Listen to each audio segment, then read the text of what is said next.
Hey yo, what's up? So, I've been thinking a lot about stuff, about how I stream stuff. I think like the thing is that games help me talk about stuff. VR chat is just when I do that, I freeze up a bit. I don't know what to talk about half of the time when I'm in VR chat. Uh, Video games that I play, I'm gonna try to talk about certain things, subjects, and stuff, depending on what's going on in the games or something else, you know? Like, City of Heroes is the best way to talk about stuff, issues, so I'm gonna stream that today. And I'm gonna talk about, like, do what you love. I mean, seriously. Um, and that's the topic, but I could always go off the topic and talk about the game too, and which I'd be doing. Um, so let's get into it. Um, 1 second.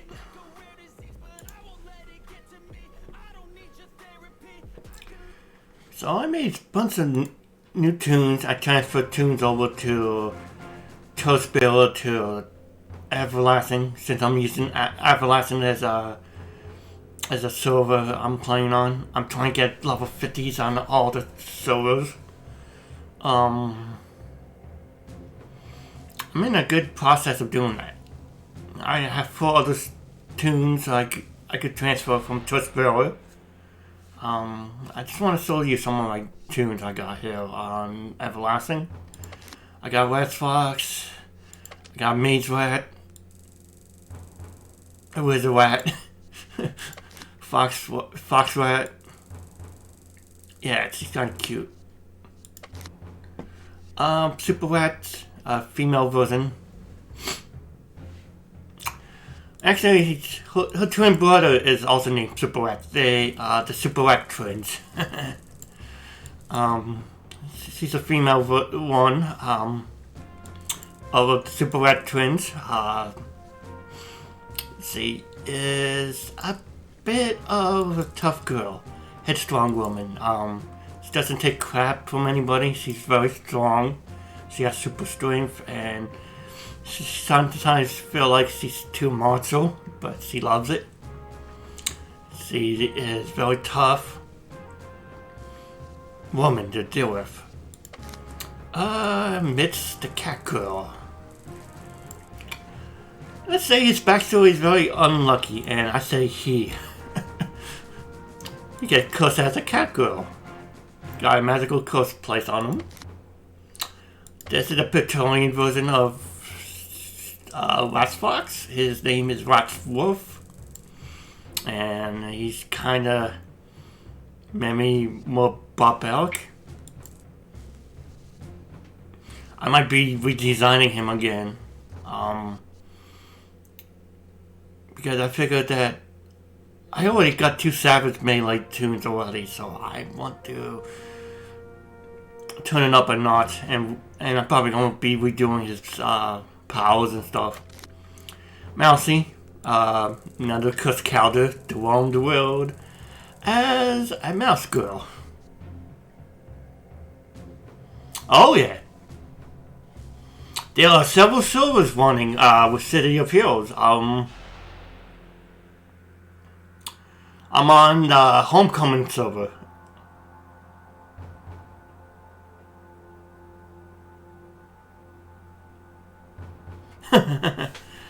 Oh boy. Yeah. I got the Pogo, the Bunny Girl, Muffer, and a Panda Girl. So.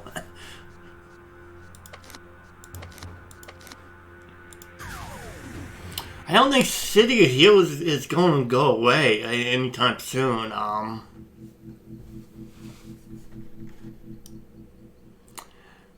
And yeah, Waxworth is the Praetorian version of Super Rats. I don't know. That's the only idea I could come up with at the time.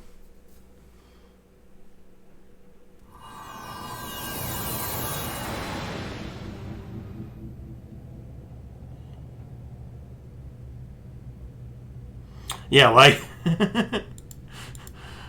Alright, we're gonna finish off this Moonfire Taskforce today.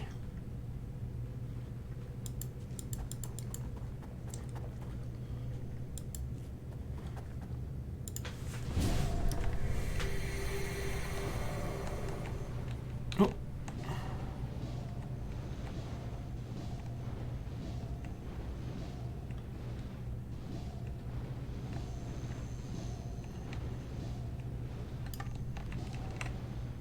Hi!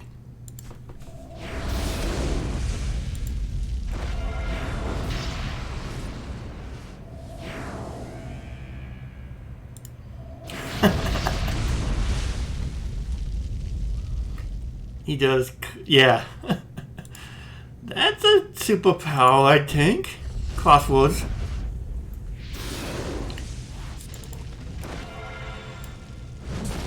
Hell, if you're good at something, do it. And you're so good at it, it must be your superpower.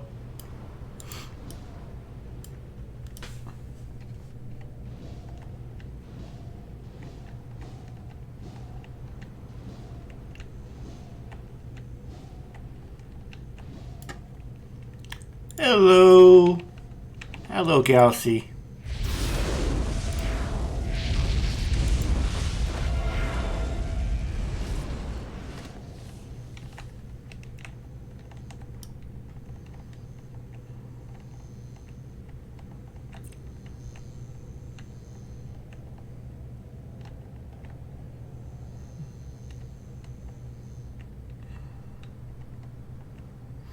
Okay.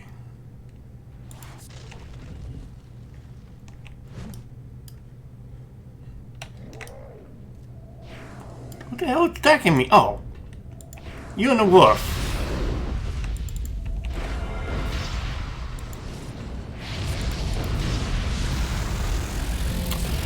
This game is the reason why I'm a furry, actually. Love animals and stuff. I always loved them, but I never thought the furry fandom exists until I started playing City for Heroes. And people tell me I make too many animal costumes and stuff for my characters, and I love animals though. Well, you must be a furry. And I never knew what a furry was until I looked it up. So I thought it was cool. I thought that's what I, what I do, and I thought furries were pretty cool people, They pretend to be animals, then they have a wild imagination, and that's kind of cool, I guess.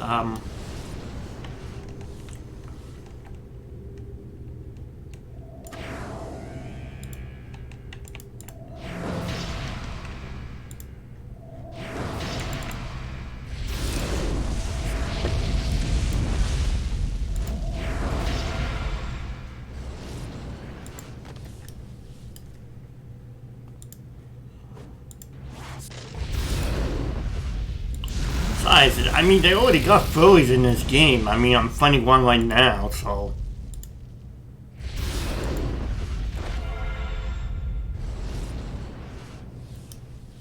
Come here, doggy. Come here, doggy. Who's a good doggy?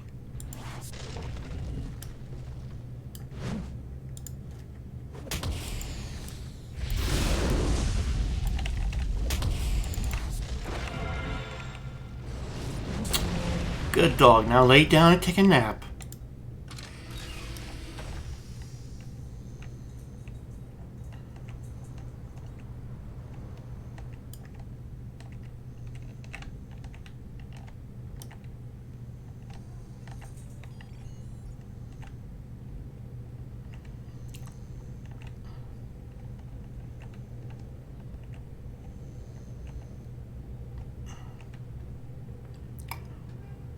One second, folks. I gotta let the cat in my room.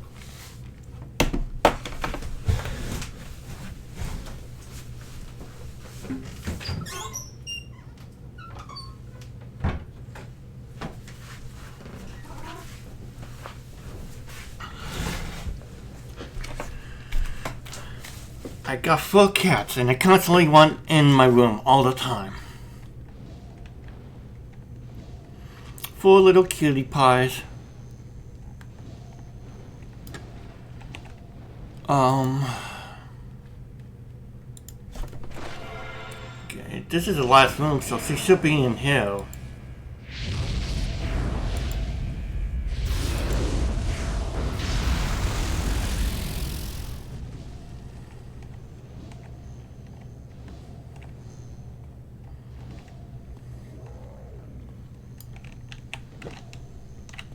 Dude, this guy's just walking up the stairs.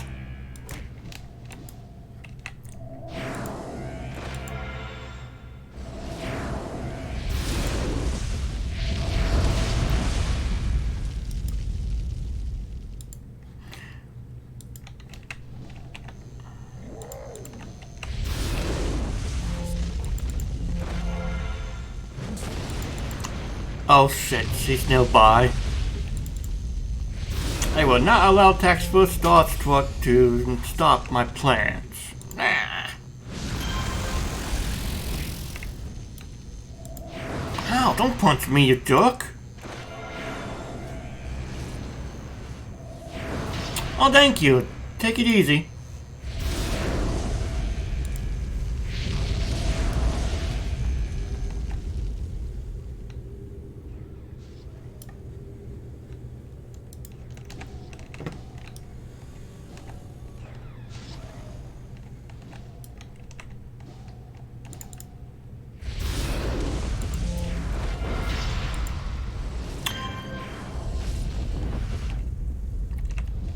Other people tell me hosting people are very important.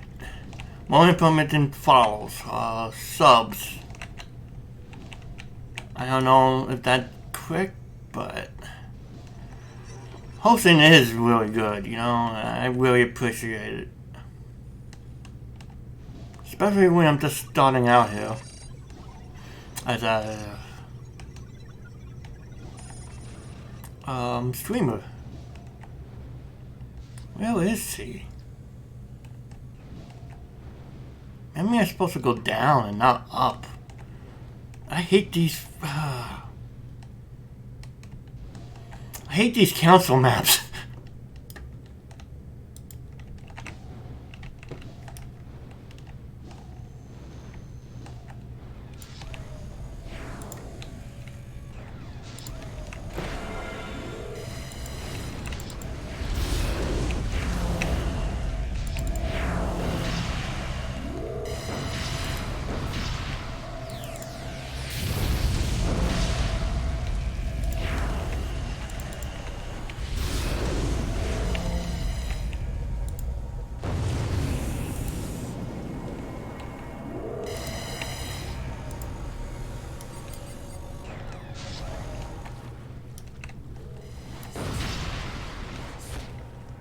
I thought we could take her on without even relying on statesmen, but...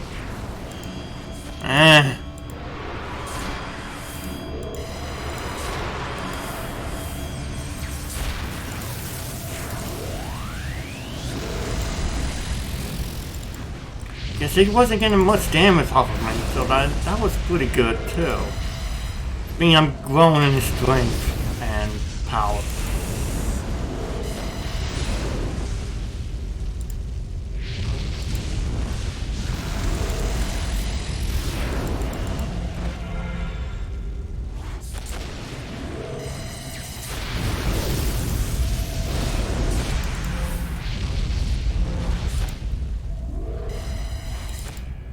Got to use the temporary power?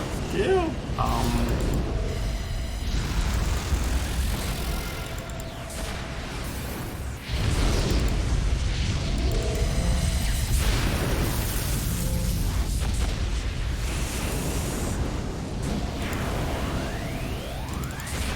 Ooh, she went down.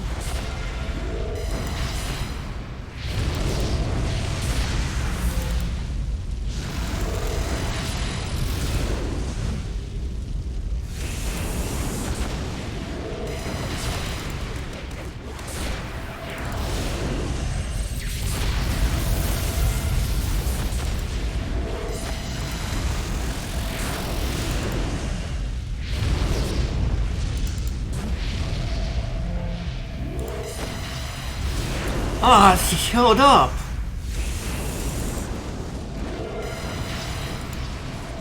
That works.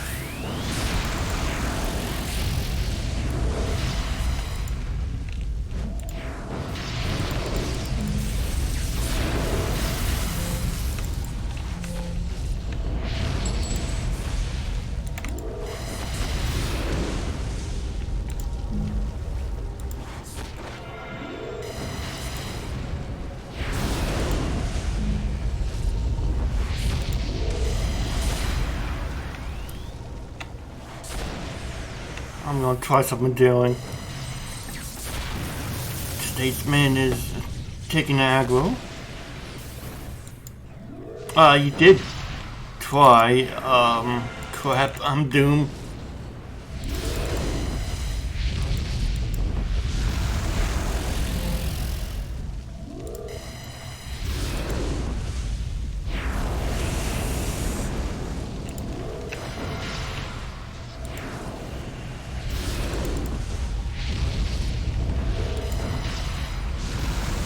She's not really that tough. I'm not really having much problems. It's my endurance I'm having problems with.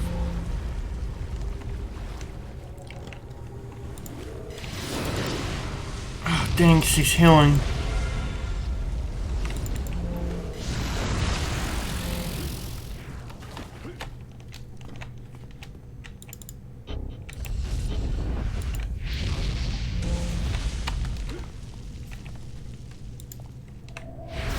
Wanted to get my endurance back a little bit.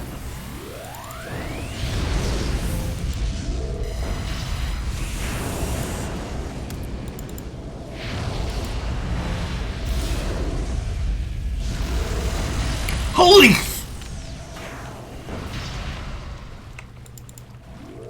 Now I know what happened. Use that freaking power.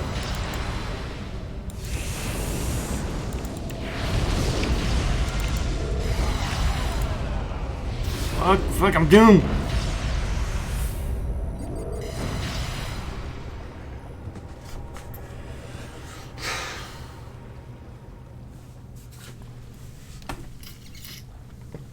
Well, if I can't do this Taskforce, then I might have to summon some help. And man, I meet the Avengers. I mean, my Flame Avengers. Sorry. I can't say, you know, the exact Avengers, but, you know, that's copyrighted. Tony Stark will have field day with my ass. I mean, you know.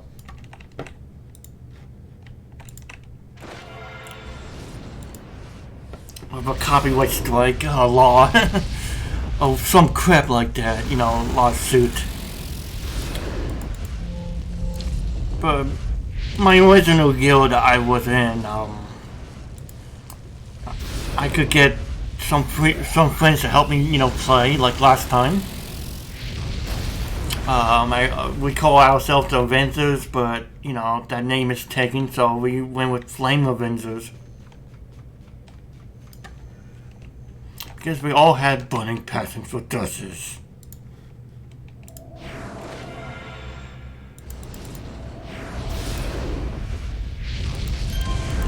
So this is what happens when you get defeated on a council map. You just end up in freaking prison. I really hate council maps. If you choose to go to the hospital, that is.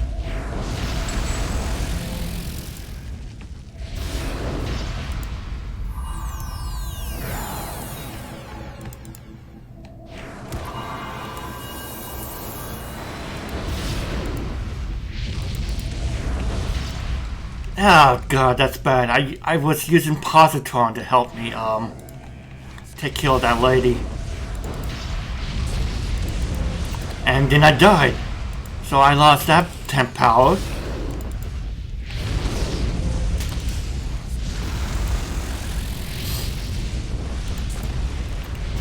Welcome all to me failing at the Taskforce that should have been easy. Can we solve this? we can solo this and all that, but it's gonna be hard. You know what? I'm gonna try this. Summon Supergroup Teleporter? Go to my supergroup.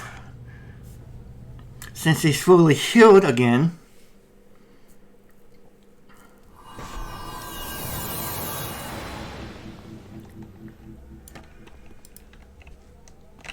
Master. Am I in enhancements? Enhancements are good. I had other plans too, to do, you know, other missions and stuff, but oh great, I forgot to change the requirements and permissions.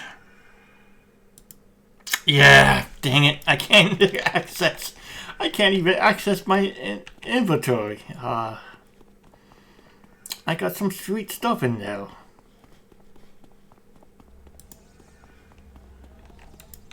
Let's see what I got in store.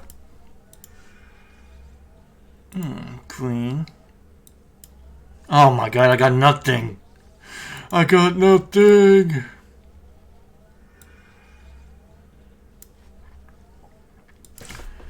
So while I'm grinding, trying to save my life from sudden doom,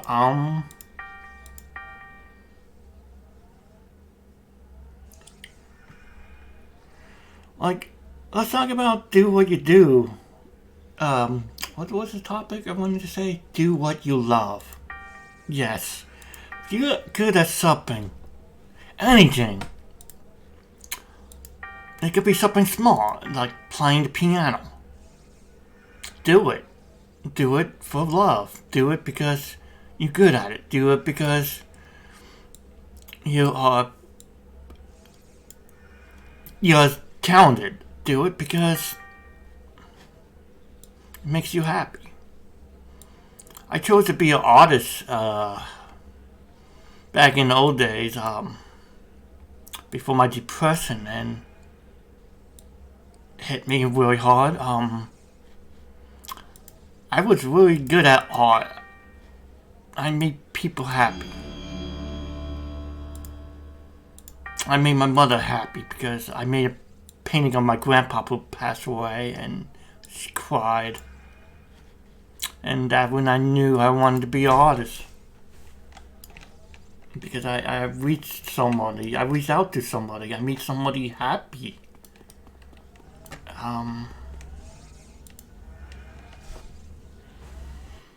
When you're good at something, do it.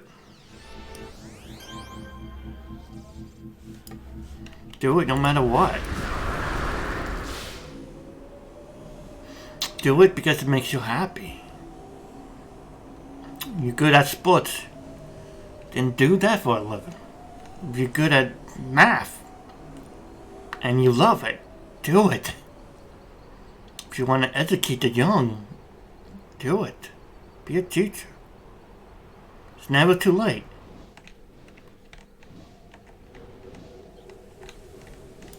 I mean, there's many adults that go to college. You don't have to do it right away after high school either, you know. That thing takes time, you know. Other things get in the way and stuff, and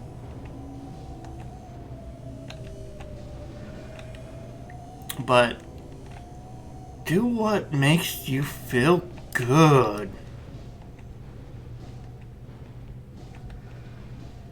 We all got unique talents.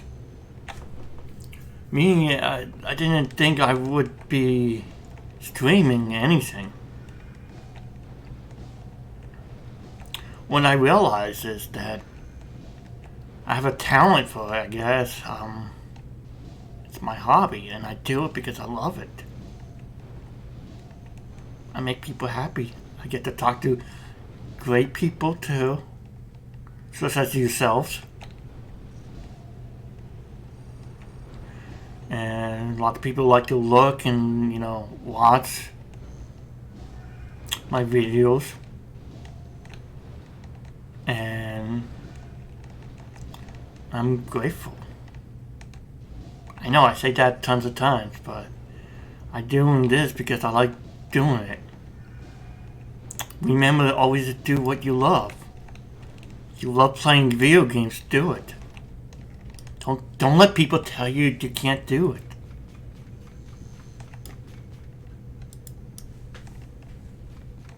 That's the thing with life, is sometimes there's some rotten eggs out there that tell you can't do something. But you can. Alright, boy, this is gonna be tough.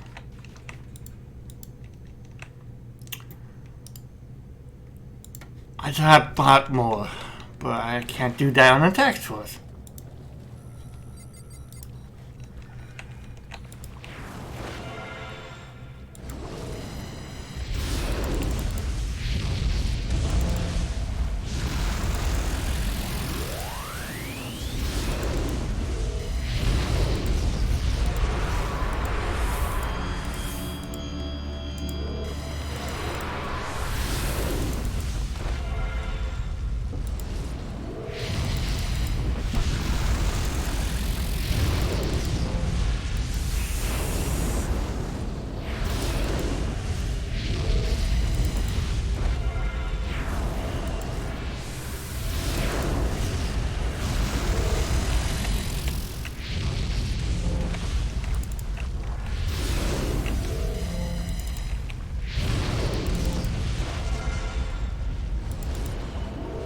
Always do you. I love playing City Hills, so I do it.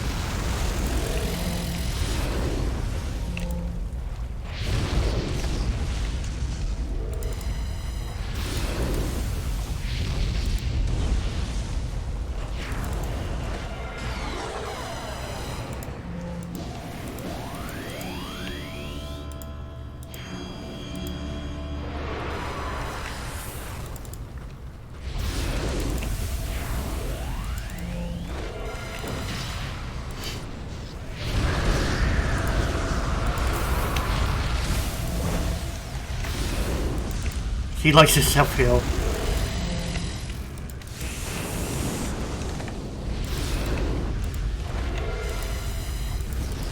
There we go. This may take a couple tries.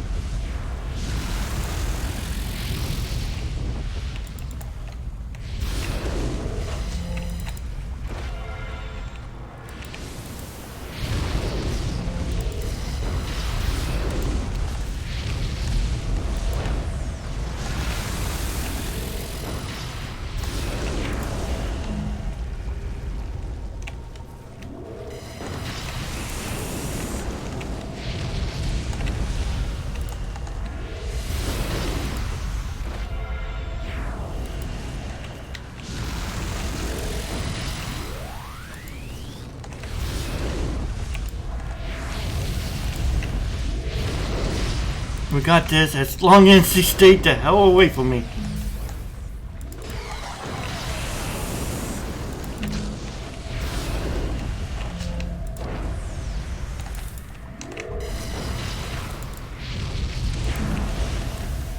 Fuck, no, we can still do it. We can still do it.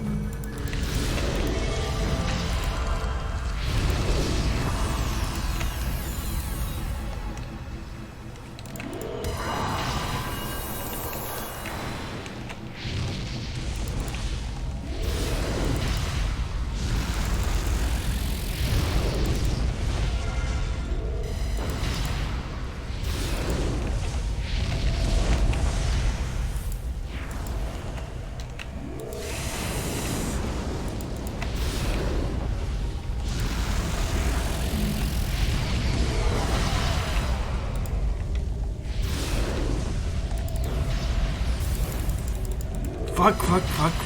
Hold.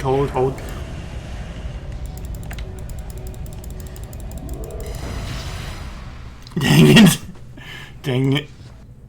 Oh, wow. Prison again. Nice.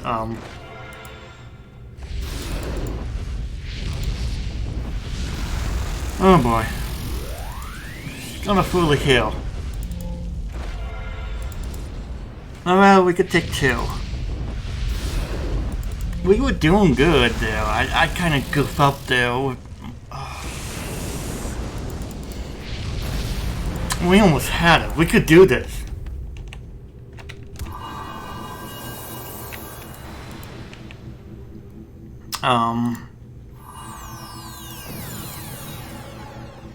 Man, I really need death right now.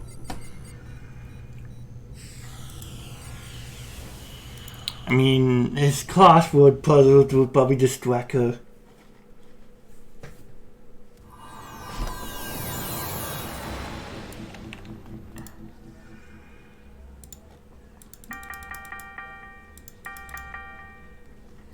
Gonna buy more reds.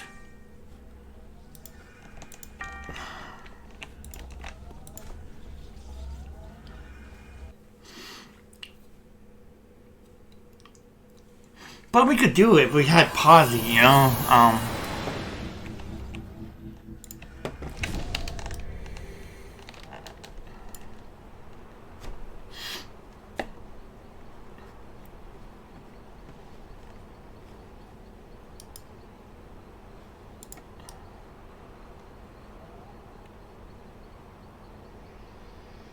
But what I was saying, you know, do what you can do. Do what you love to do.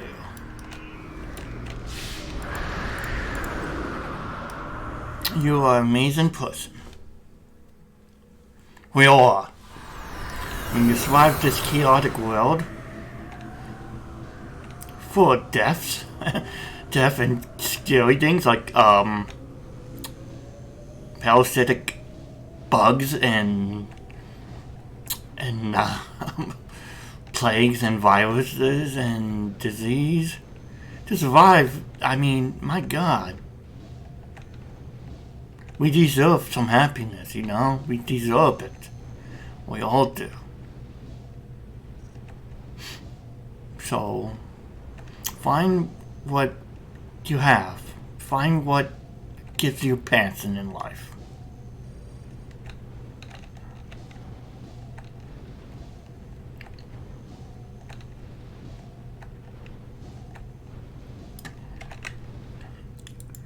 Oh, nice. He didn't fully heal off of that. The reason is very slow. That's good.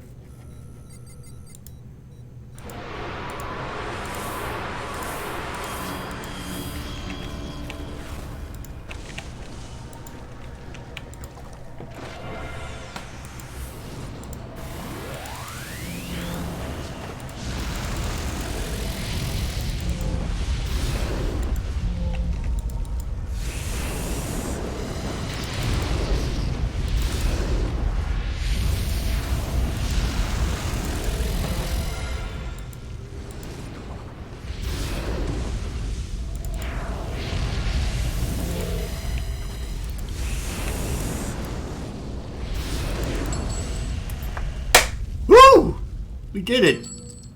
65 times. Oh. It only took 65 hours to do. Because I did some of this last night to get, you know, so we could finish off the Moonfire TF. And look, we did it. Moonfire done. Checkpoint. Root. Meep. So that's a Moonfire Taskforce, folks.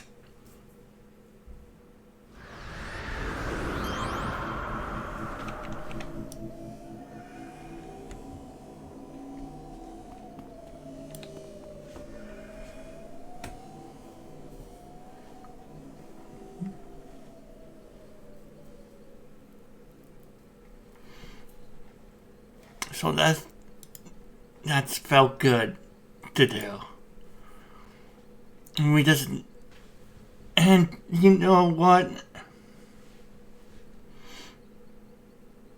I'm sorry, but Manticore sucks as a temp power. Now, this is what Moonfire says. Wonderful job, Taskforce Starstruck. Wonderful. You delayed acting plans long enough for my people to lay a trap for the Nectus seed intended to focus upon human horses. Some of the people we protected even invited the Cadillians to remain. I have no doubt they will become some of this world's greatest heroes. As for the Nectus, I believe we have vanquished all of them, or at least weakened them greatly. I suppose it is possible that some of them may have fused with their human hosts, but I do not believe it is likely.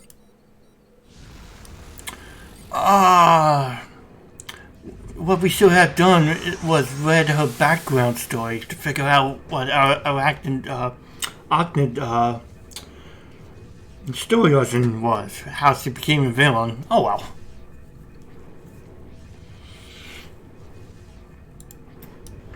You know what, since that already there, let's go in there.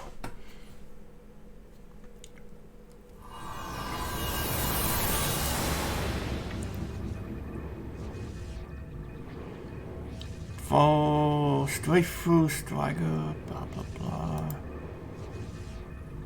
Where's my badge?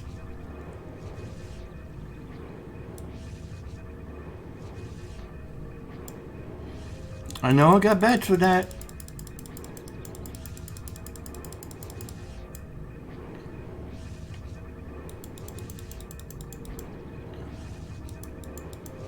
Yeah, it says I earned honorary... Oh, here we go. Honorary Peacebringer. You have stopped the council plans to infect the populace with the Nectus aliens.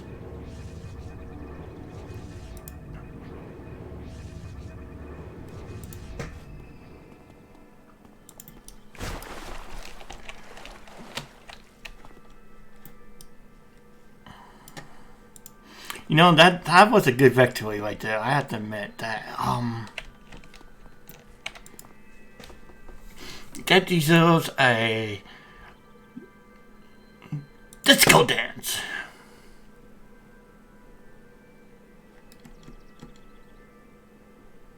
Yeah, baby. Yeah.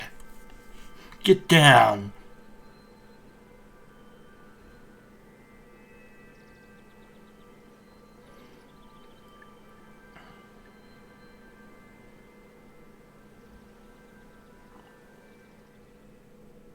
Oh? You sure you want to give it to me? Okay, I accept.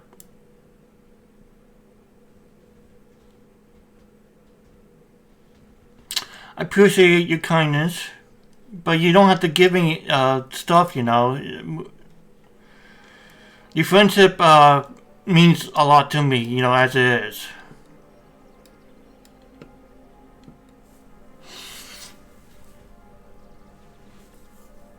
True feel, huh? I need to play it, then on...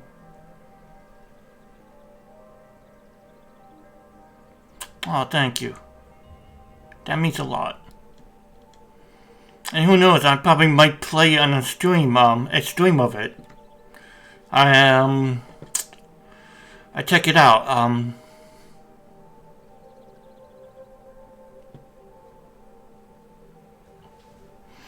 You are a very good guy, guy, right?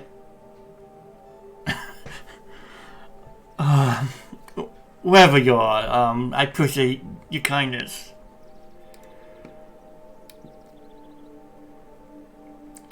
Alright, thanks. Thank you so much.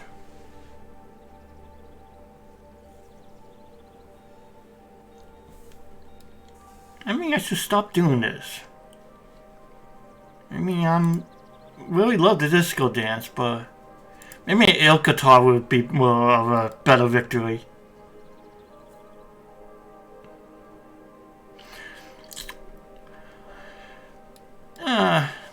Don't say that. You are unique. We all are. We all are unique people.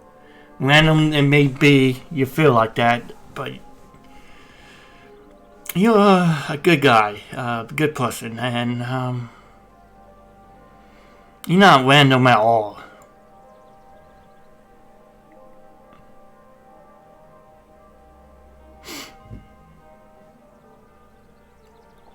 Because I really enjoy talking to you too, you know, and you've been very nice, kind, and talkative, and that's kind of what I want with my channel, you know, to get people talking and chatting.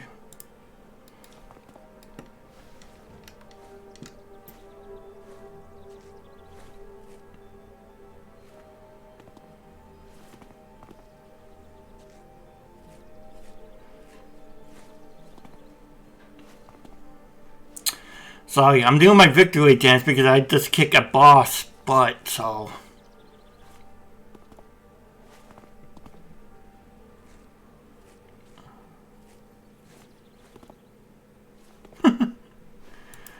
Oh, Miss Michael Jackson.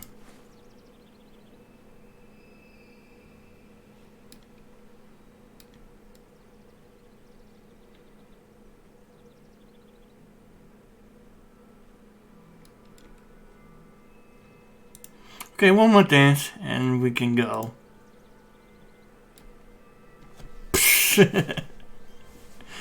Yes, he's doing the robot.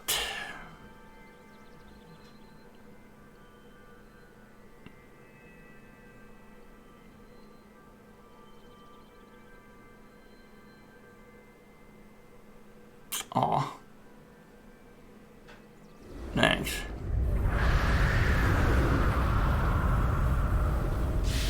Oh, you ruined my dance.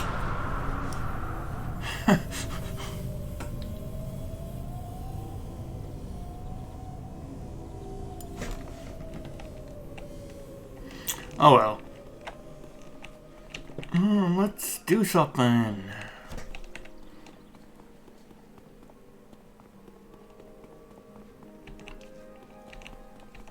So, Hit,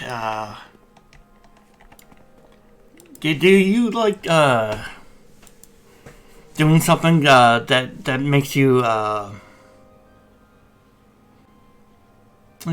you do something that you love to do, right? Like a hobby or something that you're good at?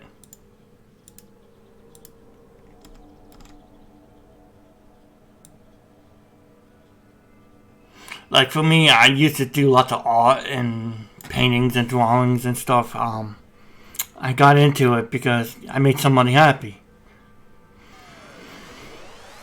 And when I realized that I was good at art, painting and drawing, sculpting, I was good at it all.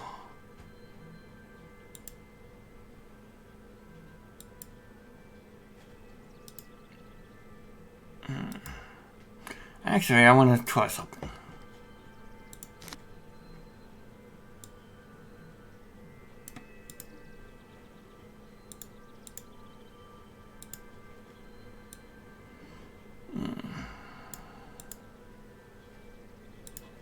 Inactive. Let's find a contact.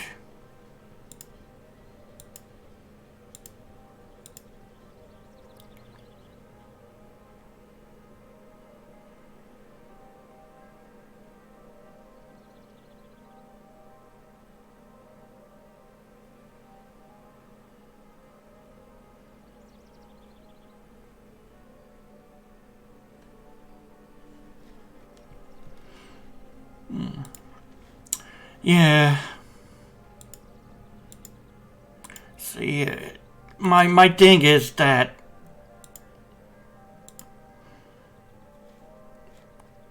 I still do art, but not as much as I used to.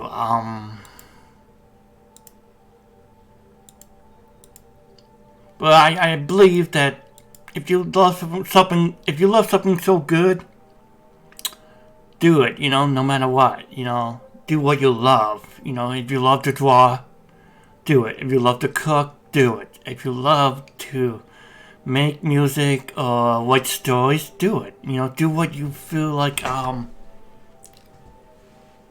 that makes you happy, you know. If people tell you not to do it, then those people are wrong. Always be you, you know. Just go out and do something that makes other people happy. Or do it for yourself, you know, to make yourself happy.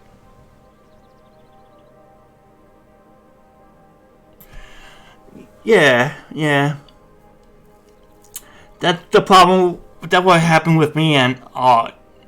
I just started doing paintings after paintings and trying to sell them, and after a while it felt like a chore. It didn't feel like a hobby anymore. It didn't feel like something that gave me passion anymore either. I still do art every once in a while. I pick up a paintbrush, but when I make too many paintings and stuff, I start to feel like that it's work, and it's not a hobby anymore. And it's not fun.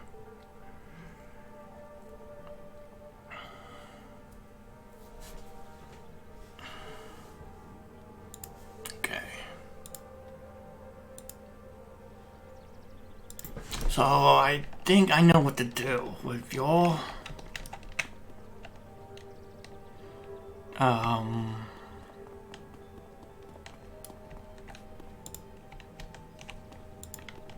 so we have several options here. I like to do the Ourobos story arcs, introductions, or whatever. And we have a contact available here. The Pilgrim. He is supposed to be a Mender of Ourobos. The Pilgrim is a rank held by lower level Menders of Ourobos. The role is to guide potentials and ways of time travel and the Ourobos. I find City of Heroes to be the best way to talk about stuff, you know? This game, because I could work on mission objectives and stuff while I, you know, chat with you guys.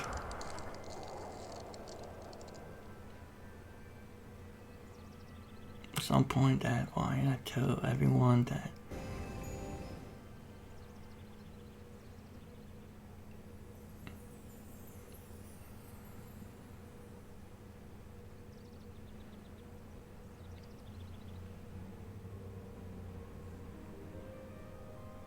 oh, I see. Yeah.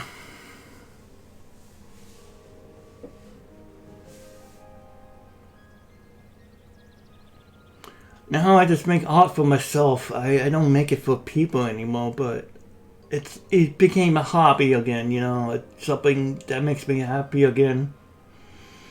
But if I do art just to sell it, it doesn't make me happy. It becomes work. It becomes a chore. Like, it bugs the crap out of me. I mean, I made that Persona version of myself. With a paintbrush, and that came out pretty good. Well, a fully version of myself, but not Persona. But you know what I mean. I just do art for myself to make myself happy, and when I finish these paintings of these critters and stuff, cartoon animals and stuff like that, I put them on my wall. And it brings a peace to my mind when I look at them.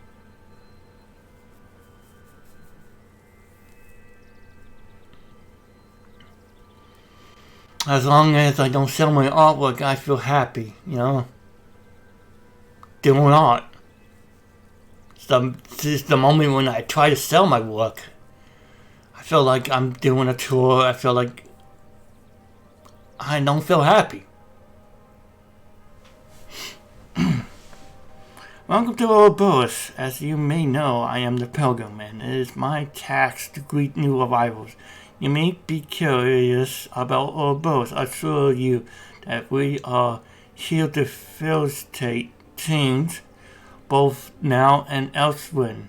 Time has and will go away, and it is Ourobos that will correct it.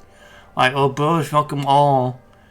This is not a task for a simpleton, but one who can wrap their intellect around a four-dimensional space. If you believe that, you have the compensation to grasp such fluid and time paradoxical concepts.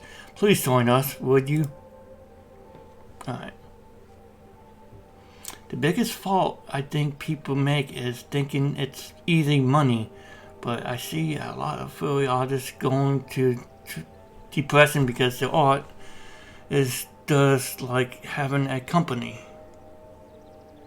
I can take easy and do what I want because I'm in control. With money, I give the control away. Yeah, but I wasn't really a furry artist back then. I wasn't even a furry back then. It was just regular paintings, modern paintings and stuff that you probably see in the art gallery. That was the kind of stuff that I did, try to do. I tried to make art, I thought I might, who knows, I might become the next Van Gogh or something, I thought selling artwork would get my name out there because I thought I had a unique art style. And the thing is, maybe the problem with me and my art was because I had high expectation, and I thought that I could have done great things because people kept praising my art, telling me I was talented, I had skill, I had power, stuff like that. And the thing was that when I tried to sell my artwork in the art galleries and stuff, it just wasn't selling. I only got probably 3 paintings sold. And that got me depressed, that got me sad, that got me angry, and after that I developed depression, and my life got bad for a while. And now I do art for myself. I make furry paintings and stuff of cute animals. I have a painting of a cat boy and a panda bear hanging on my wall. I got the fox. I got this wolf samurai with a sword. Got all these unique paintings now on my wall. Artist is just like being a painter in the 1700s. You have to be discovered, and people have to like it enough. No hard feelings, but I always go suspicious once an artist says, I will open a Patreon that the moment I know. Yeah. That's the thing with being an artist. It's great. It's fun to do something that you love to do, but it's hard work. And it's real for you to make it as an artist. I knew this, and I even tried to go to college so I could teach, to become a teacher, so I could teach people art. And while I do that, I'd make money selling paintings, but life tends to kick you in the butt sometimes, and things don't always go your way, and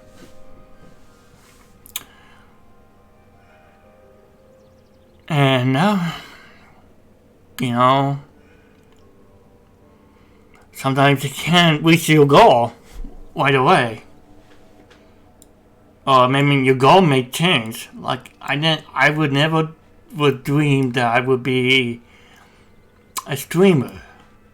I never even knew it was a possibility until now,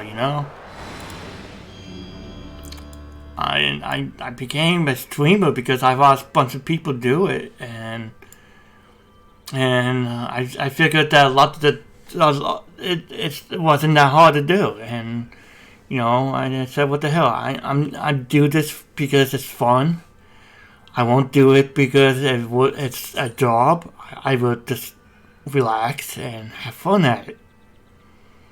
So streaming doesn't feel like work to me. It doesn't feel like a chore. It doesn't feel like I have to do it all the time. I could sit back and relax, Stream to make people happy, and that's one of my goals. But streaming actually made me happy. So I have two goals. One, to make you guys happy. Another is to make myself happy.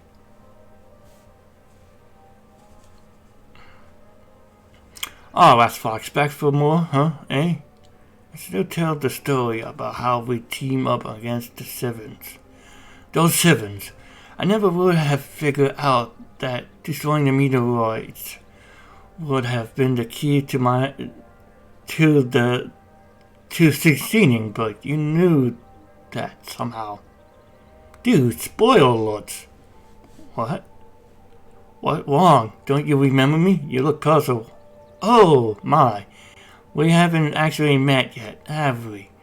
That's one of the funny things with time travel. For you, this is our first meeting, but for me, we've met before. Don't think about it too hard. You'll only end up with a headache. Since this is your first exposure to time travel, I need to tell you about the Carbon Law.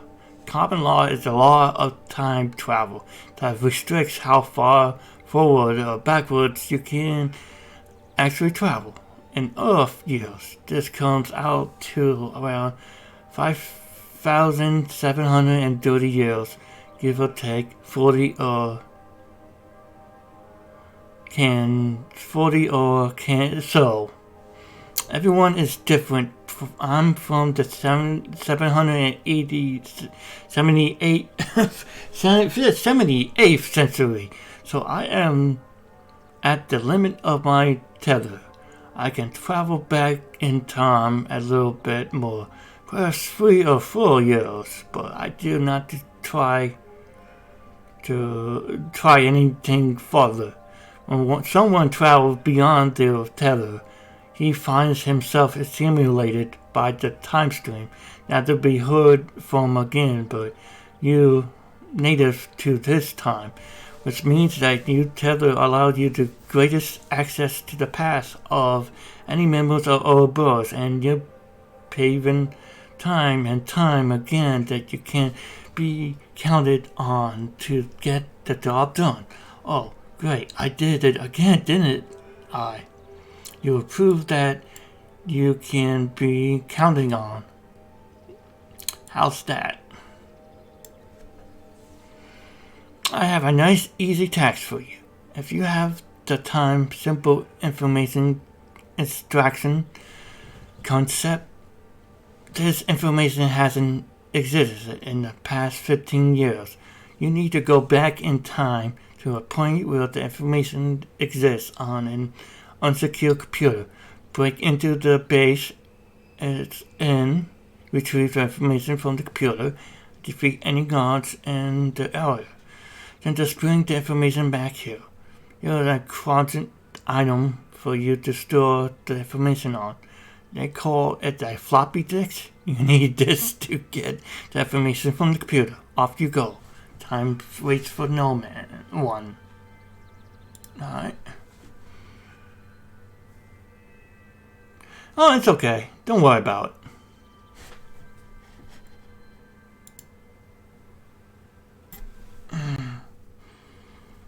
People live busy lives, And family always comes first. That's my model, one of my models. Things I live by. I would actually end this stream now if something happened to one of my family members. If it wasn't for family, I'd be living in a gutter, I'd be some crazy guy in the streets. Or worse,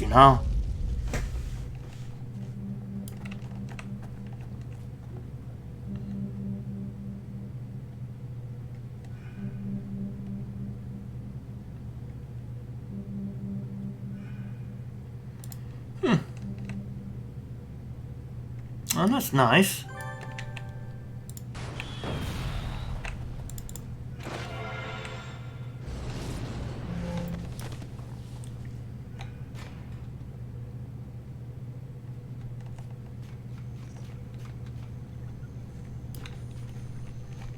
What was that clue? Blank floppy disks? No. While you're time traveling into the past, you visit a fifth column base, and in a crate you find a handwritten letter addressed to Fox. Hello, Fox. Please forgive the impersonal form of a communication. I do not yet trust you for an in-person meeting. This was the only way that I could be sure you would still receive this message. Time travel does unpredictable things to electronics, magic, and bionetics.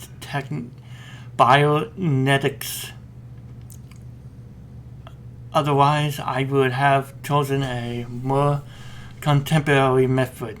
Obviously, we both know that you have begun time traveling. This may be new to you, but for me and mine, it is well documented. Ourobos had made its presence known to your city, likely in sponsoring some radic regarding a rapture or an apocalypse or some other vague, well-crafted phrase from Mender Siles. I am writing to tell you not to trust him or his menders. They claim to fix the time stream to avoid a catastrophic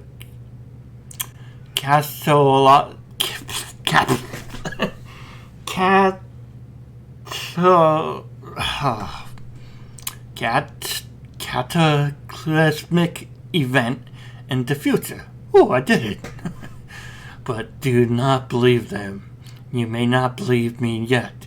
That it's fine, prudent in the fact, but let me ask you this.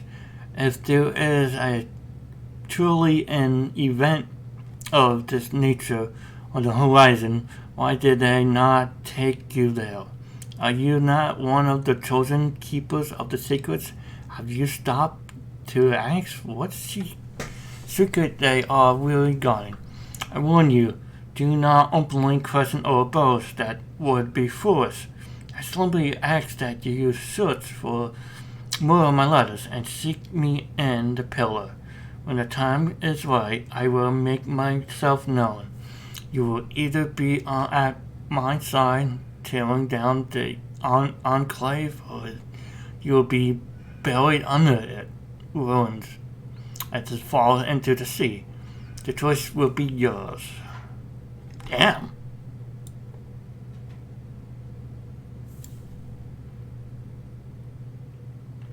If we talk about money when I live with my mother, we have been poor for a while, so much.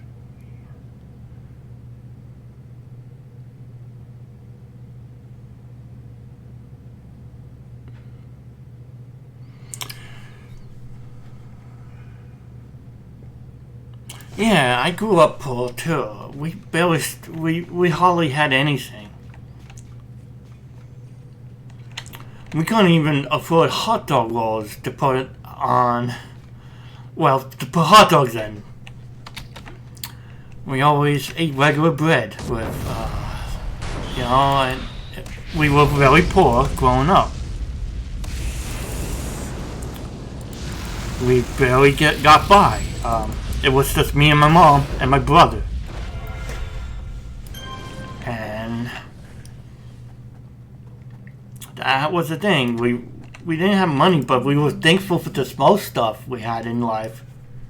My mother always worked her ass off, just tried to provide for us, you know?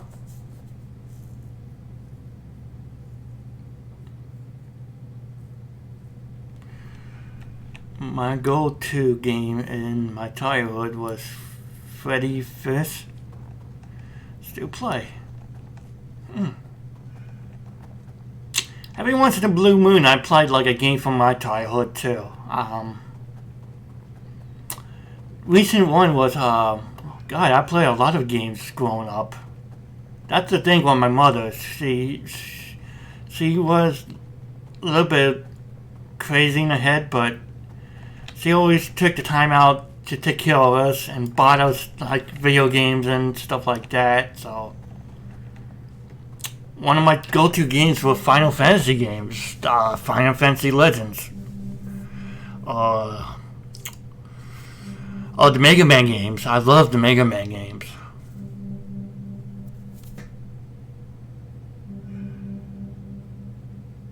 3 and 5 years old.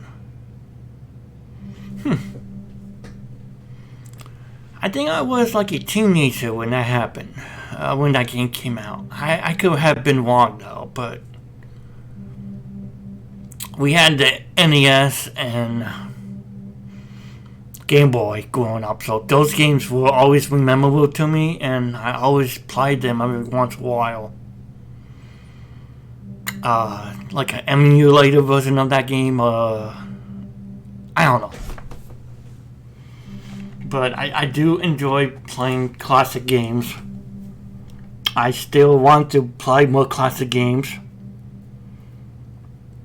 Next month I'm planning on buying a capture card so I could stream some old Nintendo games or something like that. I would love to do that. With my Nintendo Switch, that is.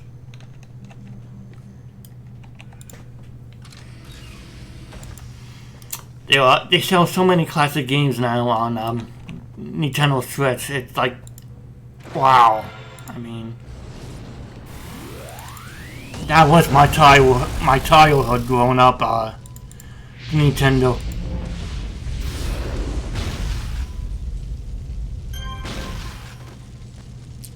You don't have to shut your mouth.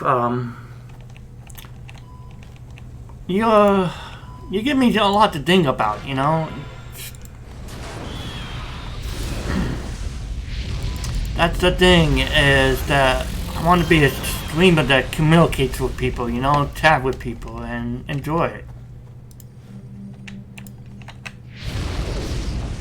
I mean, this is one of my go-to MMO RPGs. I always play this. Every time I try to quit playing this game, it comes back and bites me in the butt. City of Heroes meant a lot to me in my 20s. It still does. I mean, I played this mission so many times already. Story arcs.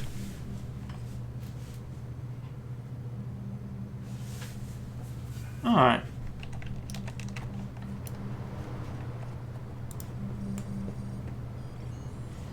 Right now, I'm trying to show people the Ourobos introduction story arc, and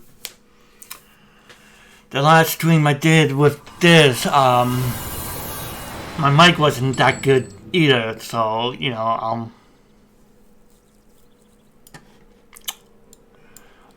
Ourobos is pretty cool. If you out level a level in a game, you just go to Ourobos and we do that mission in the past. Like rookie level 9. You out level these old missions here, you could do them. But you'll be at level 9 when you do them. You'll be like temporarily set to level 9. Which is pretty cool.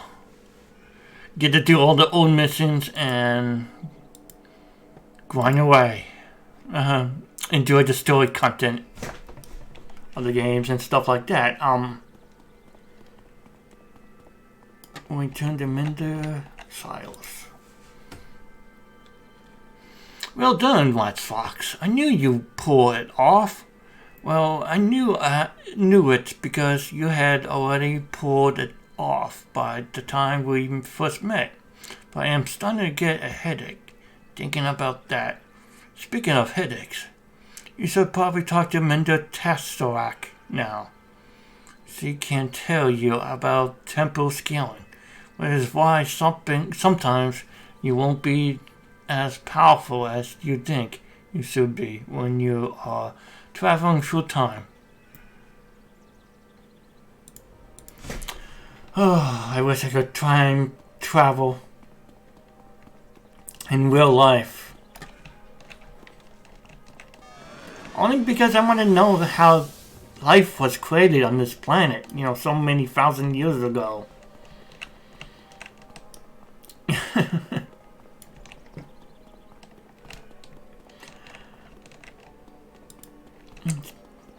Time travel is an interesting concept. I mean, if time itself changed, we wouldn't even be noticed to it. Like, something may already happen and we just think it's normal, you know? Any time travel already happened. Who knows? Like if we tell someone what they would do if they travel back in time, what would be the first thing you would do? People would usually say kill Hitler. But killing Hitler would erase you from the timeline. Think about it. Because you changed history in a way that you may not ever be born. Like your ancestors, your relatives.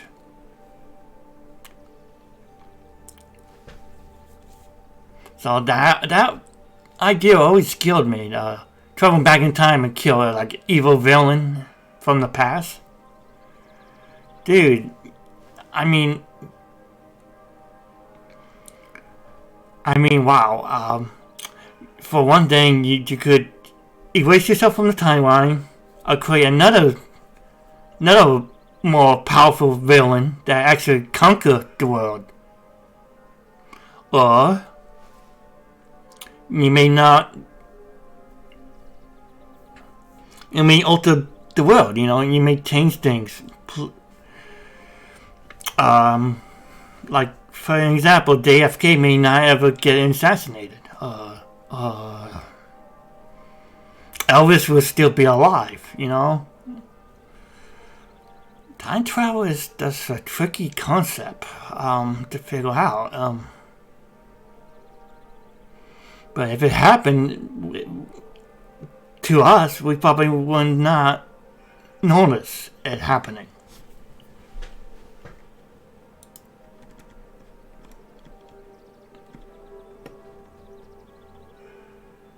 Wait, another kid will sent to me by Lazarus.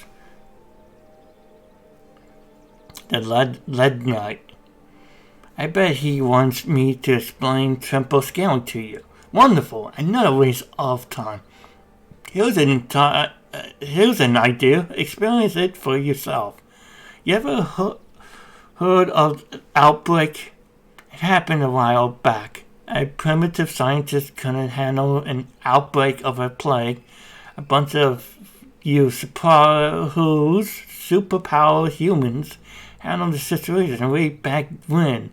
Well, someone was messing with the time stream and started by undoing the good deeds they did that day. I want you to go back to the outbreak incident and correct the alteration. We in the Ourobos call this mending, which is what we're about here. Well, what are you waiting for? Get going.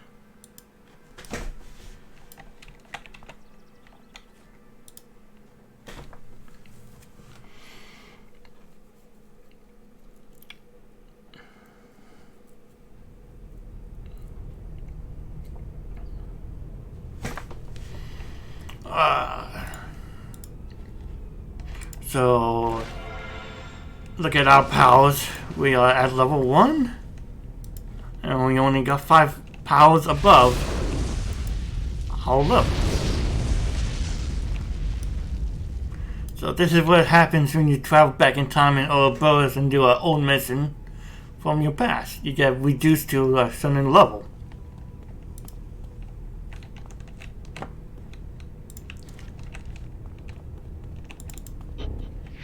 This was the tutorial zone, original tutorial zone in City of Hills, so I'm killing all these guys for the badge, by the way. Just, if you kill 100 of these guys, you get a badge. A achievement. If you like to call it that.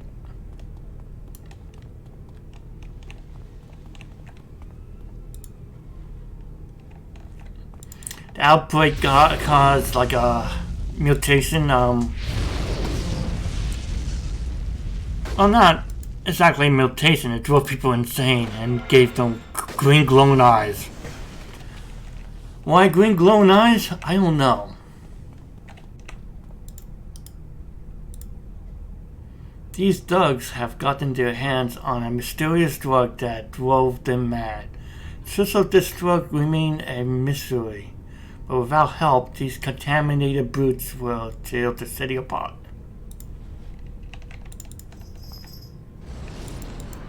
So the first place you go to when you start any game for the first time is the tutorial zone. This is the tutorial zone. And we went back in time to it.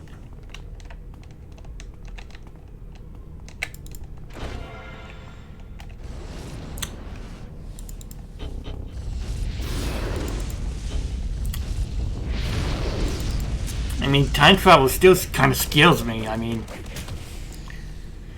if you could travel back in time and change something in the past, you could wipe yourself from the timeline, and that always scared the crap out of me.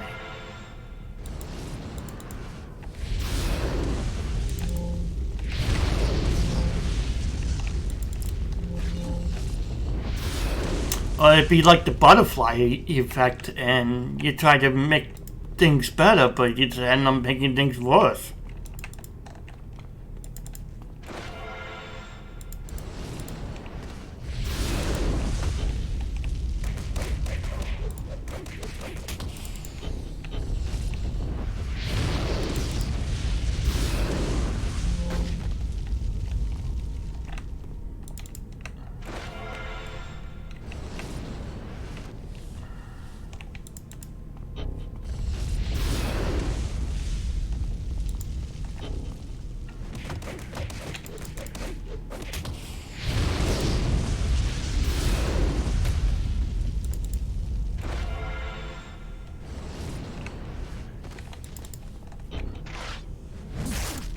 These guys are pretty easy though.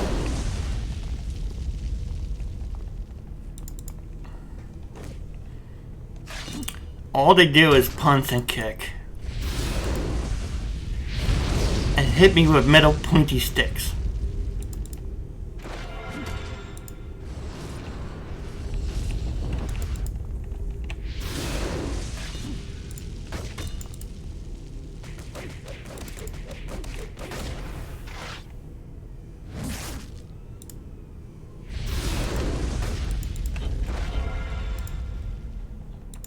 So this is the original tutorial zone, the introduction to the story arc, to City of Hills back in the old days. But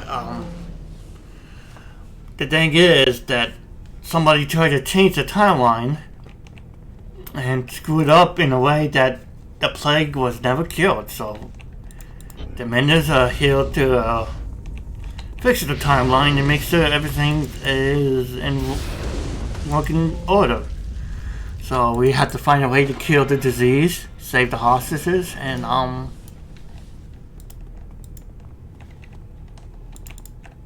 make sure everything goes the right way. This is a perfect example of what I was trying to talk about.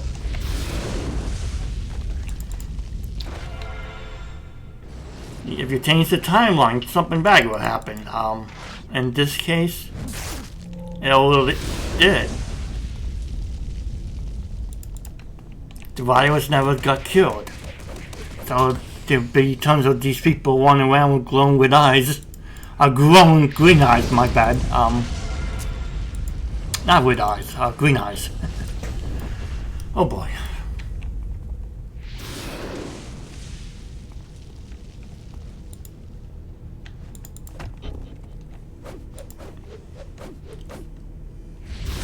Only thing that bugged me is I don't have any real AoEs or a lot of cone attacks.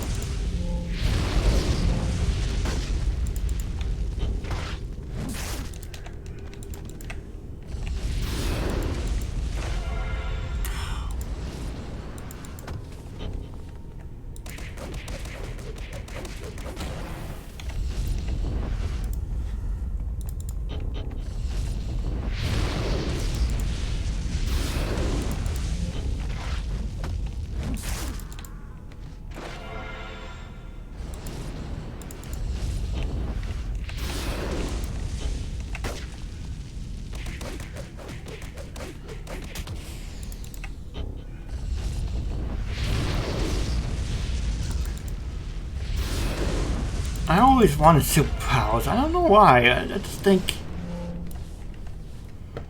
being a superhero would be pretty cool. But it'd probably be harder for us if we did develop superpowers in the real world. The real world, I mean. For one thing, people would call it vigilantes.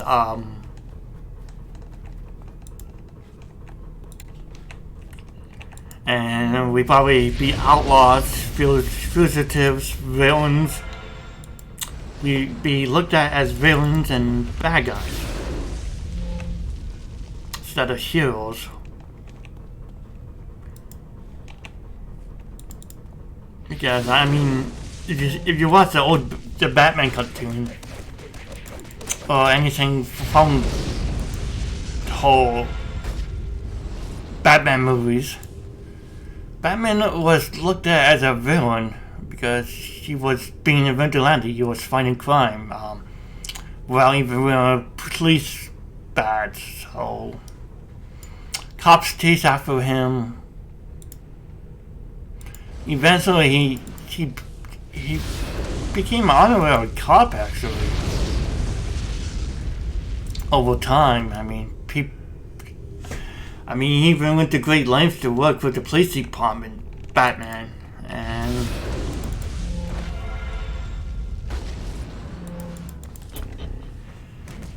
I mean, I guess if I ever do develop superpowers, I guess I just have to show people that I'm not a bad guy, you know, that I could be trusted.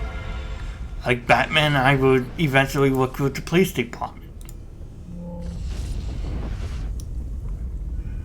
But there's some things that superheroes can do that normal people can't do.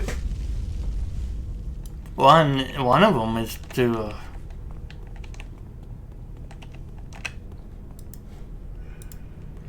I think one of them would be like taking down like mob bosses and thugs that got away with murder.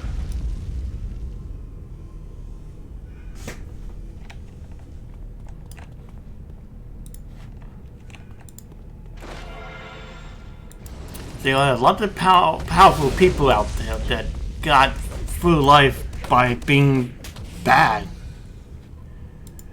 That's kind of wrong, but, you know, they don't know better.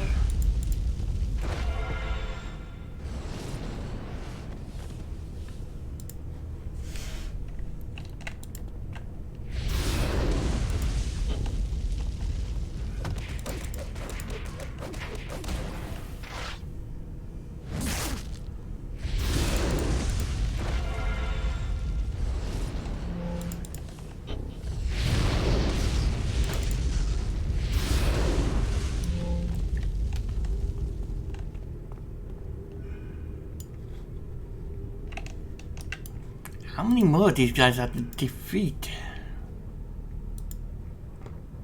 Oh, I guess it was contaminants. I'm up to 74 now. That's good.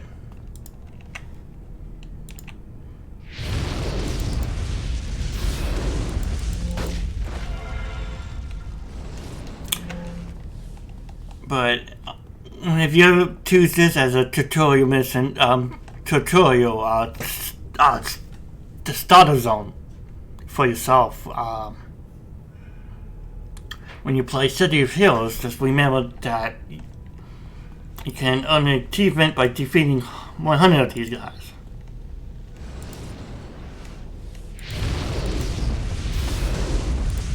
I always saw badges in this game, the badges that you earn in this game. Like our most recent one, Honorary Peacebringer. I always saw it as a fun little thing, you know, like a badge of honor that you could wear. Actually, you can wear it. But still, it's kind of nice little title.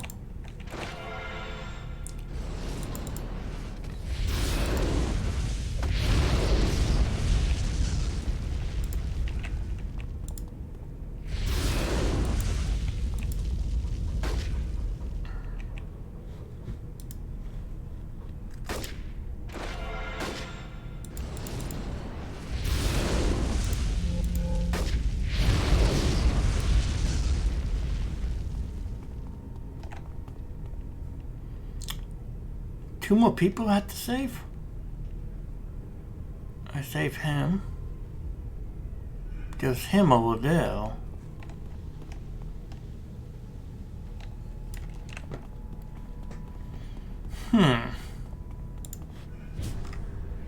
Time to fly.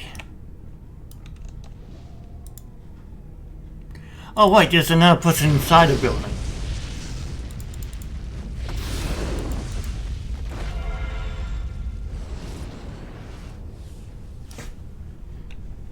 Thank you, Ed Fox. You're welcome.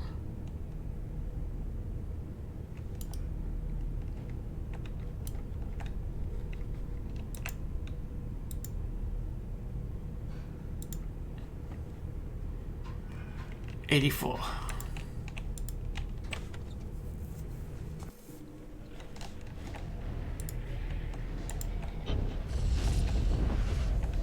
So the introduction to Ourobos, pretty much teaching you how to play it, use it. I mean, the benefits from so you could redo all your past events, redo all the old story arcs and missions that you couldn't do in the past.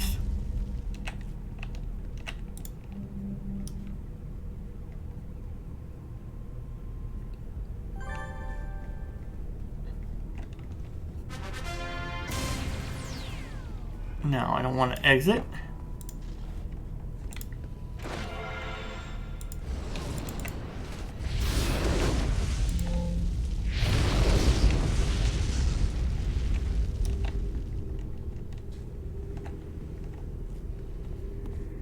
I still want to get my badge. So I'm leaving the building.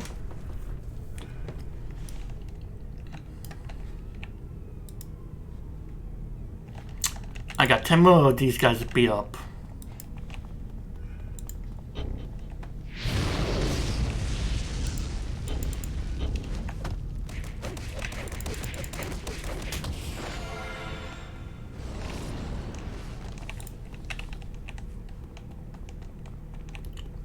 For a tutorial zone, starter zone to the game, it's pretty nice.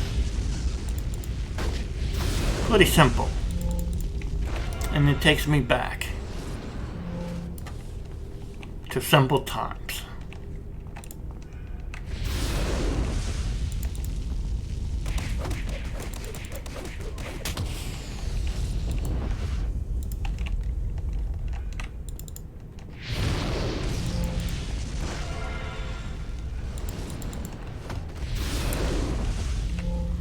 I mean, there's a lot of scientific theories about time travel, which fascinate me, but I'm still scared of it.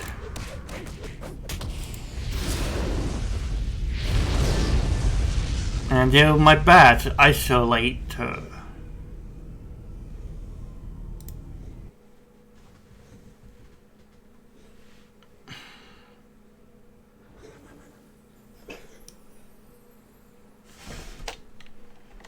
going on over here?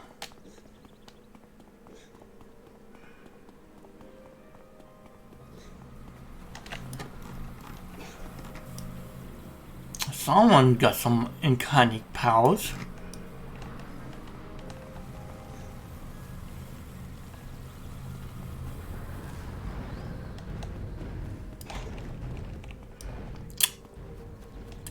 At level 50, you could gain godlike powers in the game. New powers that does a lot of damage to enemies and stuff. It's kind of fun. Oh, you succeeded. Well, even the most primitive cave dweller would find fire eventually. As you could see from that little exercise, you lost access to a whole slew of your abilities. It was basically your body adjusting to a different time stream. We call this tempo scaling. It doesn't happen all the time, but when it does, it can come as a shock. It adjusts what you'll call combat level in this time period to fit that of time streams you are now in. Different streams have different scaling. I choose that mission for you because it is the hardest form of scaling out there. And what better way to drive the point home?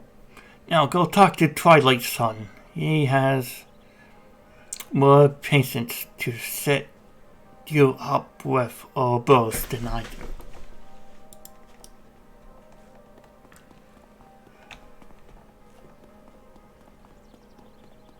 And Twilight Sun is right here.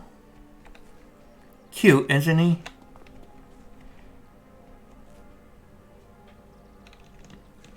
Twilight Sun is an peacebringer. Do you what Fox? Mender Lazarus has told me so much about you. I feel I should tell you a little about myself. I am the last Gidarian. For you, I'm sure this is hard to believe, but there is a storm coming, more destructive than any before it. You have already seen its effects on your galaxy city. This galaxy holds a threat that is far superior to the Victi race and the Praetorians. This threat is the one that wound up my kind to fuel their battle fleets as living energy cells. I was the only one to escape, and Minter Silas gave me a chance to change things here and now. This is the time to make a difference, and a difference I will make. One of the key elements to this great catastrophe is the Victi War that is currently occurring. I need you to infiltrate one of their bases and defeat one of their war generals named Loch Danner. I will then slip forward in time and see if his defeat has had a desired effect. You may even meet an old friend in the cave to assist you. Okay, we get to see the Victi for the first time.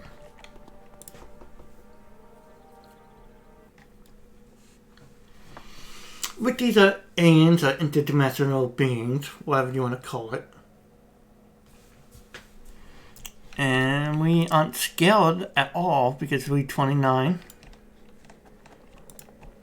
They're just regaining the loss. Which are actually working with the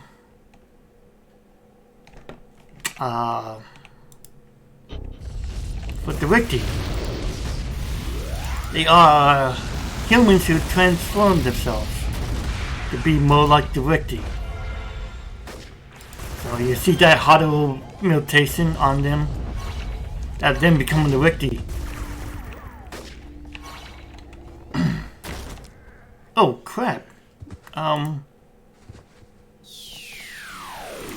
Maybe I should have turned on toggles. That one mistake I made. Because I was sidekicked to level 1, my powers got disabled. My struggles and everything like that.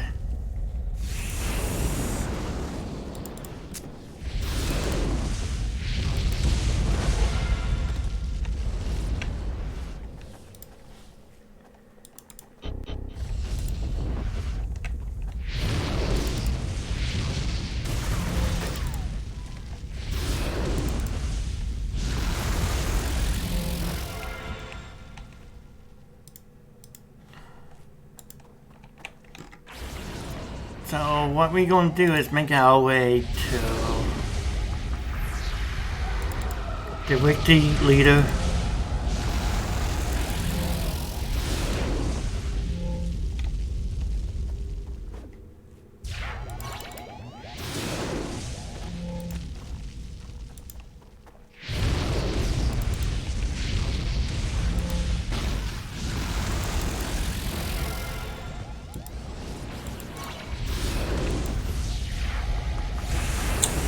So wiki very heavily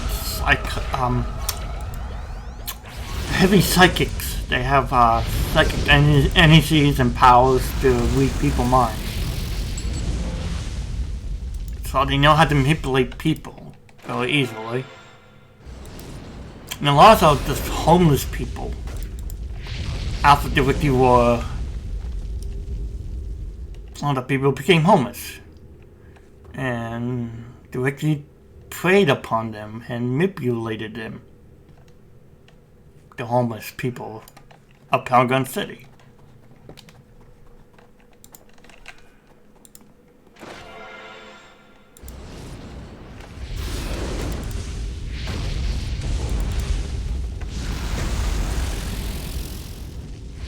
So the loss are mutating slowly into wikis. The alien species that attack Paragon City.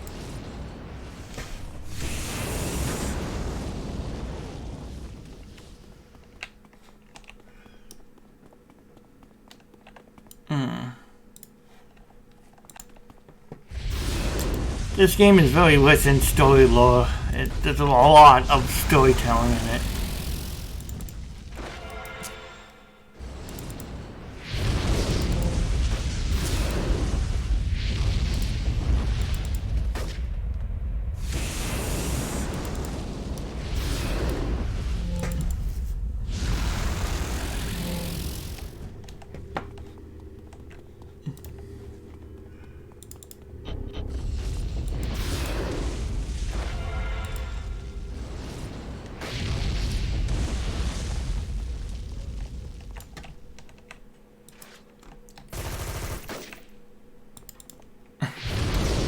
Yes, he's wearing a TV for a hat.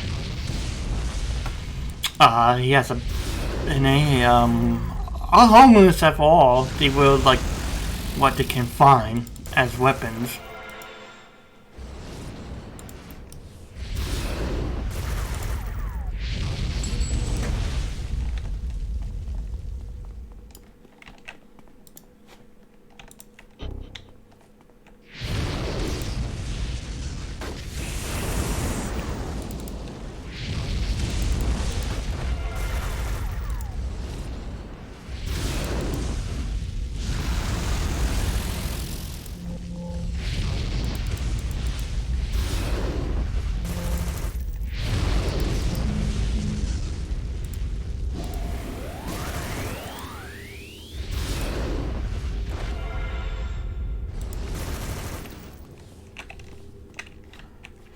Here's our first encounter with D right there.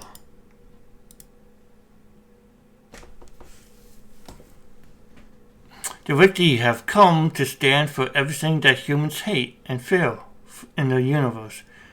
The provoked invasion of Earth has left much of the planet traumatized and angry. Even out of their battle armor, their high-tech weaponry makes Ricky's dangerous opponents. So let's get up close to one of them. Okay. Really, and what I liked about the Wiki, they're very unique designs. They don't look like bug people. They don't look like giant animal lizard hybrid creatures or whatever. They have a unique design to them, and I love it. I love the Wiki. I love kicking their butts more though.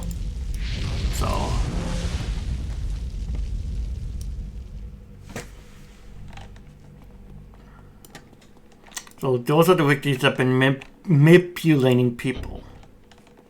The homeless, the lost. And we encountered the lost before, so...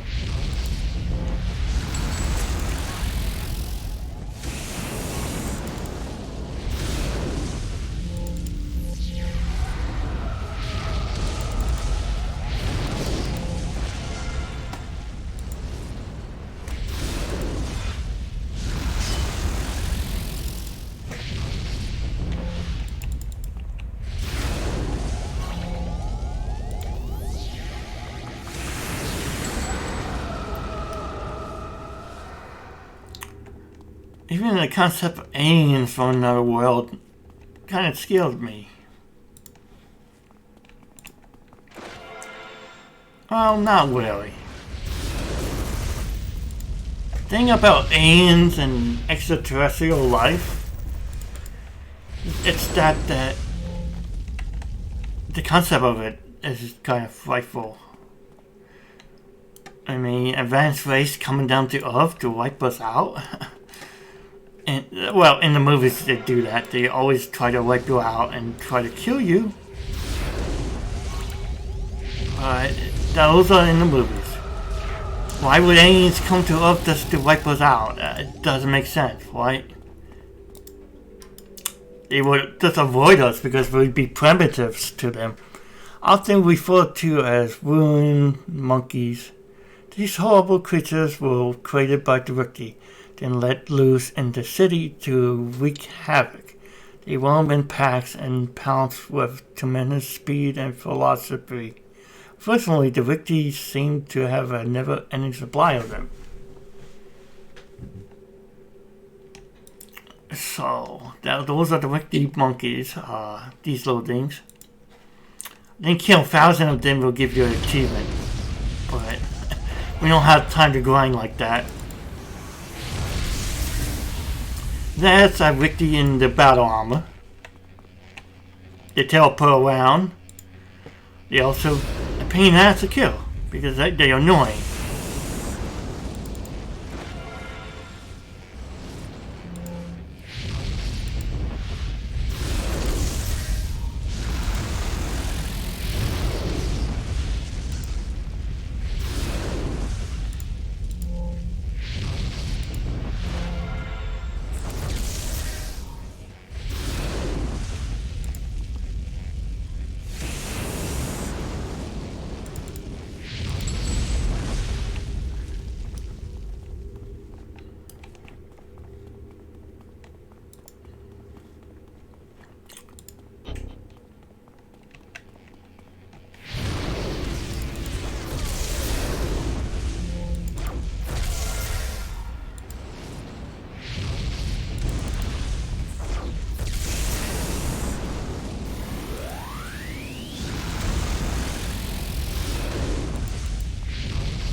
Okay. I mean, the Wikis do have advanced technology far superior than the stuff on Pound Gun in the world in this game.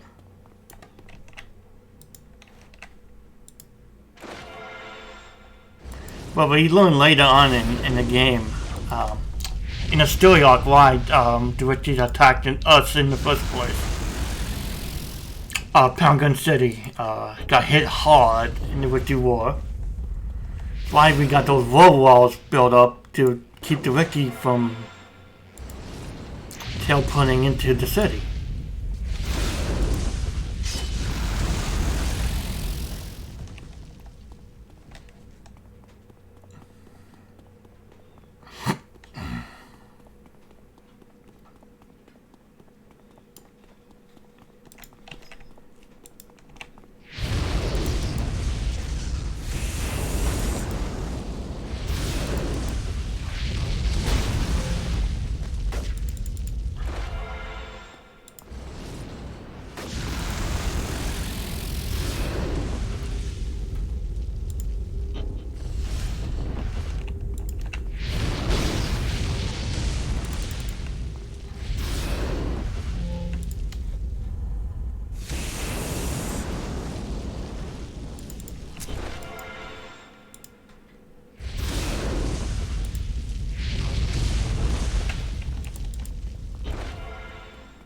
There's the boss.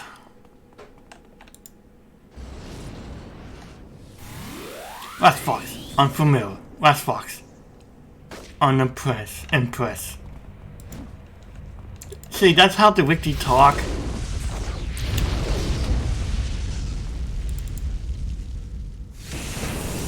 They are telepaths. They don't really have mouths, so I don't think they have any mouths, but what they say with the mind.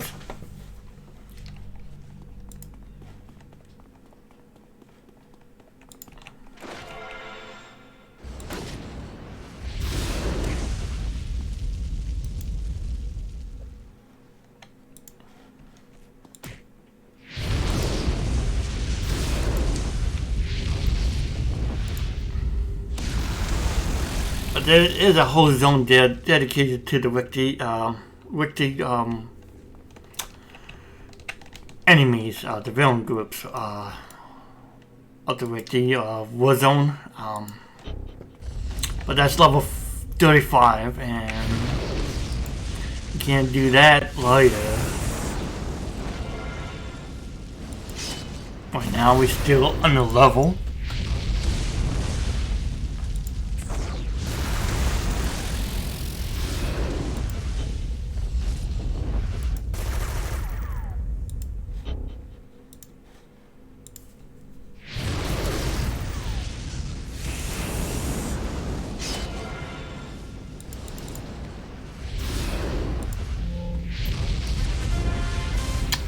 Boom goes the dynamite.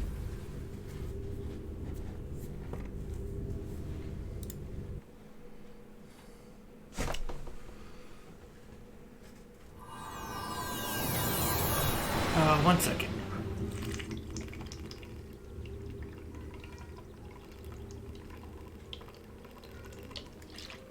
I need to drink some coffee. Recharge my batteries. Oh, I love coffee. I will travel forwards later to see if that had any effect. I hate to say it was all for naught, but we have yet to be successful with this type of adventure. Perhaps there is something we do not fully understand regarding the timeline. Some variables we haven't accurately calculated. I am hoping this one turn out better than the others. You should go speak with Mr. Siles. Now, he can fill you in more on the comic storm. So, this is what I was trying to explain to you guys. When I did the flashback tutorial. I just have waited until I was level 25 and did the Ourobos introduction story arc. Probably would have made more sense to do that.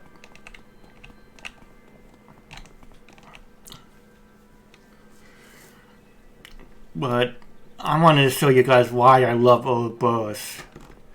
Other than the nice, scenery. Uh,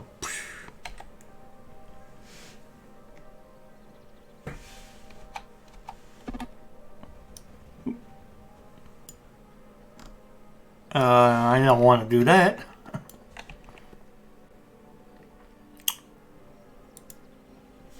I was trying to take a screenshot. Boy, I suck. I suck. Oh well. Us Fox, I am glad to finally meet you, or we meet you in this case. My name is Minda Silos, and I am over 1 million years old. I've come from the future, near the end of time itself. I created Ourobos so that we could have a centralized location to try and mend the past. I am sure Lazarus told you about the carbon law and the tethers we from the future have. Of course I am far beyond my tether, but this wouldn't be the first law I have broken. I have been planning this for a very, very long time. This threat in the near future, I call it the coming storm. Earth will be attacked by it and be unable to defend herself due to the exterminating substances. I plan on changing that. You have been the very beginning of it with the destruction of Galaxy City. This worries me.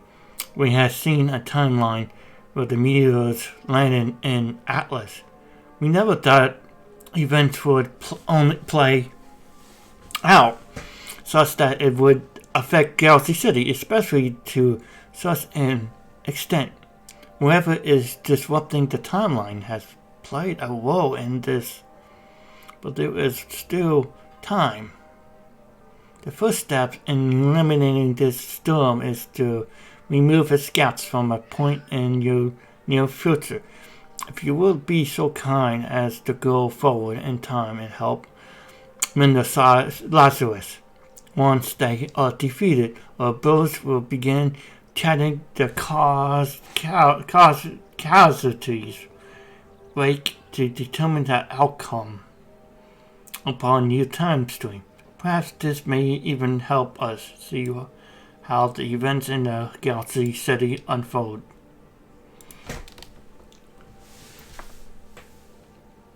Sadly, the thing is, we never figured out what the common storm was.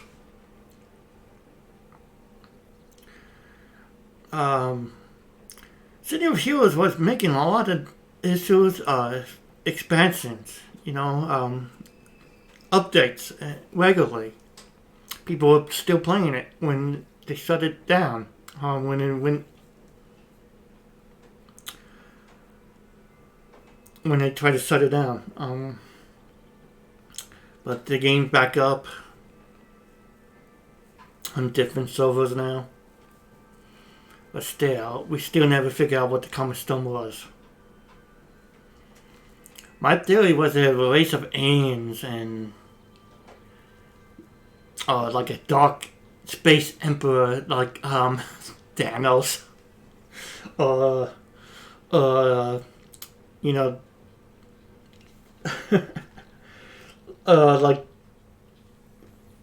Like Sidious from Star Wars, Dark Sidious, Darth Sidious, that's it.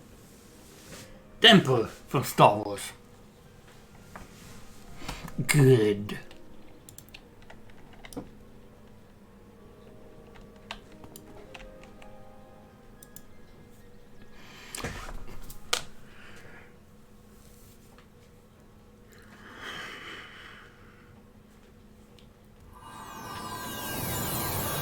Now we get sidekick to level 15. An alternate timeline in Polygon City.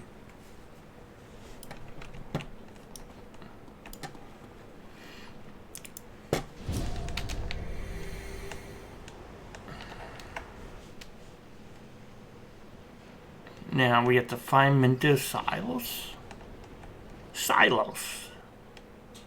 No, it's not Mendocilus. It's Mendelezuis. Lezuis.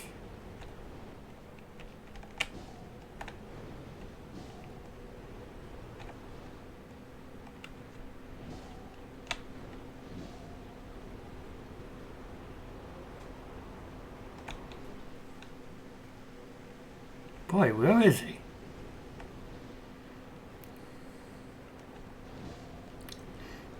I can see I can see Atlas, but it's still glorious.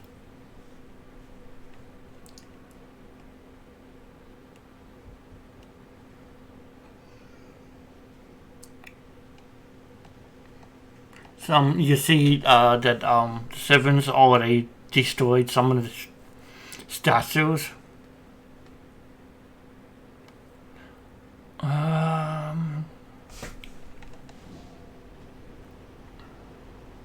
How big is this map? Okay.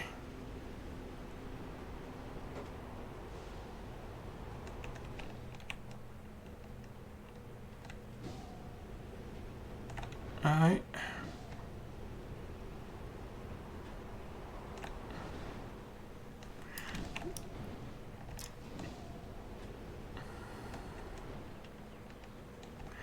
Here we go.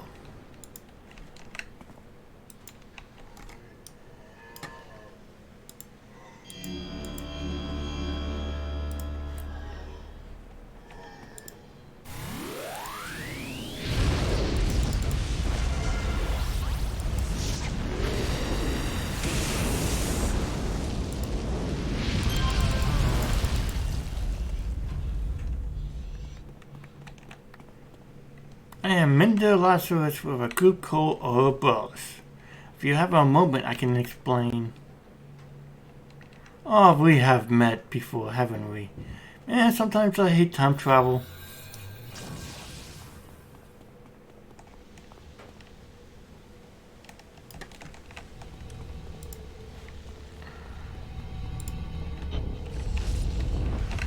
Now this is an asteroid we have to destroy to stop the invasion of Atlas in this time.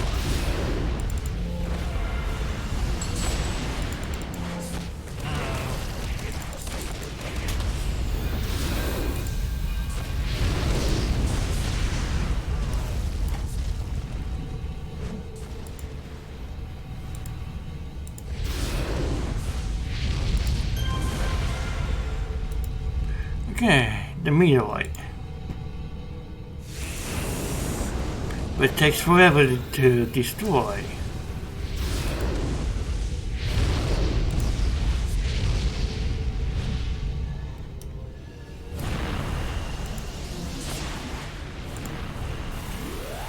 Where the hell did you guys come from?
God, does this take so long?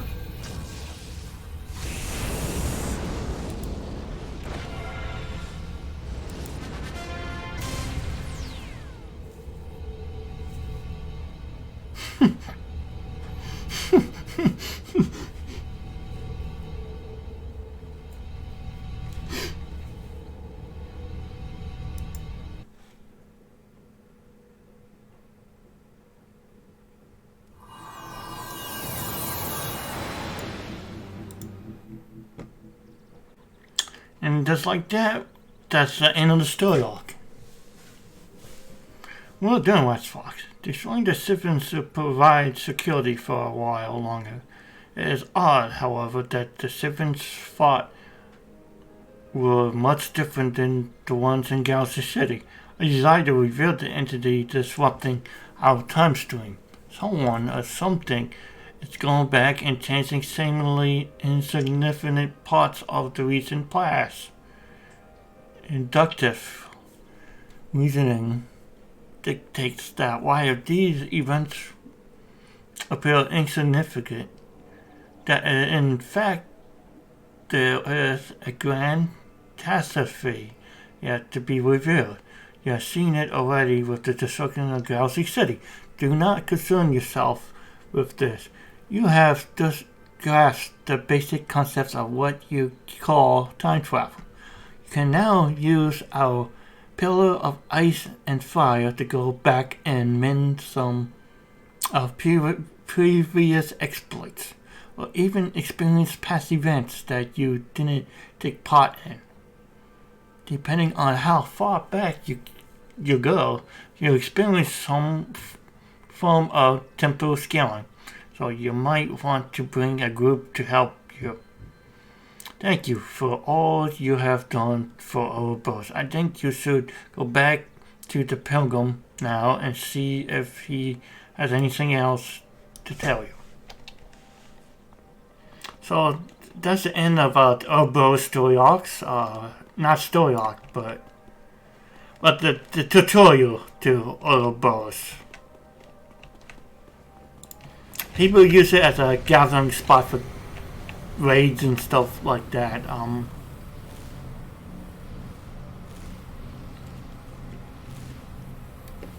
Ew. Corrupted bunny. Ew. I don't want that bunny on my team. You've done well in indoctrinating yourself into Ourobos. Made a few new friends. I see. Well, now you fully understand the power of the pillar of ice and fire. You can travel back to a previous adventure and relive them, or even participate in events you didn't partake in the first time. Also, Twilight Sun, Mentor Lazarus, and even Menosios all have important projects that could use help with. I go speak with them soon. You will no longer need one such as I, who doing well.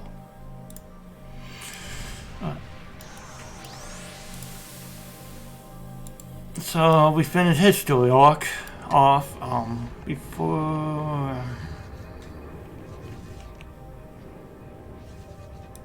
Before we do anything else, I want to get something from Atlas. Make sure I don't need.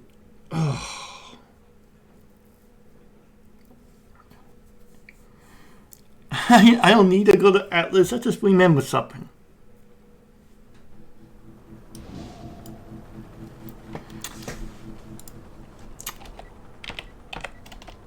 When you hit slash A8, it brings up the auction house window.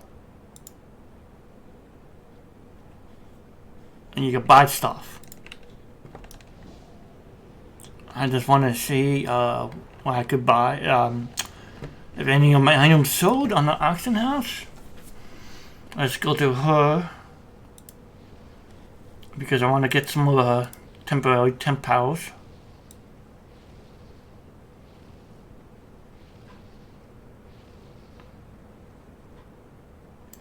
Summon tank.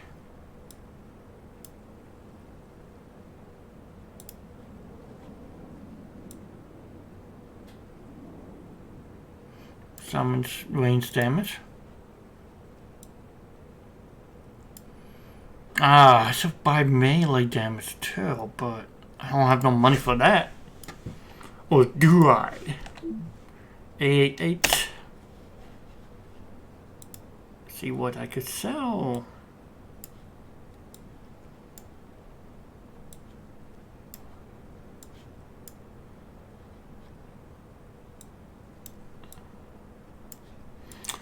if you want your items to sell fast on the auction house, you just have to press 1 and both. And sold.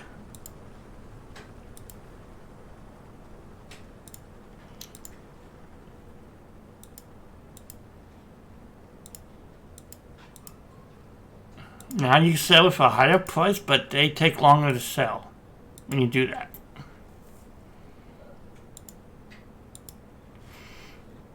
Recipes always sell well. Oh, some recipes. Lower level recipes don't sell well.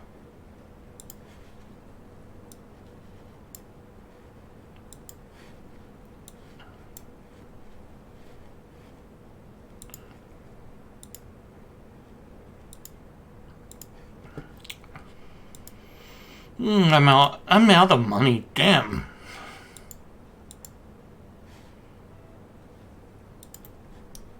I still have gun and melee damage too. Oh well. Back to Ourobos.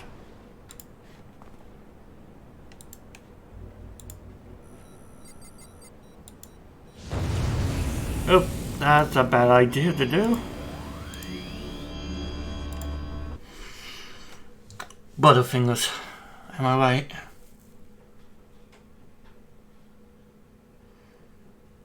My hand accidentally clicked on that.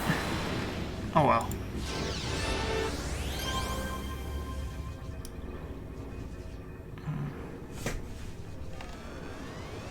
Now I believe we could do it. Who has a story arc? Was it her? Nope.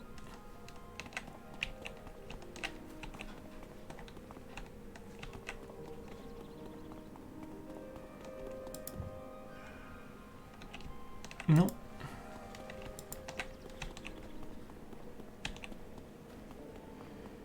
He's a vendor. Okay.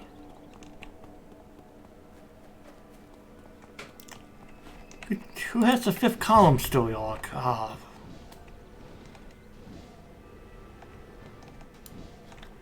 It's her, right?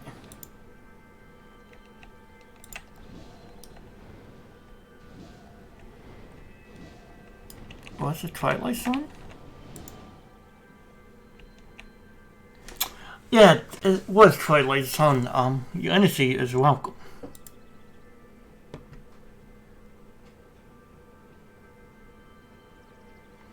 This story arc is based off of, City of Heroes comic books.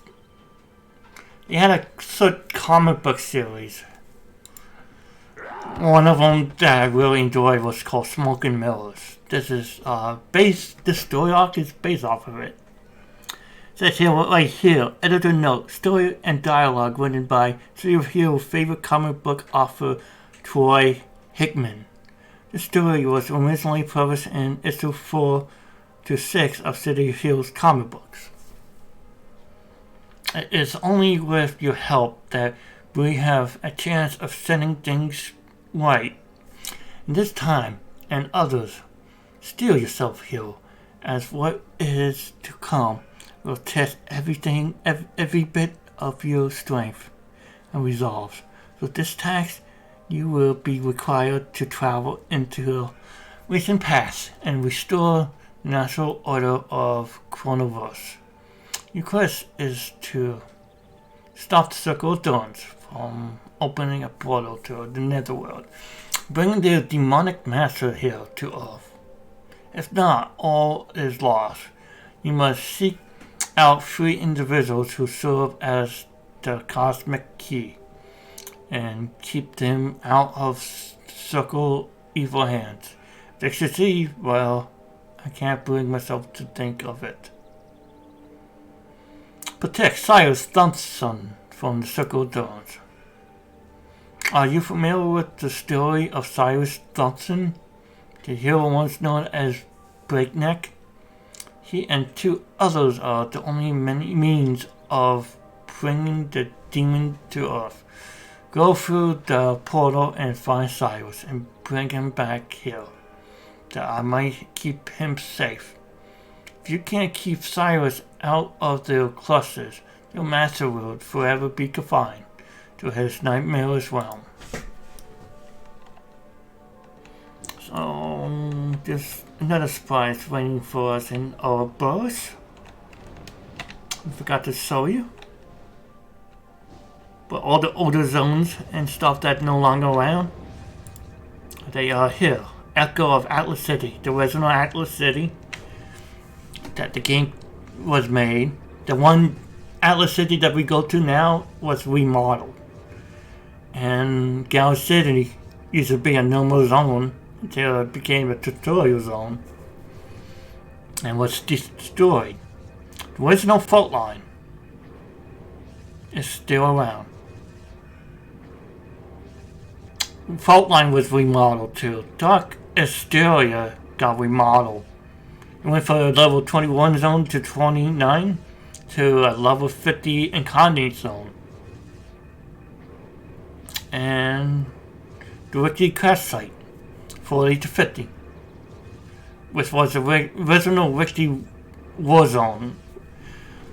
The Ricky war zone was remodeled and remade, basically. So, if you ever want to visit old zones that got remodeled that you miss, you could go back here.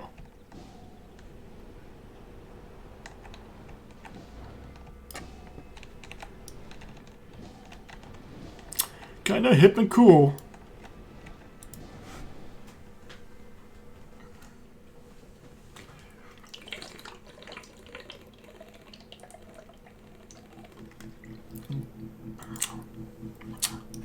Now this is the first solo TFs. I mean, we could solo all TFs, but this was the first one that pioneered it all.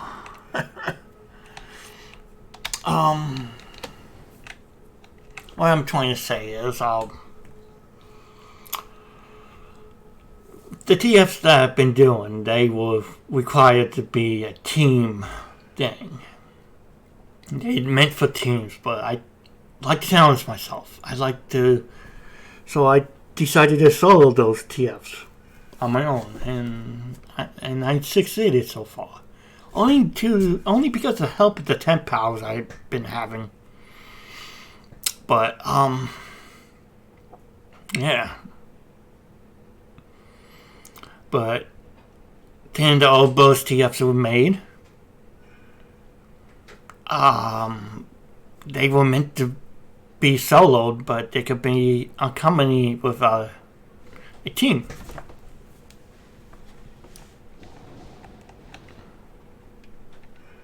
Okay.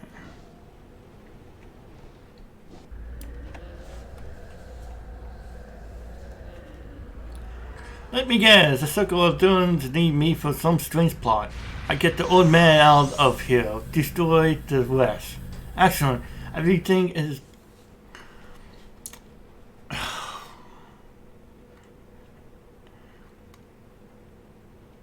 Excellent. Everything is going according to plan.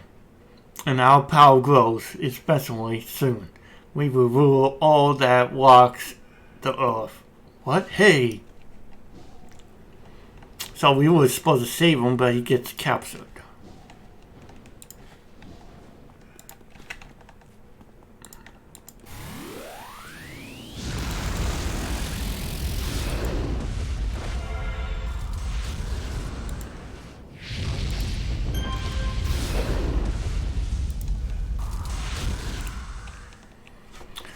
The Circle of Dunes worship demons and stuff like that. So they found ways to teach death, and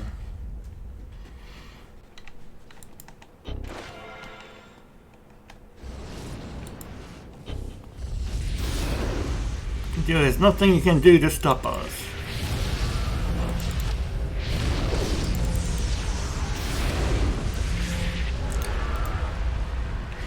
You know, it's funny that circle of doings that were remodeled too. There used to be old men in robes. It's true. Old men with like beards and facial hairs and stuff like that. That was a circle of doings back in the old days. Nowadays, women with like wood pointy stick swords and crossbows. You have gender, male and female class villains and stuff like that now. A lot has changed in this game. And you know, people don't like change at all. Some people just want the original stuff, you know, content. But me, I always want things to change and evolve. That's progress. That's progress right there. Everything change. You either embrace the change or get left behind.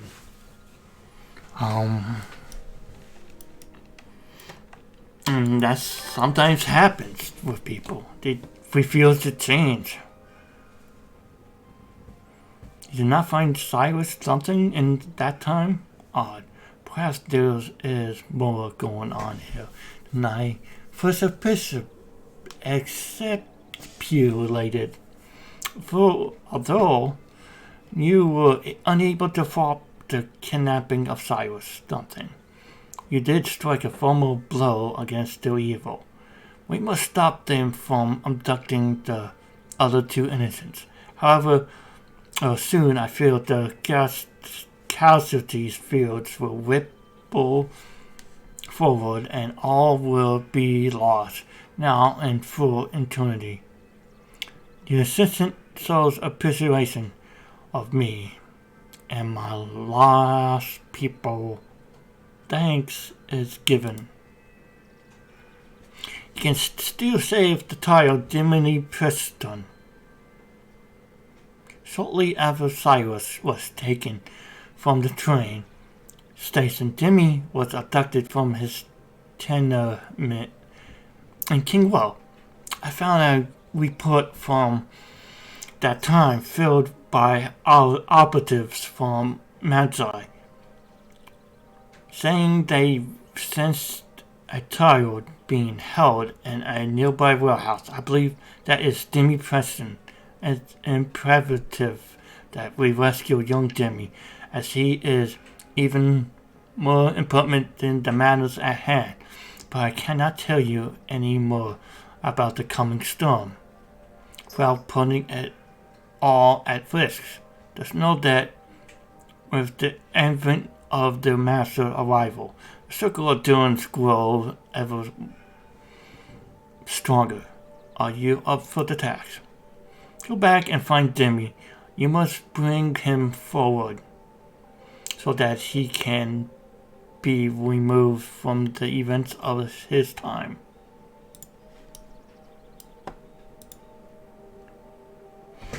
Now this is all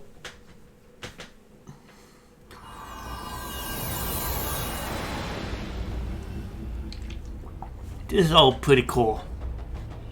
I love comic books, City of Hill comic books with the Statesman, and whatnot. Me, it's just my way of geeking out.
I hate behemoth masters.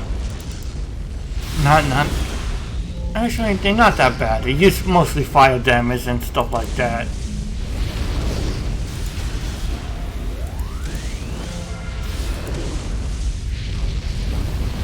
You hit hard though.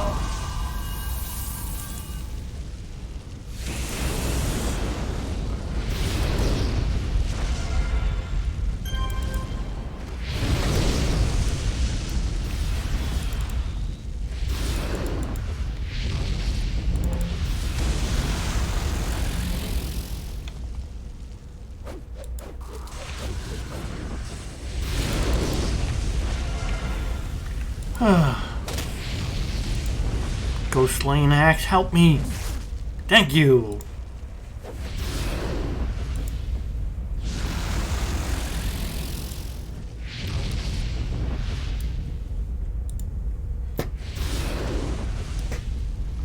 That's one of the reasons I hate fighting those ghosts. They like to run away, then ambush you when they return.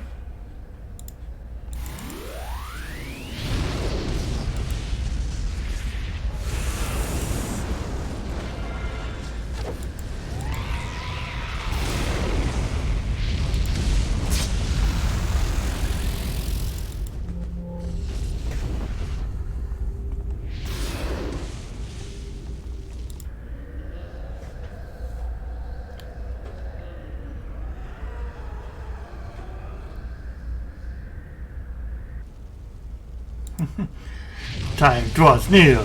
We must take this brat to the ceremony. Make sure his bonds are secured and remove him from this place.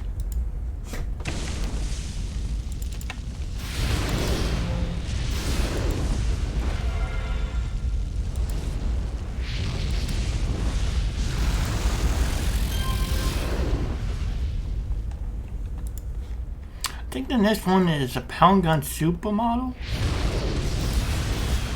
Or something like that? I don't know. I'm trying to remember.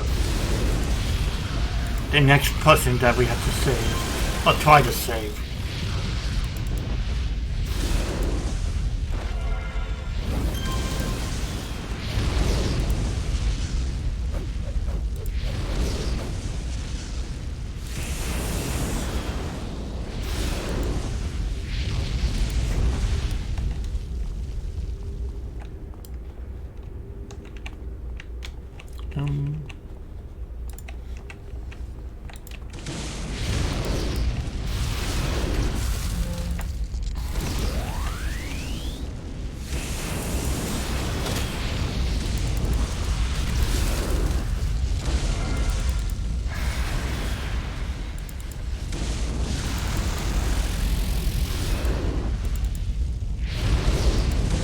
The thing with the Behemoth Masters are they're just strong against fire attacks.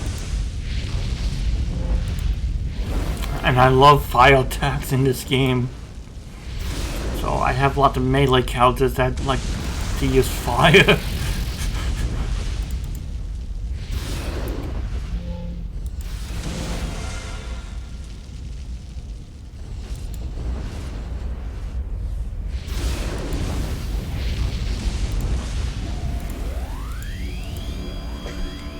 Okay.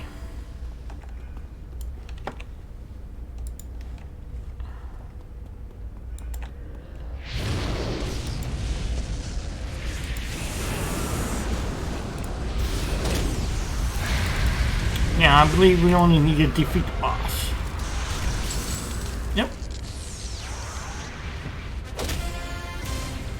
Go away. Go away. Goodbye.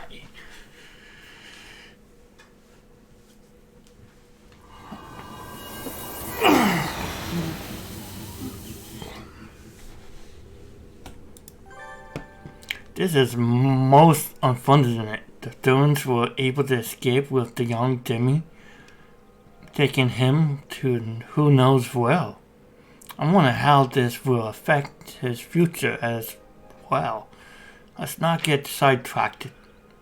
There's still a chance if we can get to the last cosmic key before the Circle of Dawn. Perhaps if more of your kind are like you, there is hope for humanity and Gidarian alike. There was a beautiful woman, a model named Kenny Beatrix. She was last seen at a fashion shop in Alice Park some time ago. She must be the third key to the Circle of Dawn's plans. If you can't go back there, keep her from being abducted. The Circle of Dawn can never complete their plans. The safety of Kenny Beatrix is our last hope. Save her, Red Fox. You didn't say please. Oh well, I forgive you.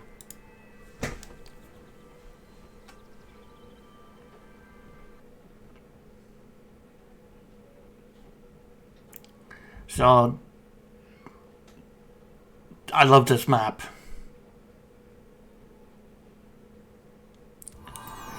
I'll show you why. It's a fashion show.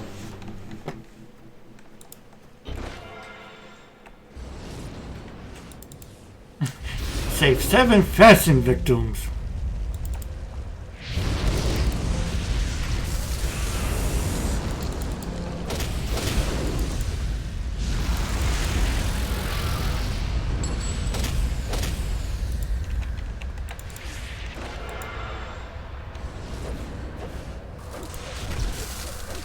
Everyone in the fashion shows are victims of bad fashion. Alright. Okay, there's some nice dresses out there and fanciful shows, costumes and stuff, but still. Who would wear something like bizarre?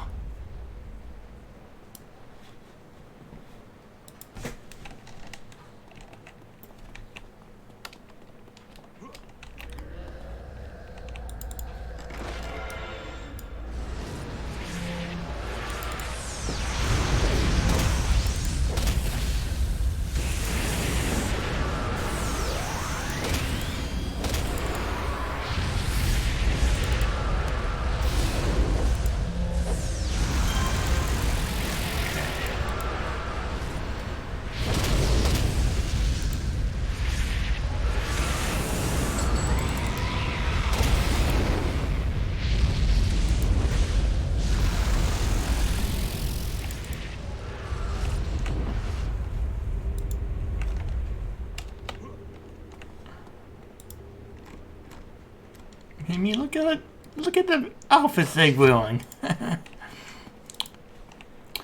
They're actually modeling for icons, the tailors in this game, where you design your costumes and stuff. So they wearing like new superhero tights and stuff to show off to the crowds. But I always found it to be kind of interesting how they made the whole tailor thing in this game part of the story. Designing your costume is part of the story.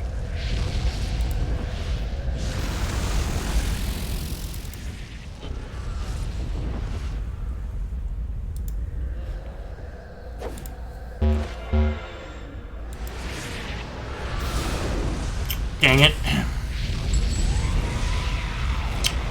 1 second, folks.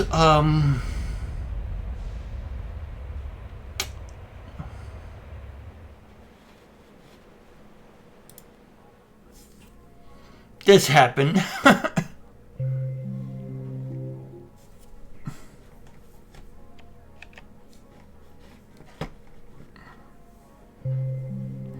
The thing happened was,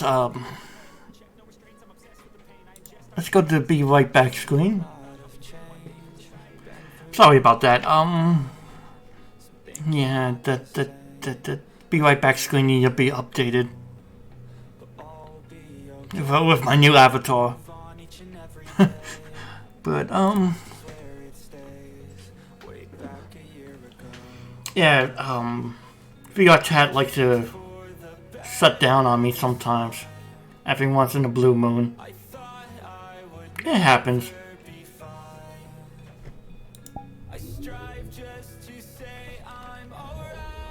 Okay.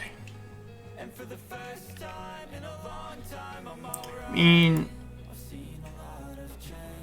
for a free software like VR Chat, you use, you know, to talk to people, and I use it for streaming.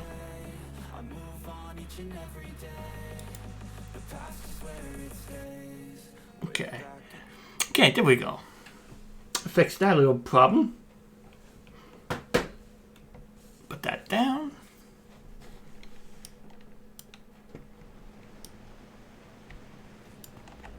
Some fashion victims we need to save.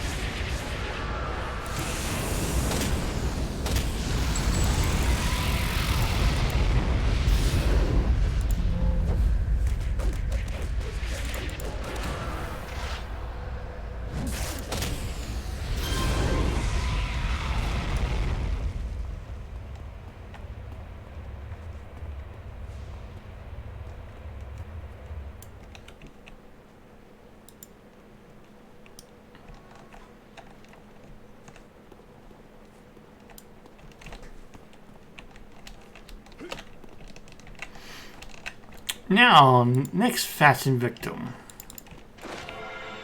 It's good. Dude, this dude is definitely a fashion victim. Ugh, that hairstyle is awful too.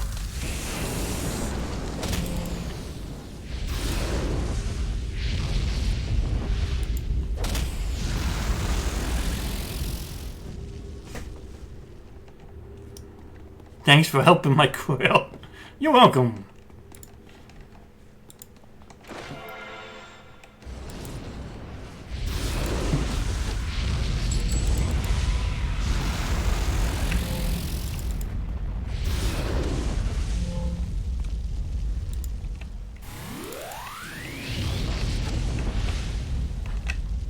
I know the real reason you're here. You want my digits, don't you?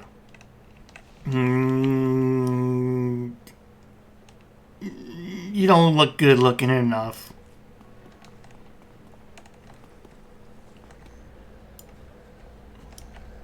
Any more victims up here? Nope.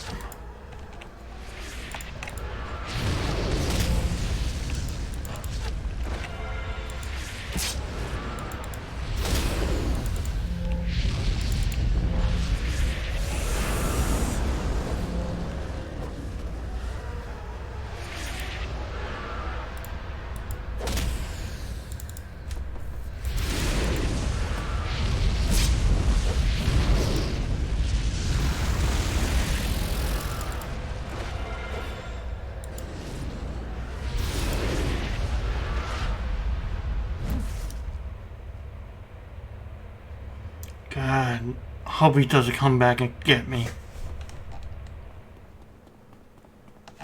I'm gonna go over here, dump over here, pull this out.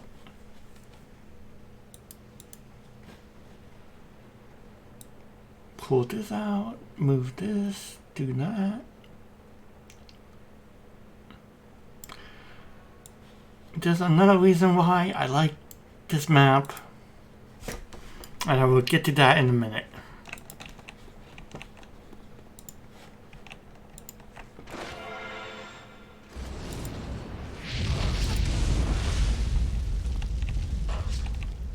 Mandy we Billy Tooks.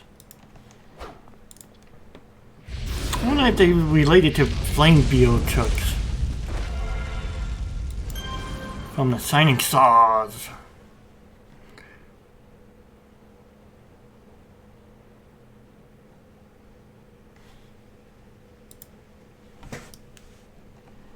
Boy.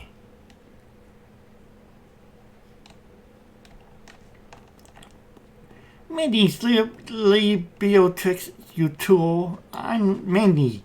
Candy is my twin sister. We were doing this shoot together.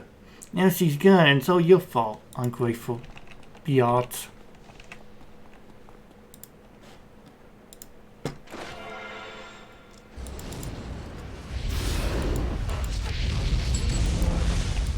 Oh god, he's not wearing no pants. Oh, gross, man.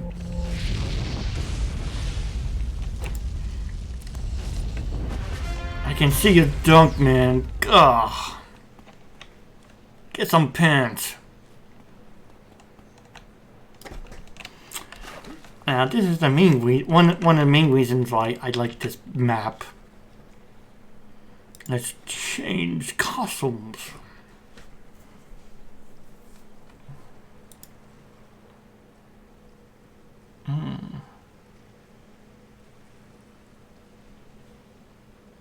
Let's do the spin. Spinny, spinny, spin, spin. This is one of the reasons why I like this map. I can pretend to be a model.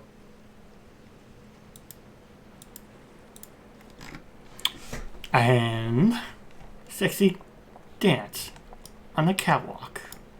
Do your thing on the catwalk. Oh yeah, you're strutting it, girl. You go, girl. And even though you're actually a guy.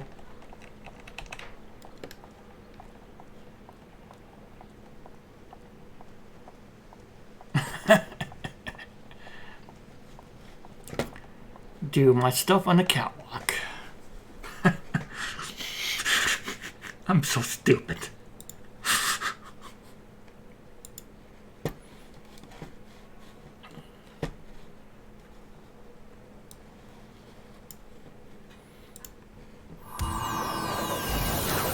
Enough of that. So stupid.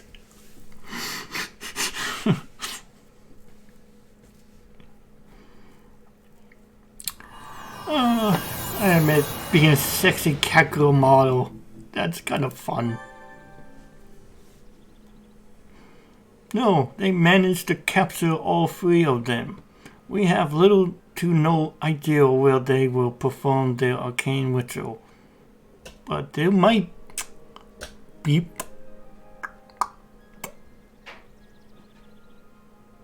No. Wait. No, they managed to capture all three of them. We have little to no idea where they will perform their arcane ritual, but there might be a chance. Give the clues will accumulated. I might have been able to divine an area where the ceremony may take place. It's a slim chance, and even if you can find it, the odds of you going back to exactly the right time and of you defeating their assembled forces are peculiarly now. Still, I have faith in you, Watchfox. With all three keys, Bellanzoa can start the ritual that bring his nearly omnipotent master to Earth. There is a very small window of time in which he can do so. However, if you can find that exact moment in time to interrupt the ceremony, even for a few seconds, he will lose that opportunity. I count on you to stop this evil. The word of today and tomorrow needs you. Go and stop the ceremony before it's too late.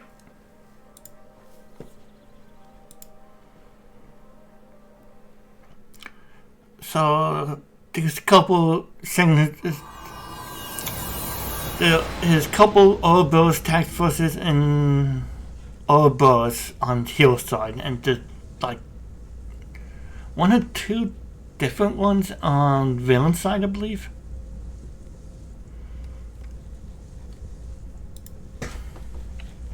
Okay, let's go. Oh, I got the sexy walk going. Oh, I want to turn that off. Okay.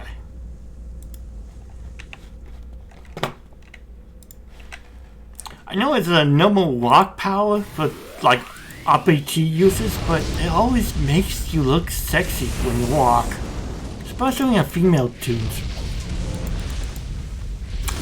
Avatars or whatever you want to call them.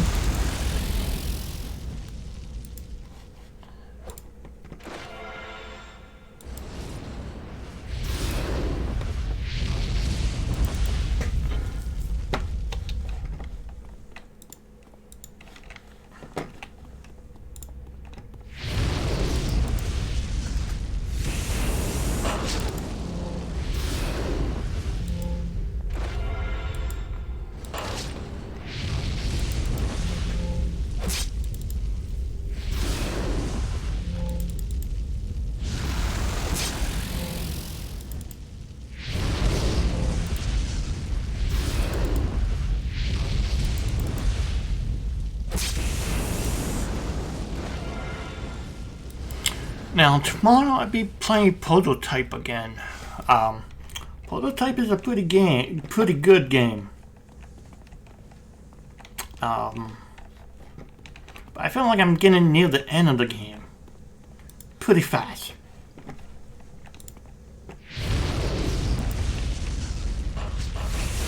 I mean, it's an open world game and stuff like that, but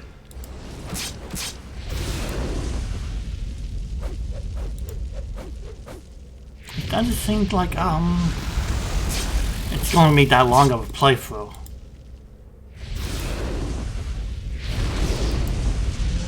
Don't worry about that. I got tons of games I could stream. Games I bought a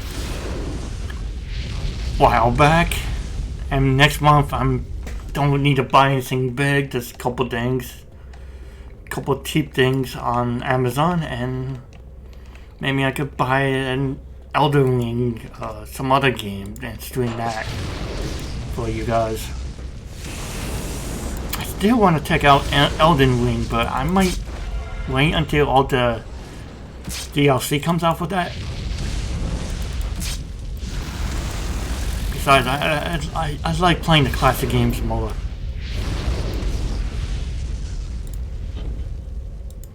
Just something that I like, you know, the most. I mean, I don't mind playing new games either, but it's the classics that always bring me back home.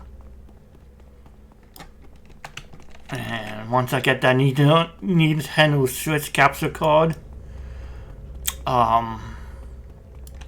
actually that capture card should work for the Xbox too, but you know, and PlayStation. So I got more things more console games I could stream also, but I do own a Nintendo Switch, so. And I do love my Nintendo Switch games. I don't know, I kind of like Nintendo Switch overall when it comes to video game consoles. Reason why, because they're not like always fighting over, you know, they don't take part in the console world between Sony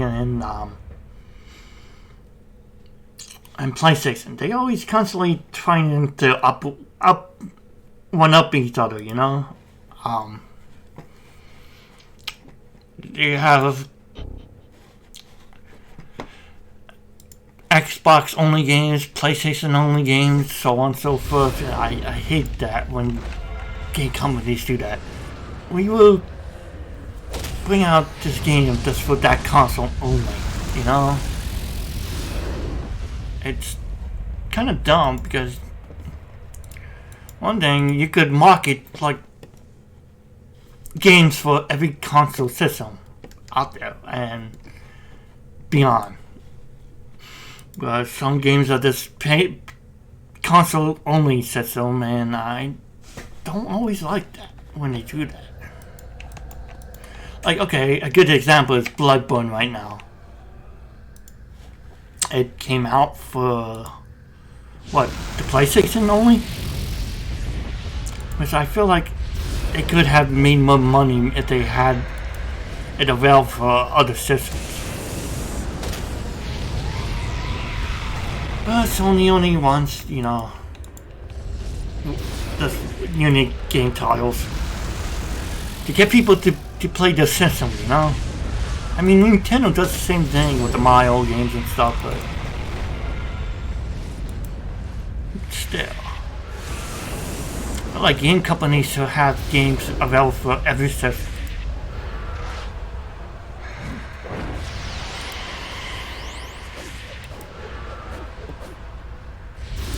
I don't know. That's just me, you know?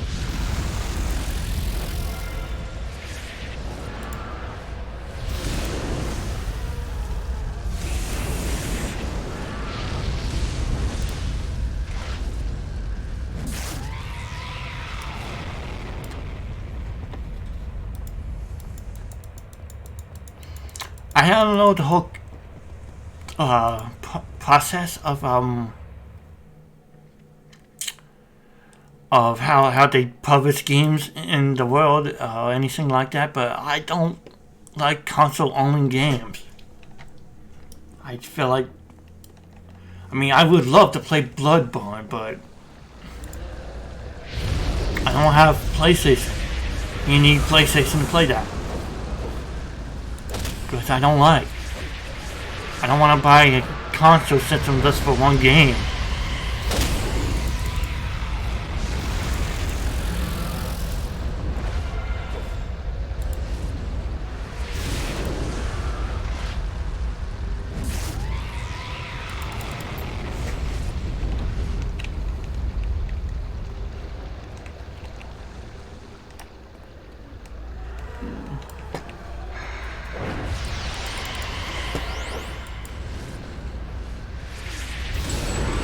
I hate those guys. I hate them. I hate them. Dead end.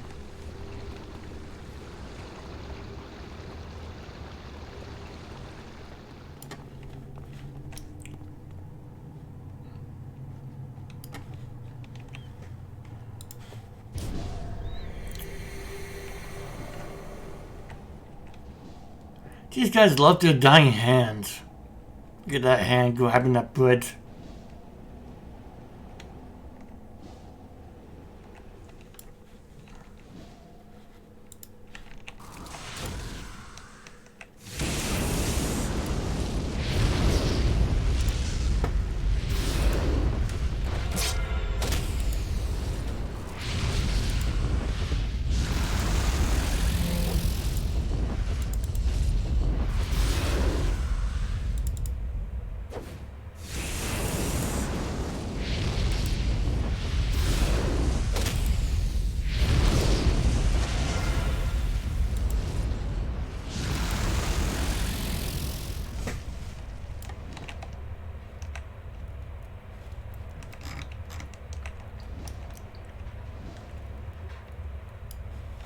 I'm just making my way to the boss, slowly.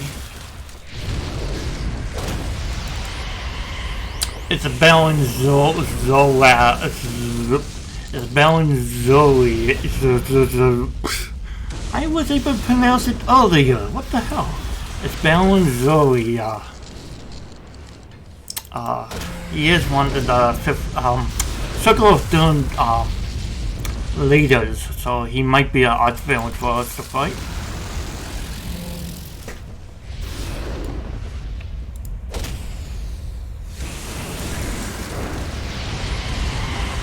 I don't think he's really that hard to beat,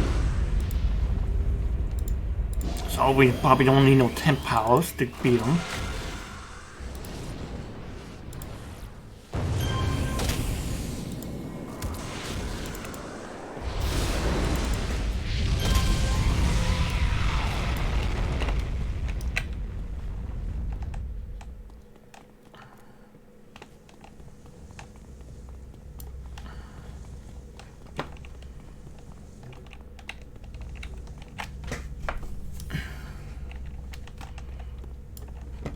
Okay, that might be the right way.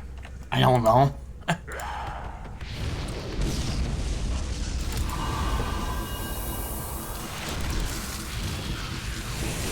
That's the great thing about high-level Circle Dome members. A lot of them use fire.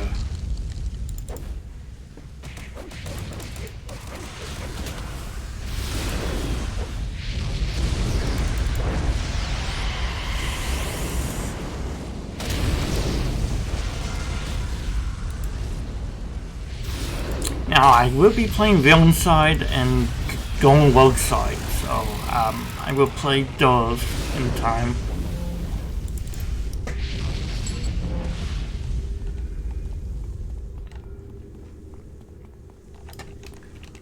I'm going the wrong way. Hello, ladies. Ow!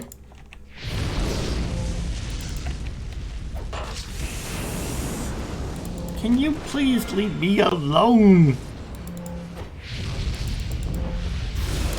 Bye. And can you leave me alone now? Lady, go away.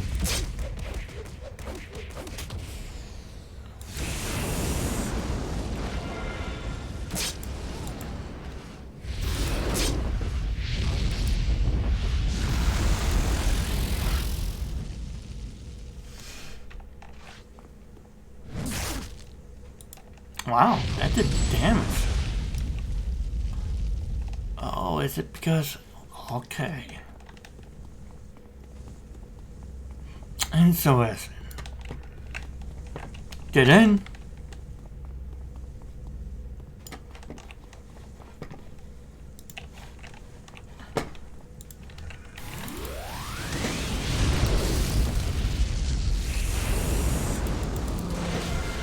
I hate finding ghosts. They just become big cowards when the health drops and they run away.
Okay. 13 bells have been begun to toll. The time of our master is at hand. I don't think so. I might not be in a colorful getup, but I can still kick your butt.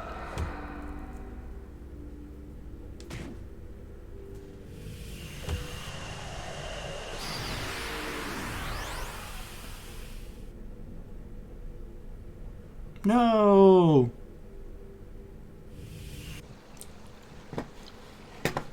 So Cyrus is fighting him. I might not be breakneck, but I'm still a man, and one who can stand up his own 2 feet, at least for a mite longer. You shall be the first to die. Maybe sometimes that's enough. So Cyrus dies at the hands of the Circle of Domes. But right now he's fighting for his life while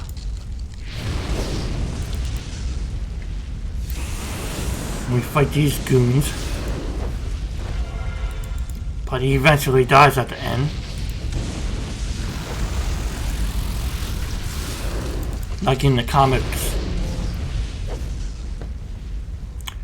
He was no longer a superhero, but he gave up his life anyway, despite that. Still follows that hero code of honor. You know, self-sacrifice and saving lives for, others.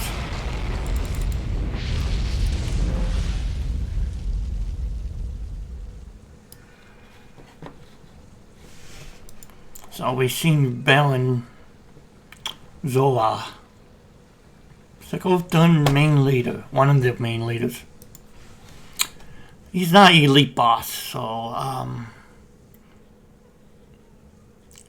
the ancient Bennogan sorcerer known as Ourobos was once a mortal man over 14,000 years ago. In his original body, his magical powers were at their peak.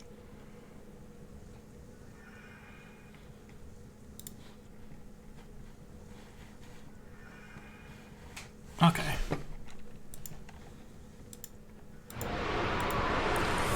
That's Baron Zola.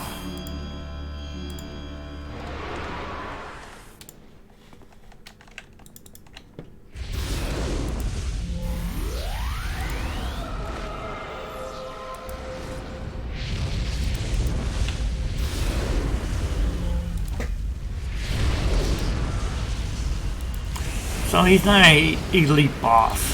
So we can still do this. Elite bosses are a little bit more tougher to deal with, but our villains are the worst.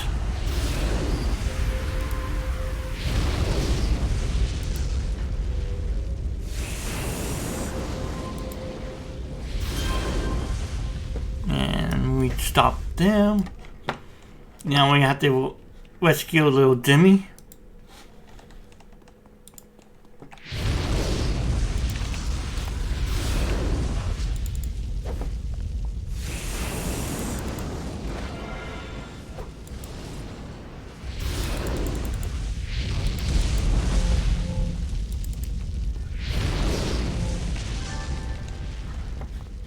Ooh, we got a clue from that? When Demi is fully examined by longbow medics later, it is found that he possessed a mutant gene that may well activate as he grows. So he's a mutant. Cool.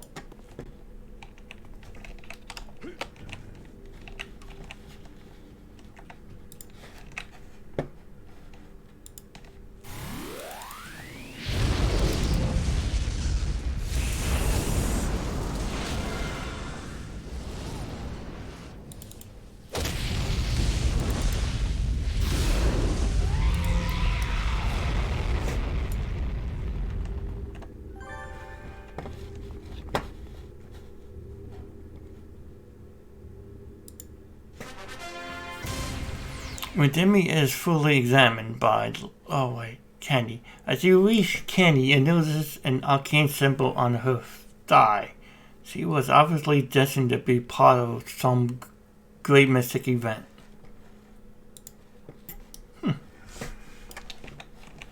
Now there's one more thing we have to do. I know, we completed a mission and stuff like that, but there's a mystery box here. Item. That we can read for story lore, you know.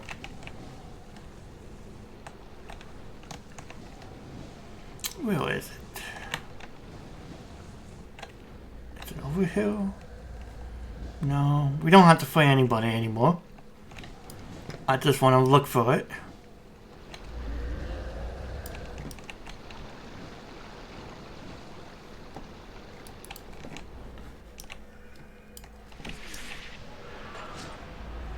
There's a hidden glowy on this map that explains about a little bit more about Ourobos, I believe.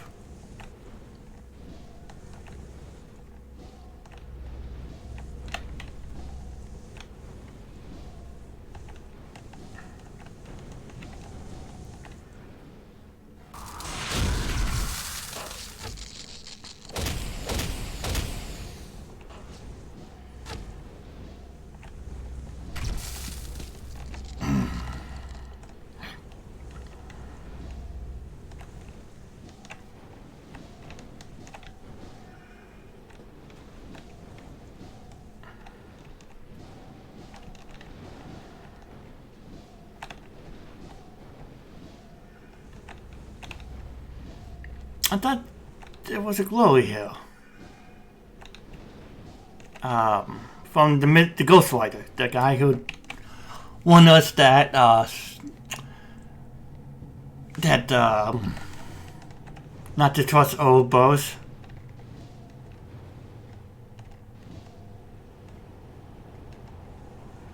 It was on one of these missing maps. Oh no, don't tell me I missed it.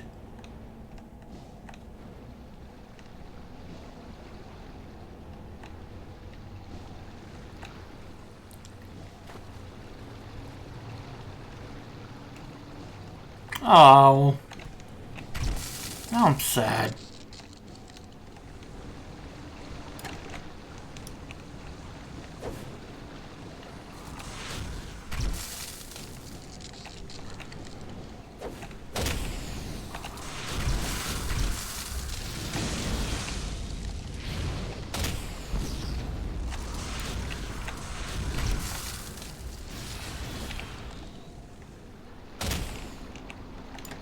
I miss lower. I lower item. Can't believe it.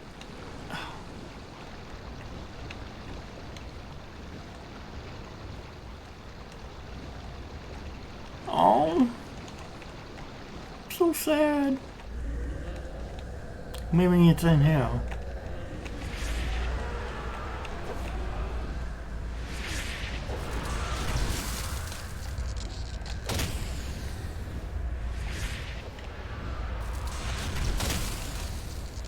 Yep, I definitely miss it. Shoot. Maybe it was downhill.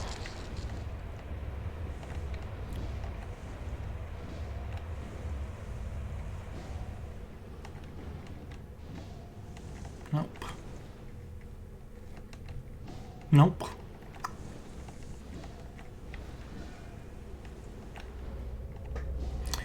So on some of these Ourobos Taskforces, you do, and anything that involves time travel, you meet there's like a hidden glowy or something on the map where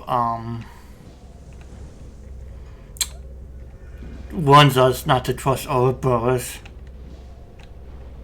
They're scheming, they're planning something evil.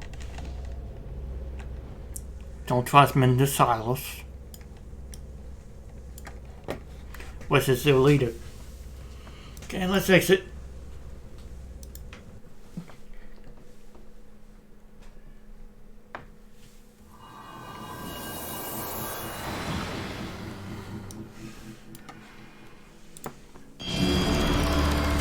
Rarely have I seen such actor-heroism in this time or any other. You have honored all of those who came before you, and you have set a standard for all those that will follow. I salute you as Fox, and I grieve not for the noble breakneck. As a man of the future, I can assure you that his legacy will never die. That's right, there's a statue of Cyrus Thompson and Kingwell. I believe it's Kingwell. Yeah, Kingwell. His hand stands. He sits on a bench and his hand welcomes like new superheroes into Kingwell, and that's kind of cool.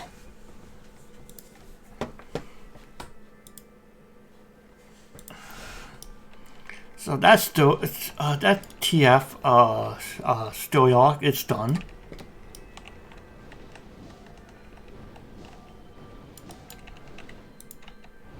I think this one is level 40. And the other one is level 35?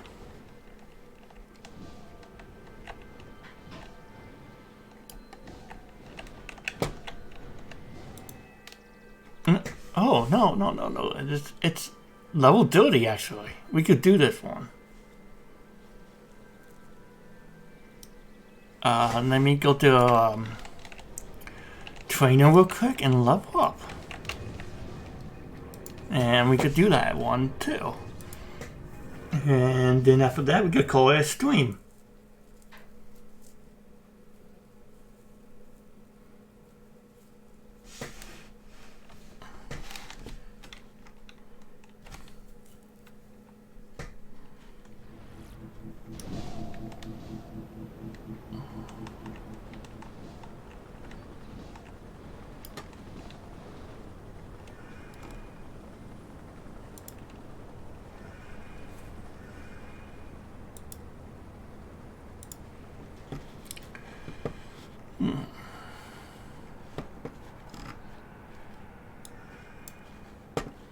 Gonna take leave.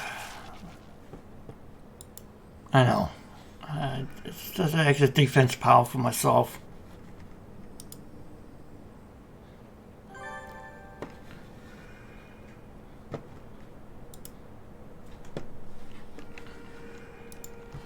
And only if I screw up with leveling myself, my character, I can always use,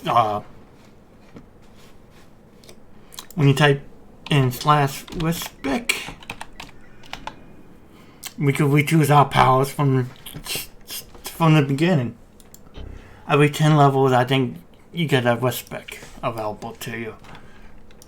So that's a great way to do things. And if you run out of respects after respecing, redoing your powers, you could go to LFG and go to, what is it? Story arcs? No. Trials. And do the tail ruler trial. Right here. That's how you get a respec from the trial, and you could actually redo your powers also that way. Another way is going to the auction house. That's WH. Oh, 8. Forgot. Go to recipes. Go to other. No, not other.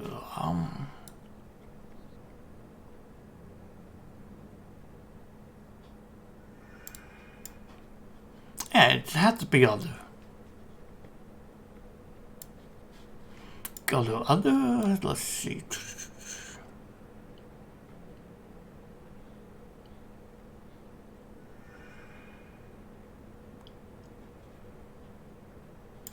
Fine. Just type in respec. And you can buy a respec recipe to redo your build. I don't know how much it costs though. There's no price tag for that.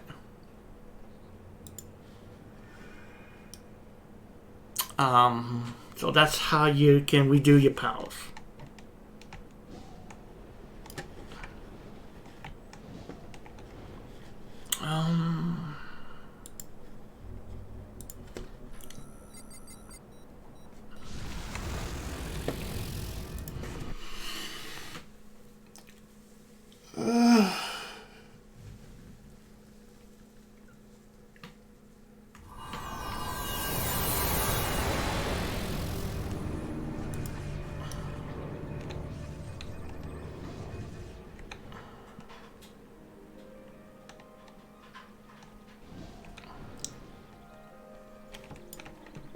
You know, I got an idea.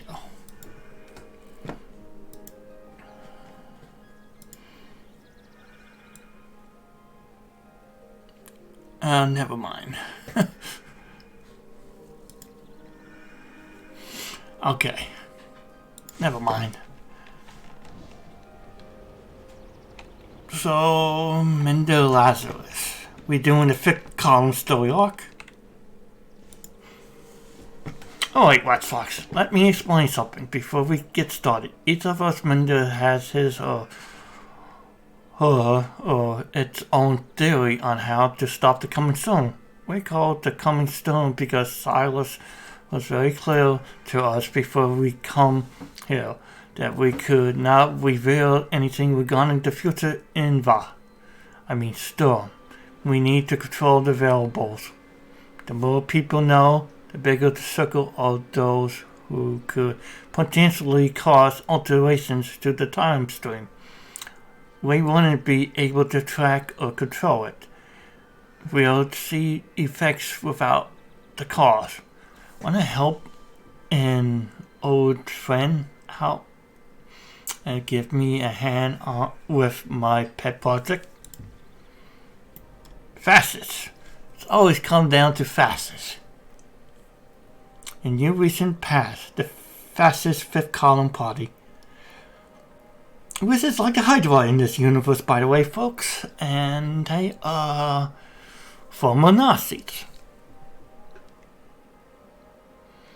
Anyway, in your recent past, the fascist fifth column party was overthrown and the council took their place. Now the council might not be the best group in the world, but compared to the fifth column, they at least had some rules. You know nothing about what really happened during the fifth column overthrow. Namely, the fact that you were directly responsible for it. Take a moment and let that sink in. Okay?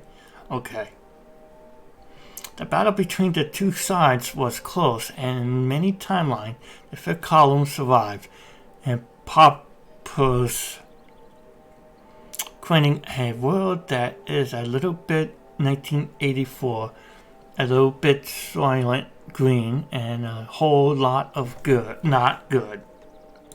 So right off the top, I want you to go back in time and upload a computer virus onto the Common Network.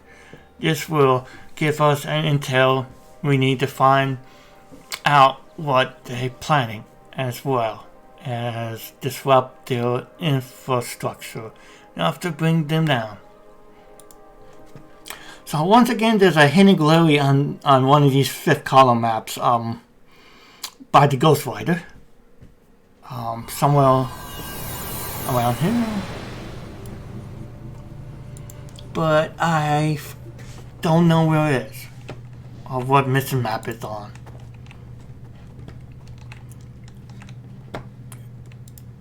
So these are the fifth column guys.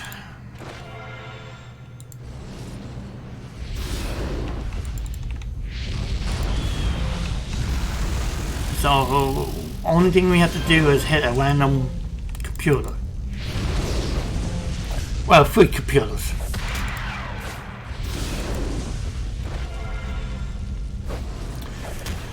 I have to admit this though, the fifth column has a better design when it comes to outfits.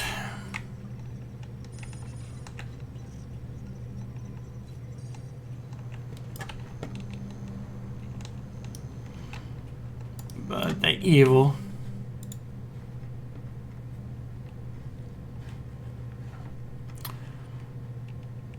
Fascists, anything that involving like hunting and hating other people,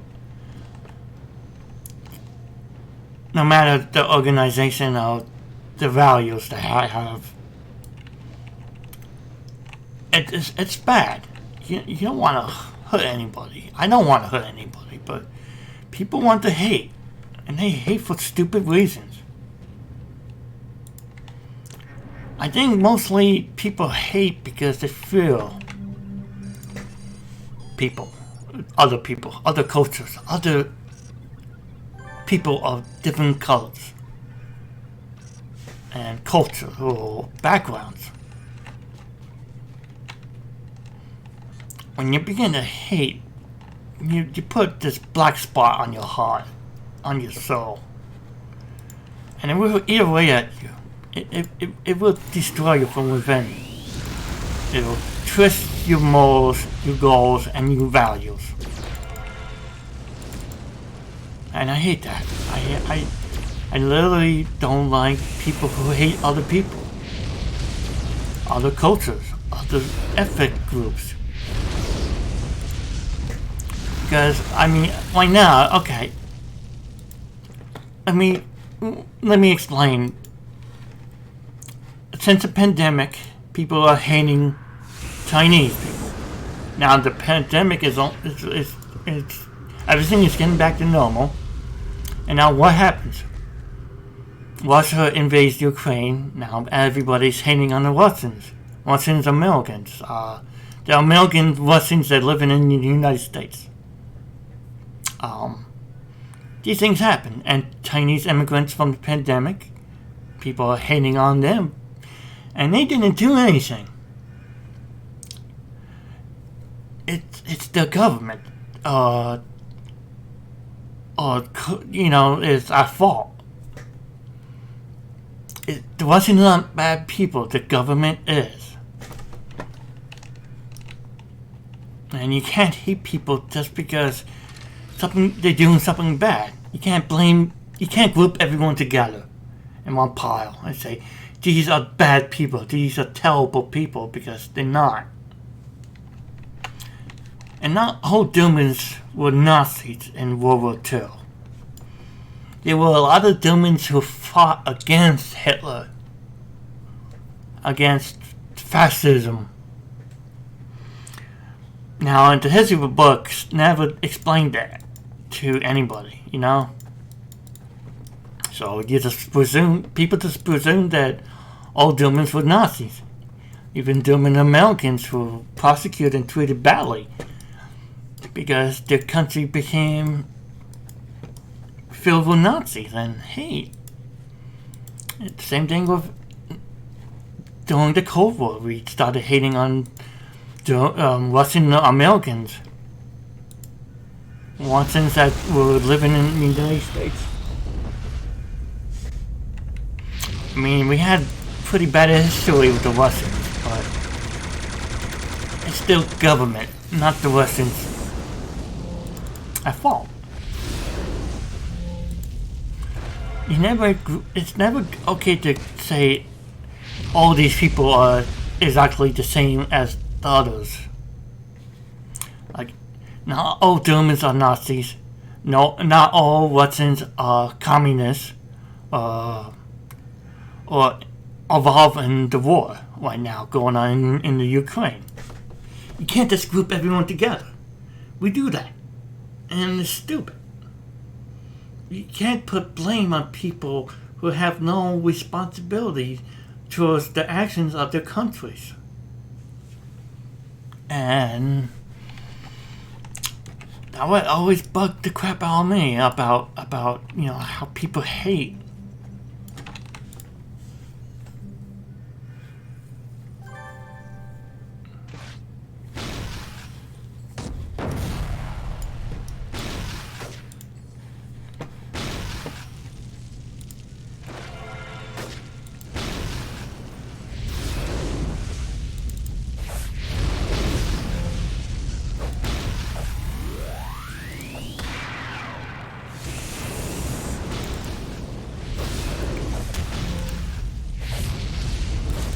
Even though the fifth column in this story lore were the ones who manipulated Germany. They were the secret organization that corrupted the whole government. But we know that's not true in our history. It was the Nazis who corrupted Germany.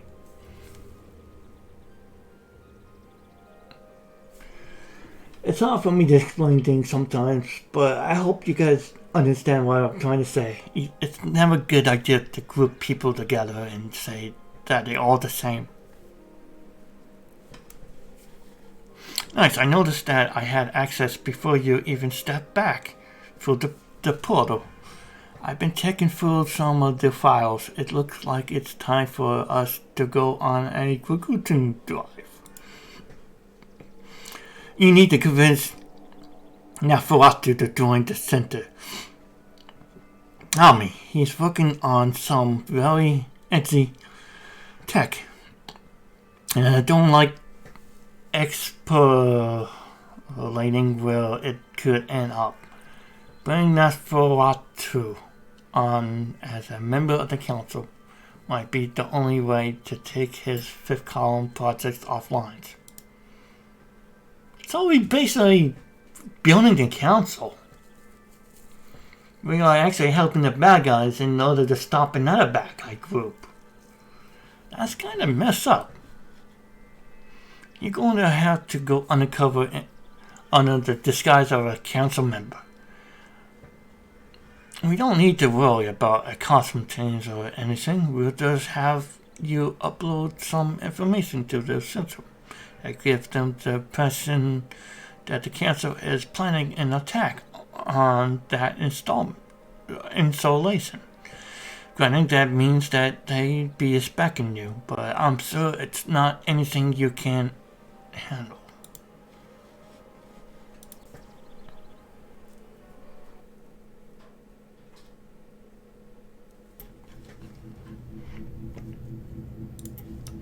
Nosferatu is a vampire scientist. He might be the creator of the vampires.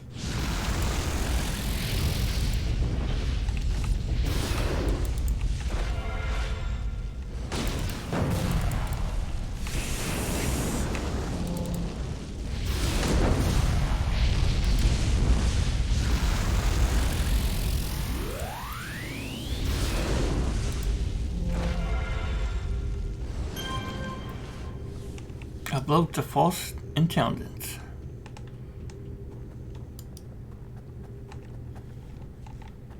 To Nosferatu. So we're going to convince him to side with us.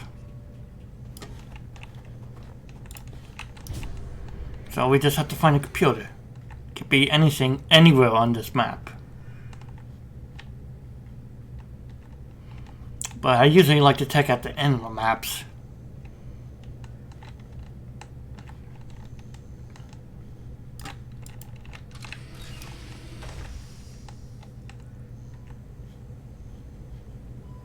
Okay.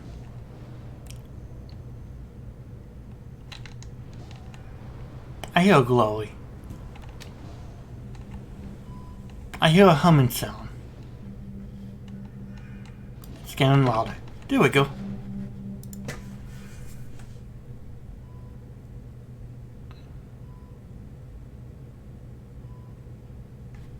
Now we find Nosferatu?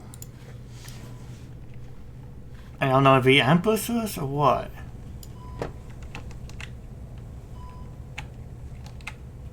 No?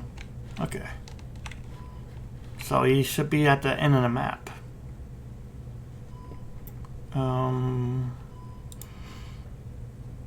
Okay. Oh, he spawned somewhere.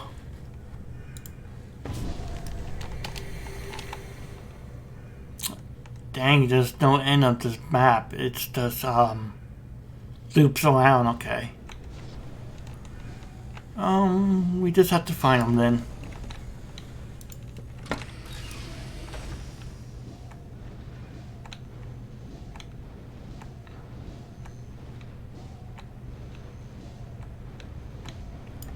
Oh, there he is.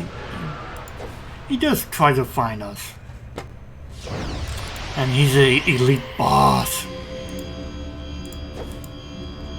They got the second hardest next to, Arch Villains.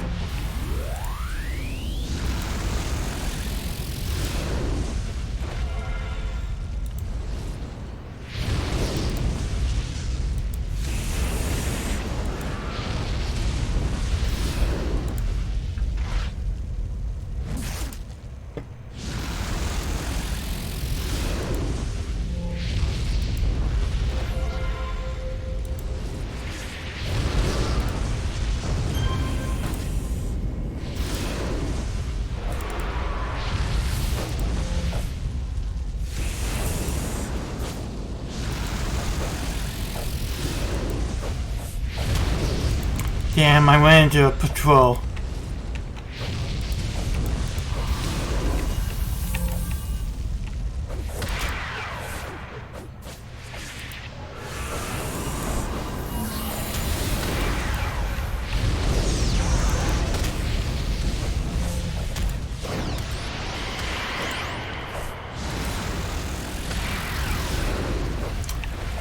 Now this guy likes to heal off of you. Ooh.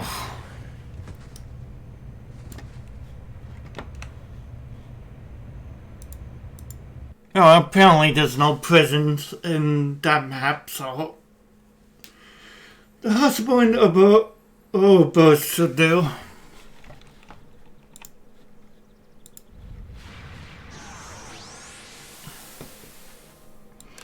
And we need to replace some of these because we out-leveled that level range. Okay.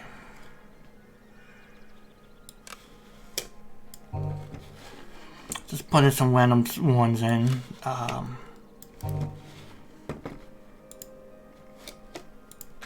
Do that little upgrade. There we go.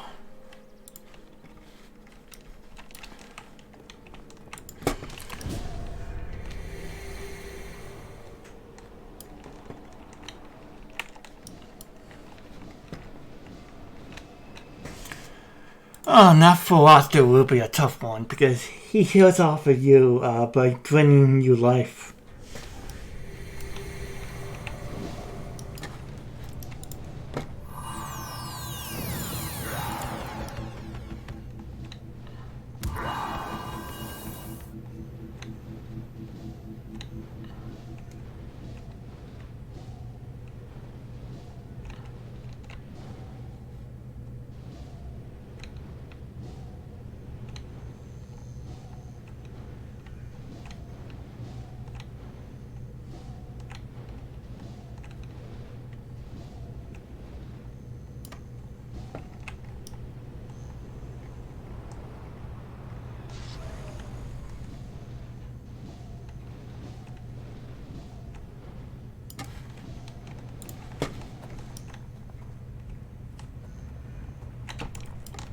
He's right there.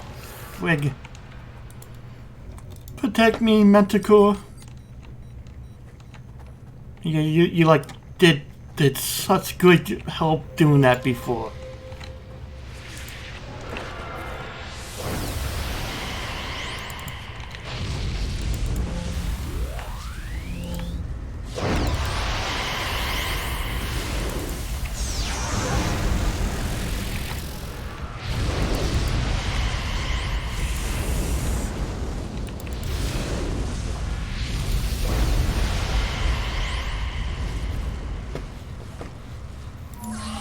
Oh, maybe they just come when you lower his health.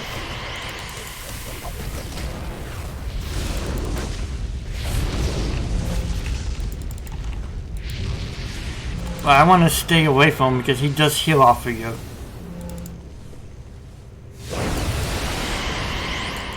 Damn it, I was too close for that one.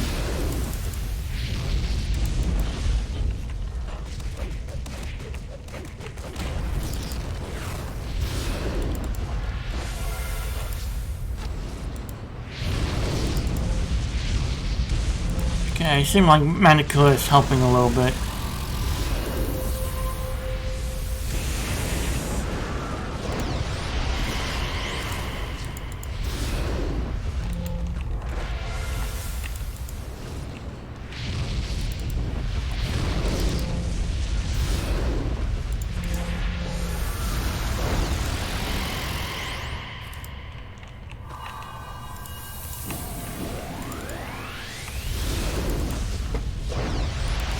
Dang it, stop healing off of me!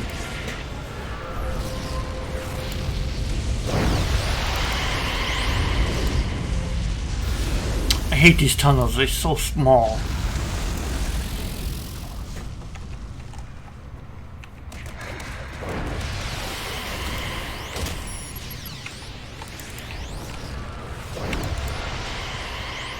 Fuck. You can still do this.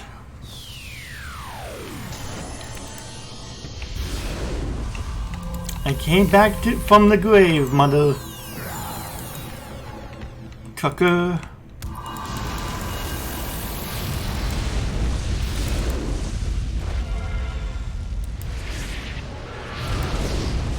See, that's one of the reasons why I don't like fighting this guy, because he always tries to heal off of you.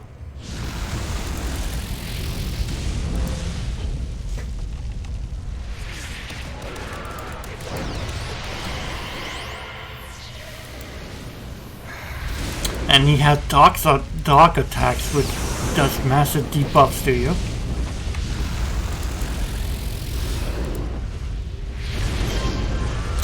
Oh, there we go.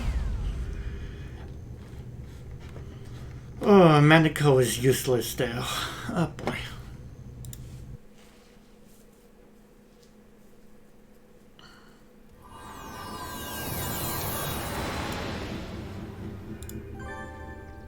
Nicely done. Now the conflict between the council and the fifth column is in full swing. When Neferatu arrives with his full contingent of vampiro, the center, will not look a gift quadrupled in the mouth. One last thing before you go, Red Fox. You and I have been through a lot. Just want to let you know that I appreciate your friendship here to many more past adventures. Let us not forget Newton and his lovely little law. Simple, though. There might be occasionally we can see them in action, but not for what to. On the side of the council, the fifth column is responding by bringing out one of their most powerful members called Buckholder. It's their equal and opposite reaction to our earlier moves. I believe it's time for a counter move.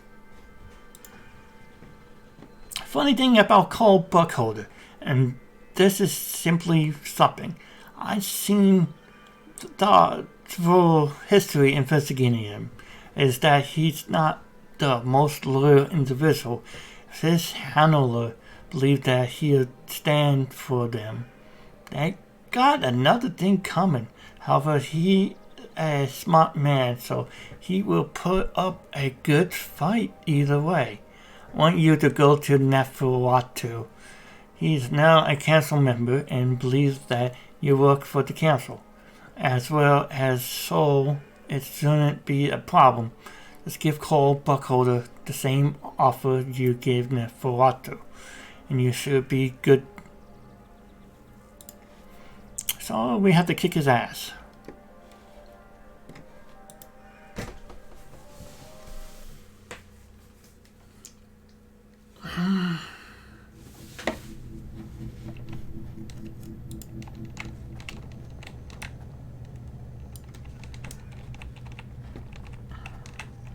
Buckholder is a villain that you fight on the STF.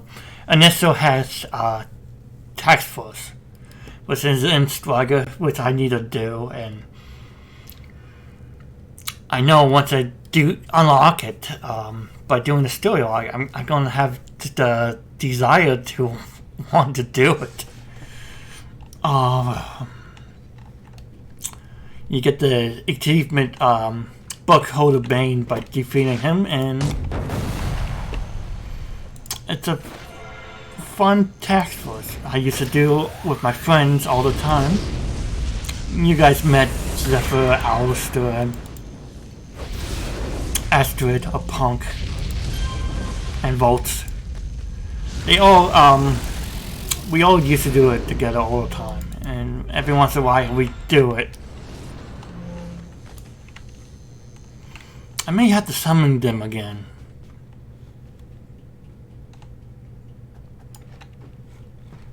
When I mean summon, I mean ask them nicely to join me for a STF in the future.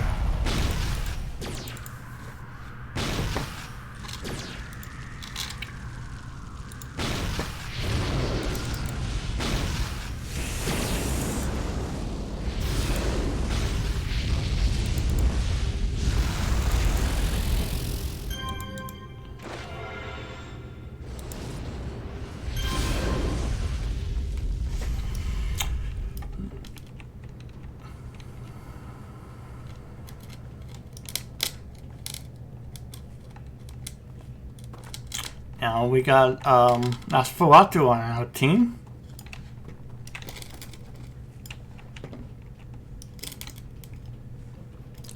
We basically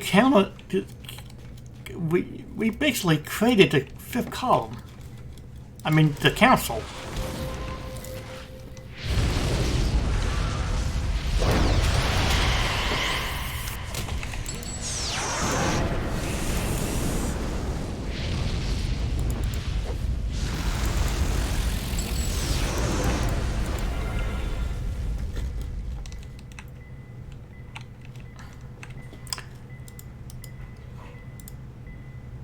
Few truly appreciate the genius of Neferatu Super Soldier program, and no more so than himself. Neferatu was so entranced by his ability to create the super strong vampires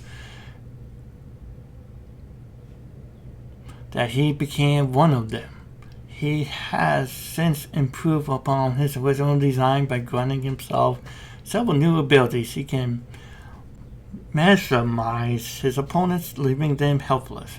Some say he can even siphon off the life force of his foes. So that's Nosferatu in a nutshell. And Buckholder always been fond of technology. He likes building giant robots, let's just say. He even have a robotic arm. That's Buckholder for you.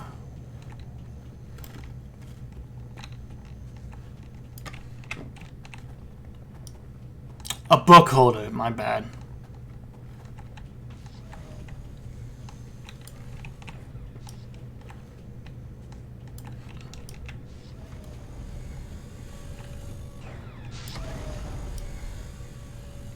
Ah.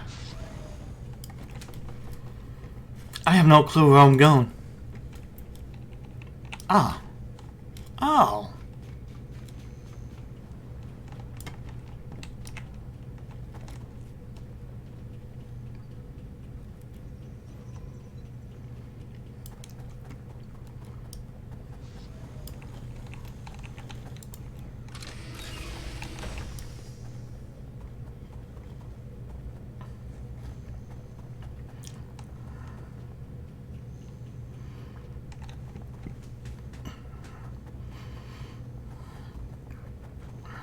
Yeah, we travel in Nosferatu?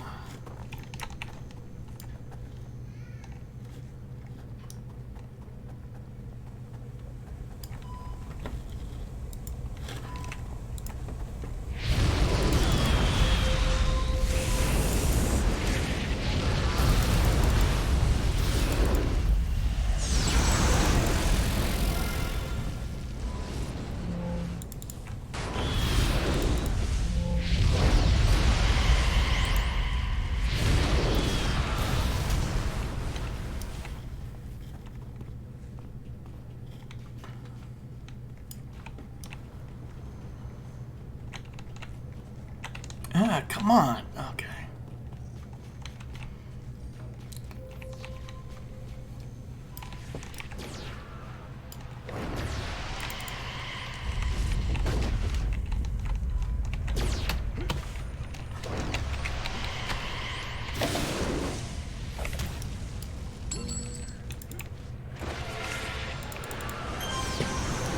Dude.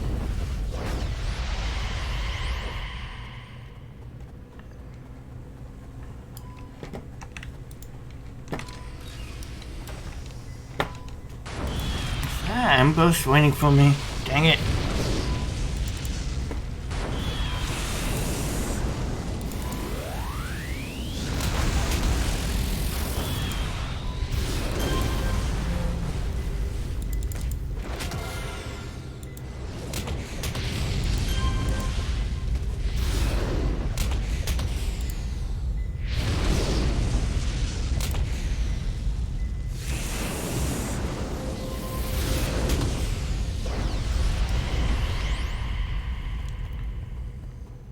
Yeah, those were robots, the Megmen. I hate fighting them. Not really. That's a lie. I don't know why I lied to you guys. I'm sorry. they do smash damage, I think. Smash and lethal.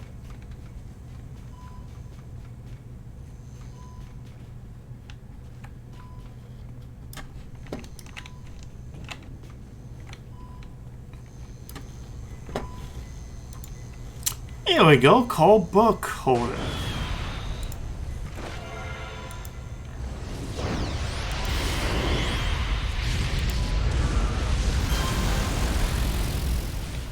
He's up here somewhere.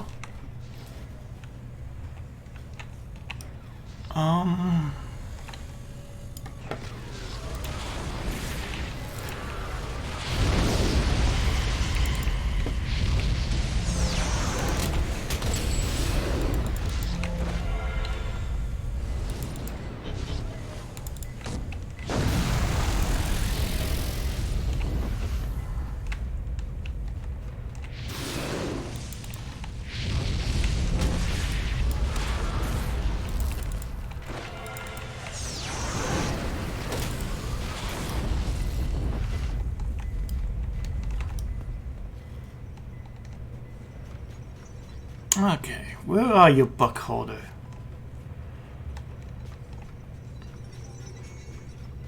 Are you up here?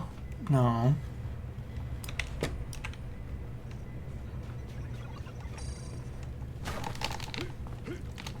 We might have to go all the way down to the basement level at this area.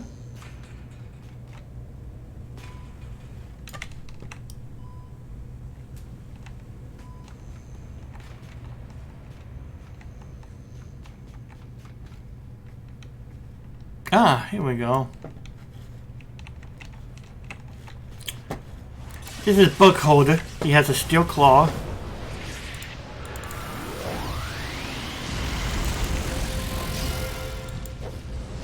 He's not as tough as an elite boss as Nafuato for me. Mainly because he used smashing lethal damage and energy. With a lot of resistance towards that with power sets.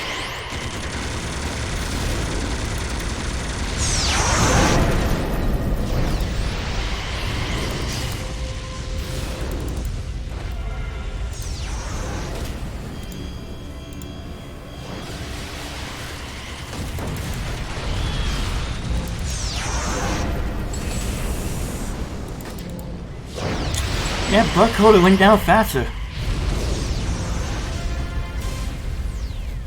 Thanks to Nafuatu help. Look at that beautiful face of his. I bet you guys would like to kiss him.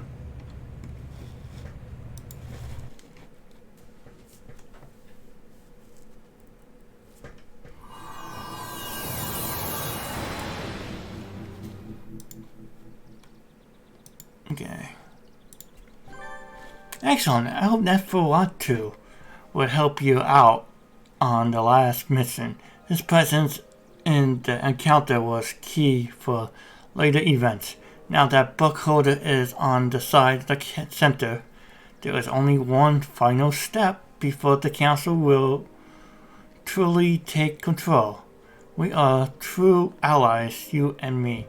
I will speak your name with reverence to all times of the ages. I am in your debt. The last piece of the puzzle needs to be put in place. The last 3 leaders of the 5th column needs to be removed from power. You have Nefuatu and your new friends, Cole Buckholder, on your side to help you out. I bet you can't wait.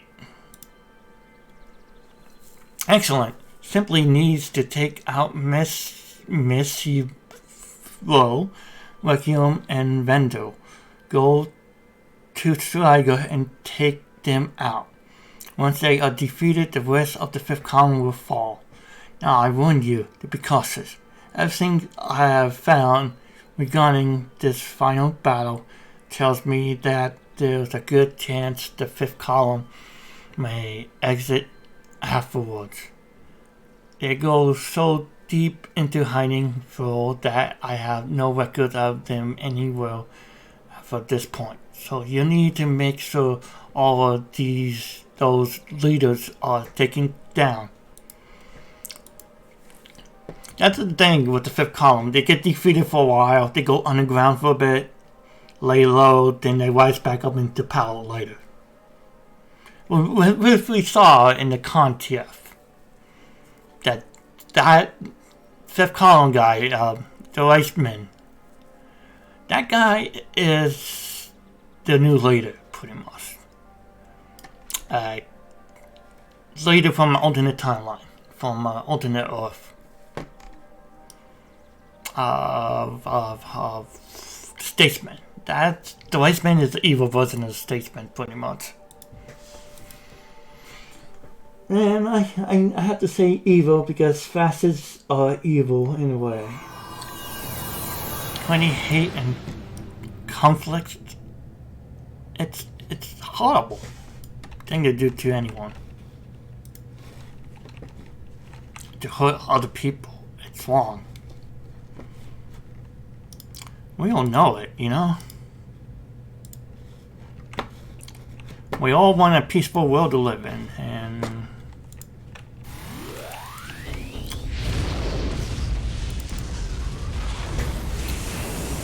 evil comes in many forms. I actually didn't believe in evil for a while. I thought everything was great, that there's some light at the end of the tunnel for lots of bad people, but sometimes when you spread hate and conflict, are you truly good?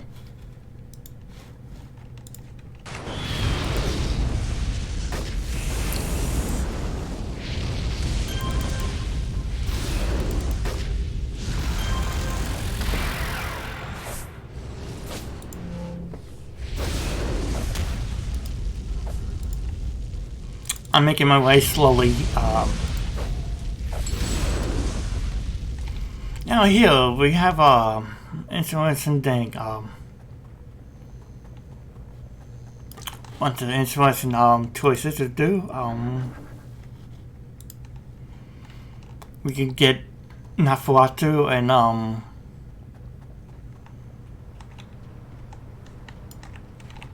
Buckholder. That's Buckholder now, and there's a new council member outfit.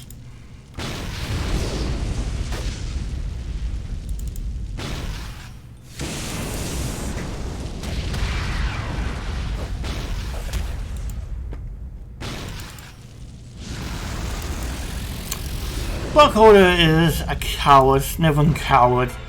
He will always side with people with power.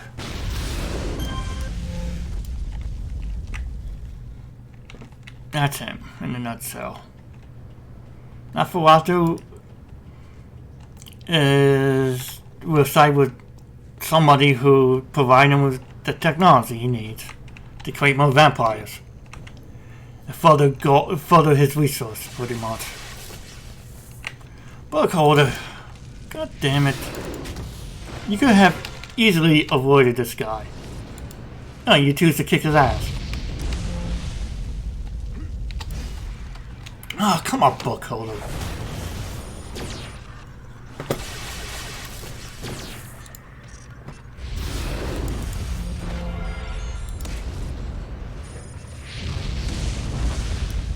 Okay. Can you not go off by yourself?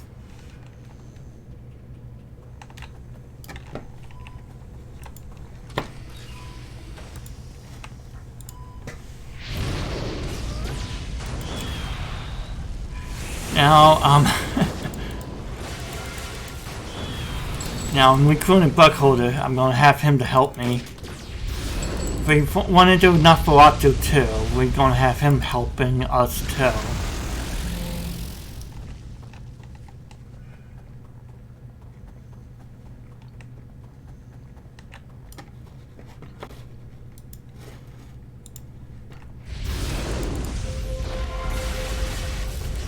For 1 minute, I thought that was, Nafuatu.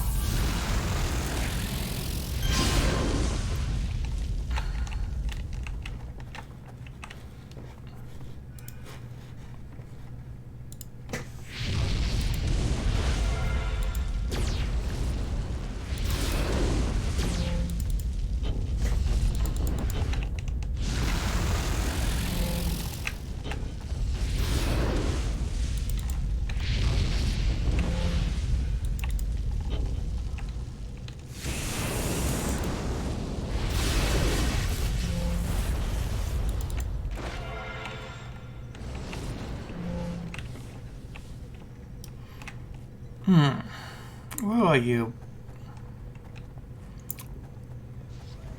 Where are you, vampire?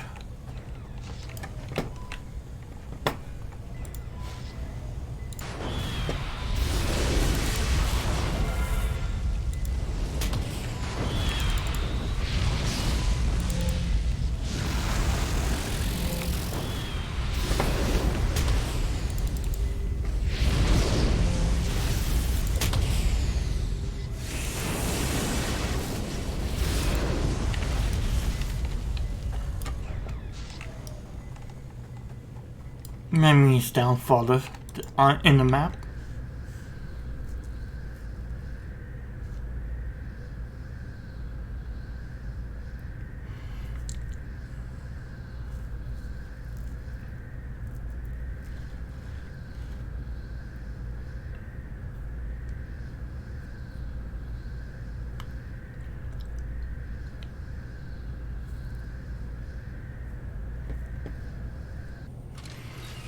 You're wondering who is Requiem anyway. He's the leader of the fifth column.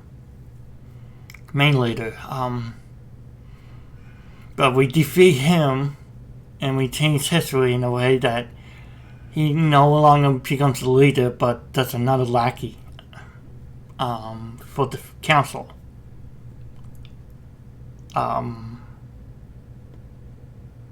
Requiem has alternative motives, secret motives.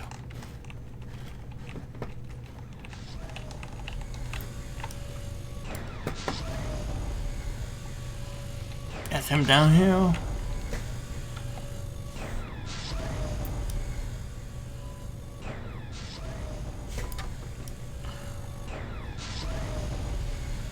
I think we are missing the vampire dude. I still want him on our team. We may stand a better chance. Wait, dude. Okay.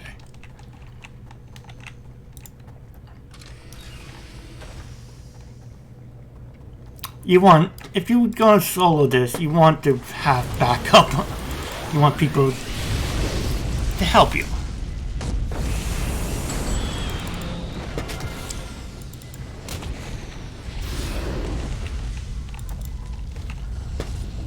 Ah, there we go.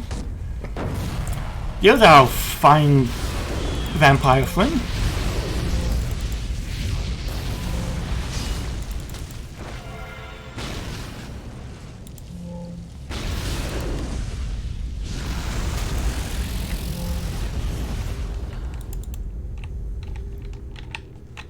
Okay, you didn't even say thank you. Okay, whatever. Oh boy. Why would I think a fascist like him would say thank you?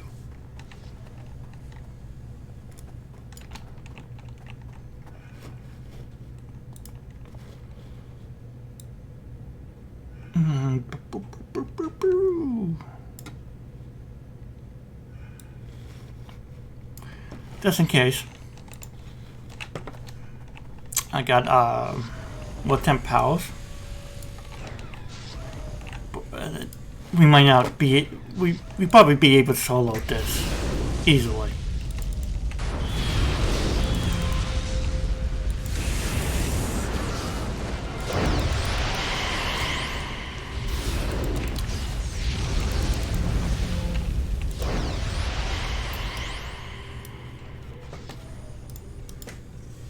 There's a buck holder. Archon Buckholder is a relic from another villainous group that was eventually subsumed by the council.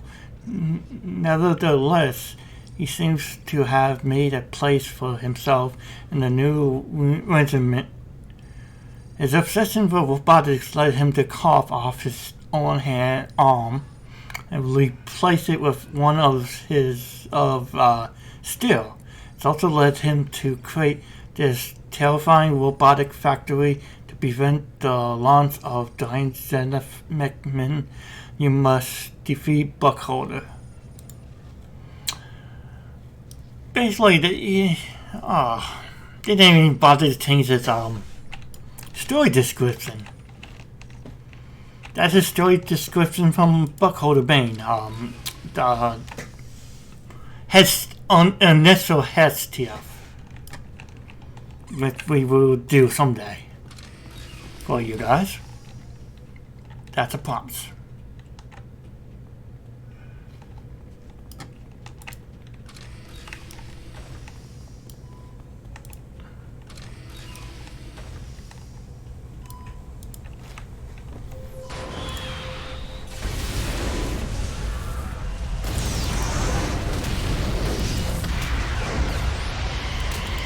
Okay.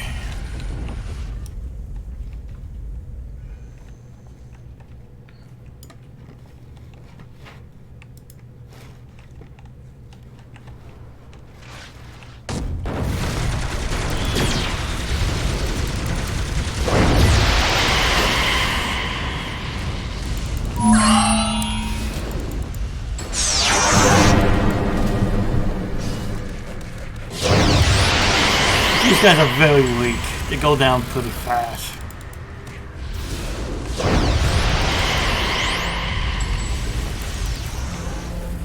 I mean, this is why you bring friends. I mean, you don't get any badges or anything, any achievements for doing this, but it's always fun to do. Story-driven missions and objectives.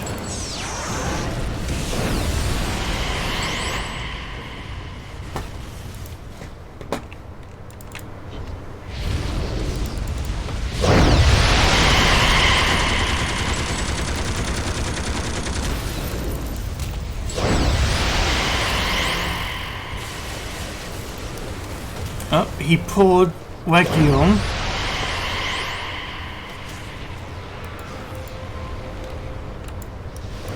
And he's near low health too, and that's not good.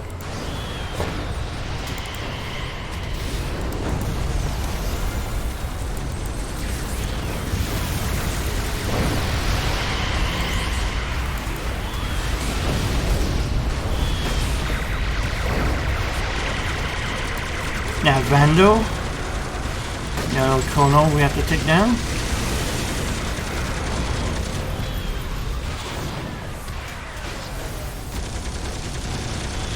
This is a good opportunity to revive myself.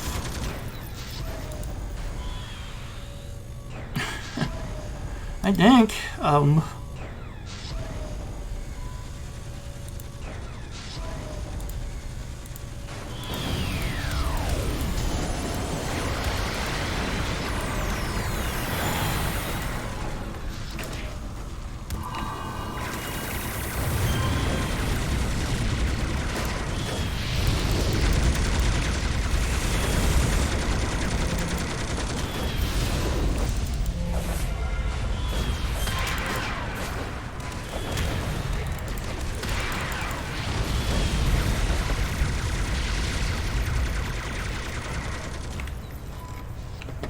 well, this is why they say bring friends.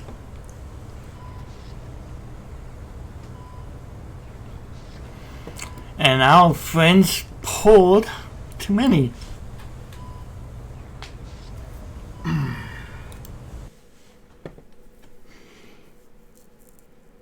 I got a little bit cocky myself. I thought I could do this.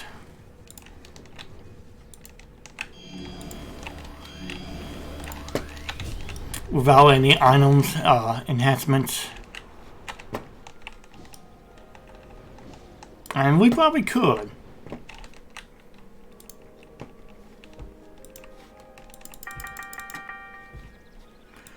Boop, boop, boop, boop, boop. Boop, doop, doop, doop, doop, boop, boop. Alright. Can we still do it? Hell yeah, we could still do this.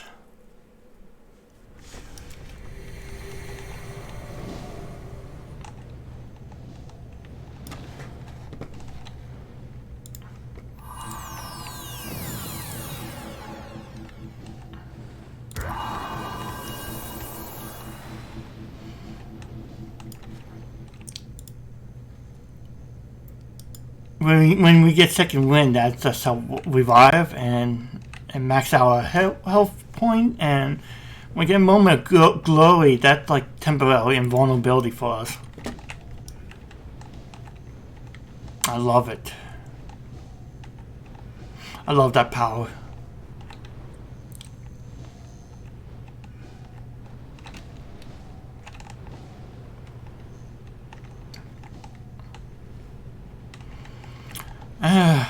Allies like book holder and oh shit.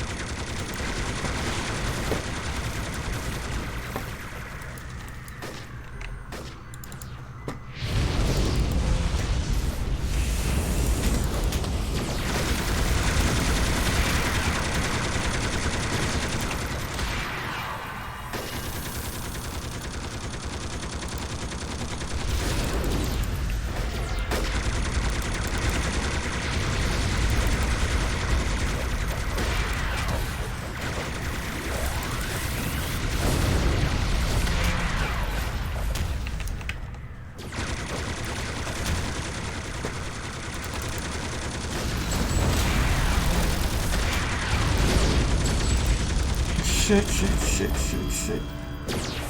Damn it. I forgot about all the ambushes that happened.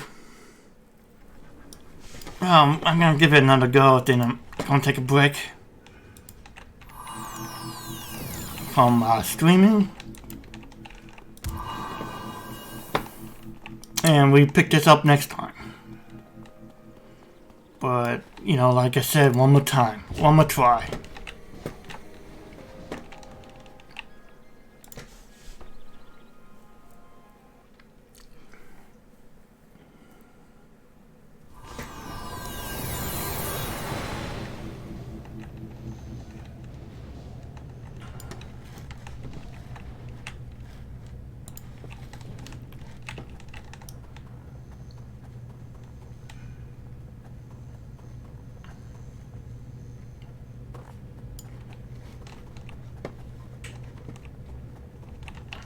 Shit. They already found me.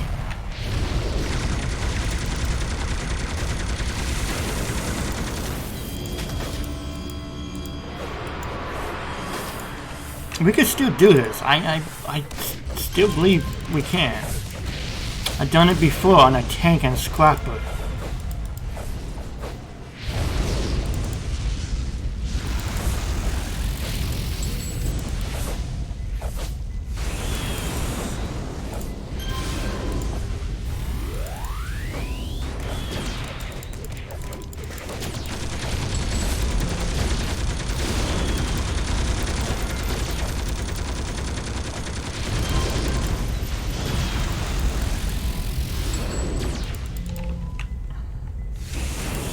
Where are they all coming from?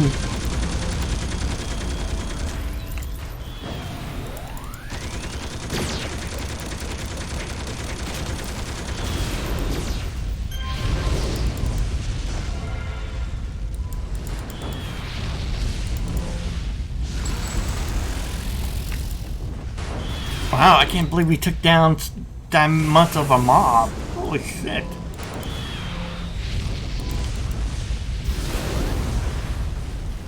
Now the ambush is gone.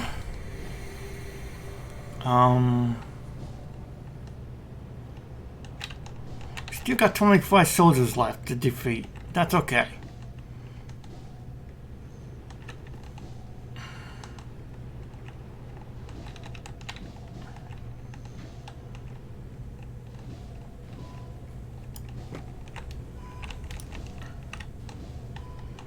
I'm just mad that I'm a little bit upset over the fact that we lost Buckholder and Neferatu.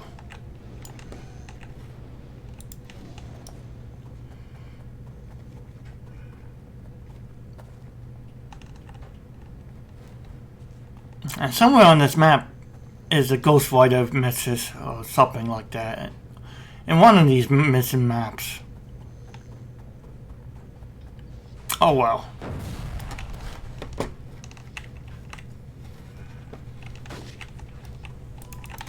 What the hell? Oh. More guys found us. More friends. Let's say hi to our friends. Hi, friends. Friends. Always good to make friends.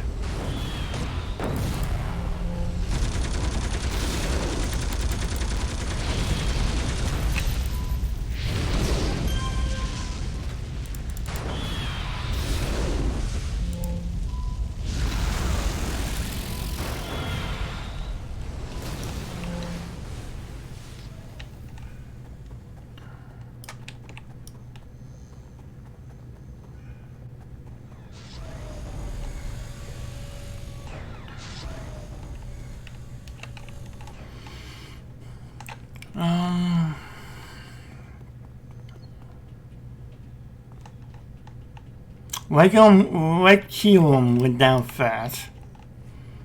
We got Mesmo, whatever you call him. Still need to kick his ass.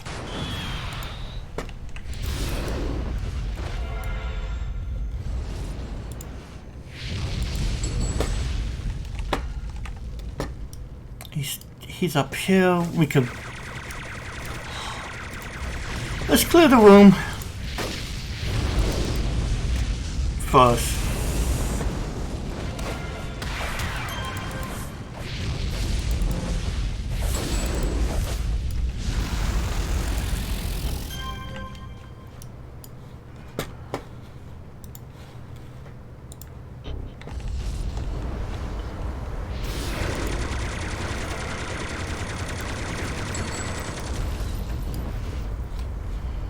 Okay, we got Mesmo.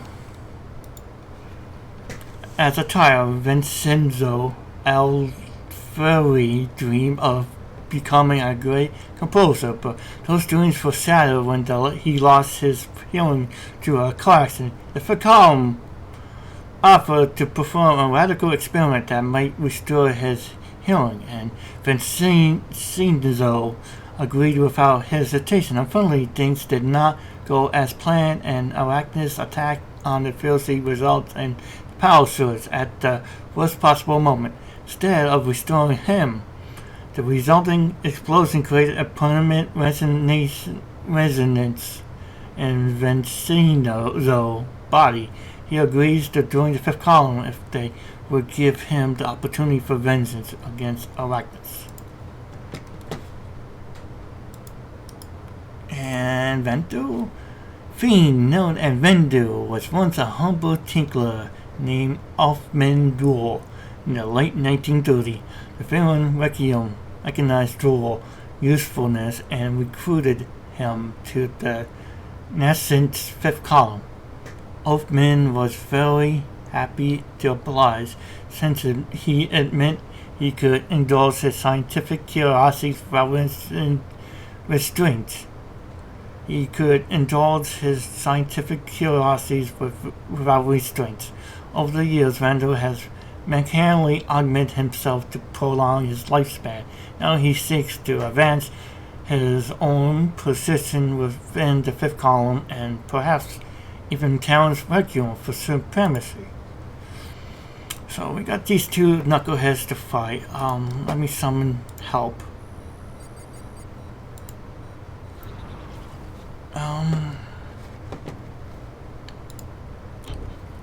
I'm gonna try to pull one at a time.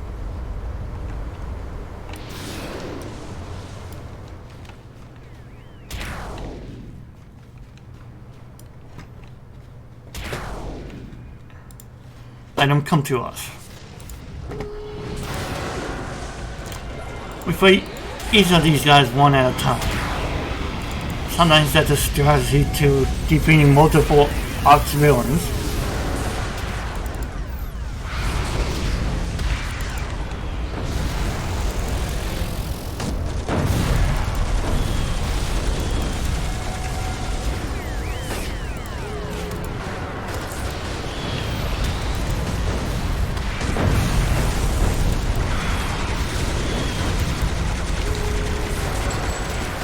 Oh god, I forgot this happens.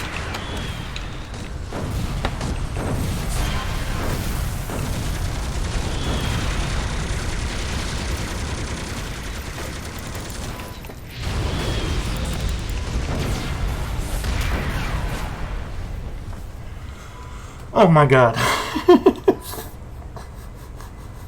I forgot this happens.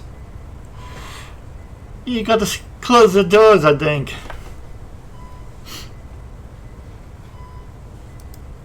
Oh my god, I'm so stupid. We could definitely do this.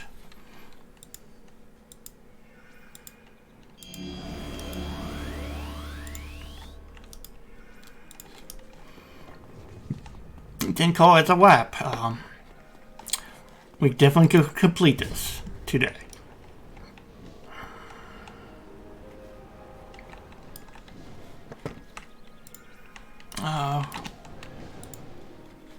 Yeah, I could buy stuff from him.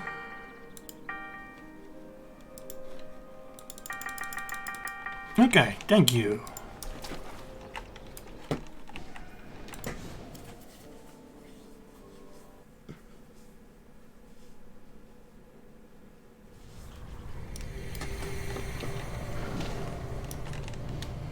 Now we have to make our way to the map all over again and fight another ambush. Because I forgot that happens.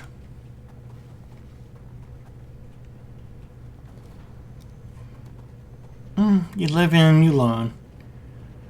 Although in my case I had to learn again.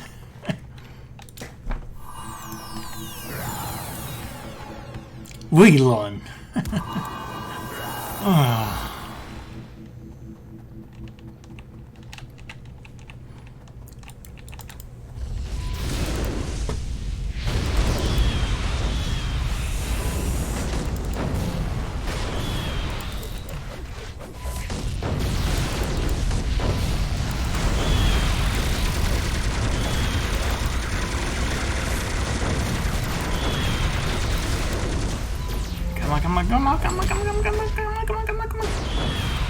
Fireball.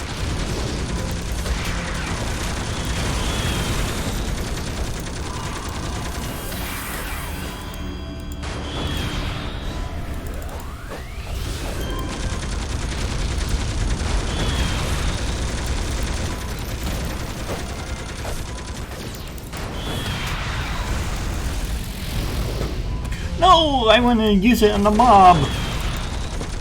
The angry, fastest mobs.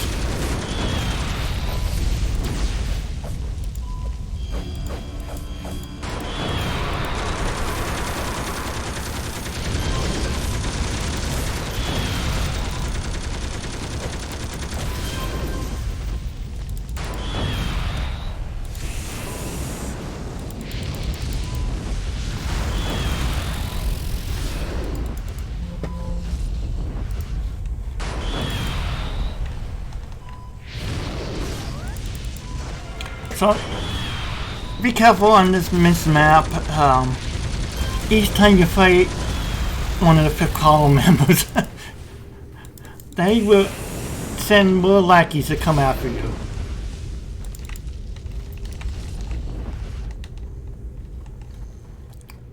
I wish I could remember that one. Now, Vandal is an easy one because he has energy damage, and we have certain powers that could help us with that.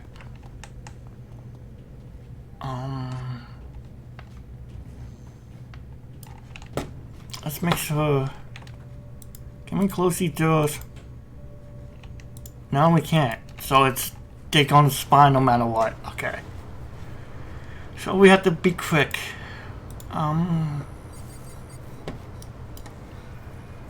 Vandal.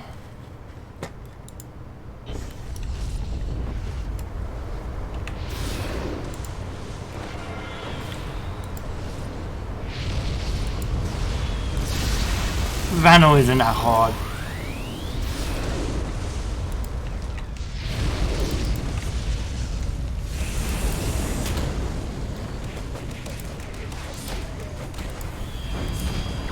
These guys I'm worried about a little bit.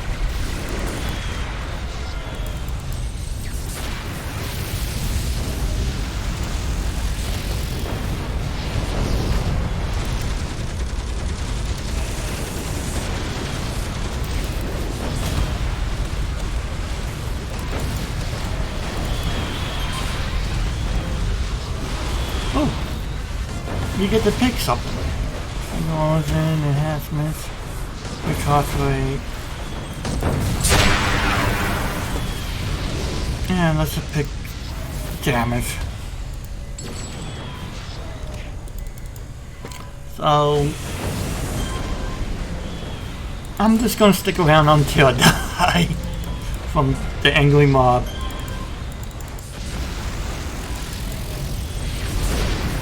Sorry, Statesman's kicking ass, so that's good.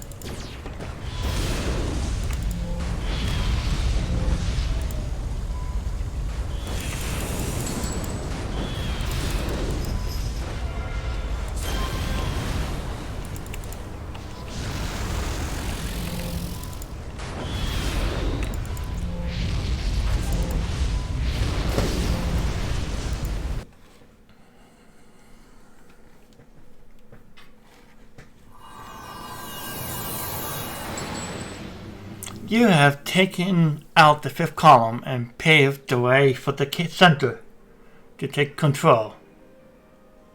He will rename the group, calling it the Council. This control will be harsh and nearly as deadly, but trust in time. It is for the best. I so hope so.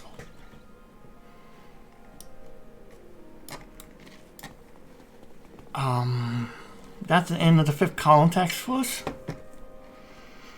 And I'm gonna take my break now. I stream more tomorrow. I'll probably be streaming Prototype tomorrow. Yeah, let's see if I got anybody watching. Maybe we could wait somebody. Let me check.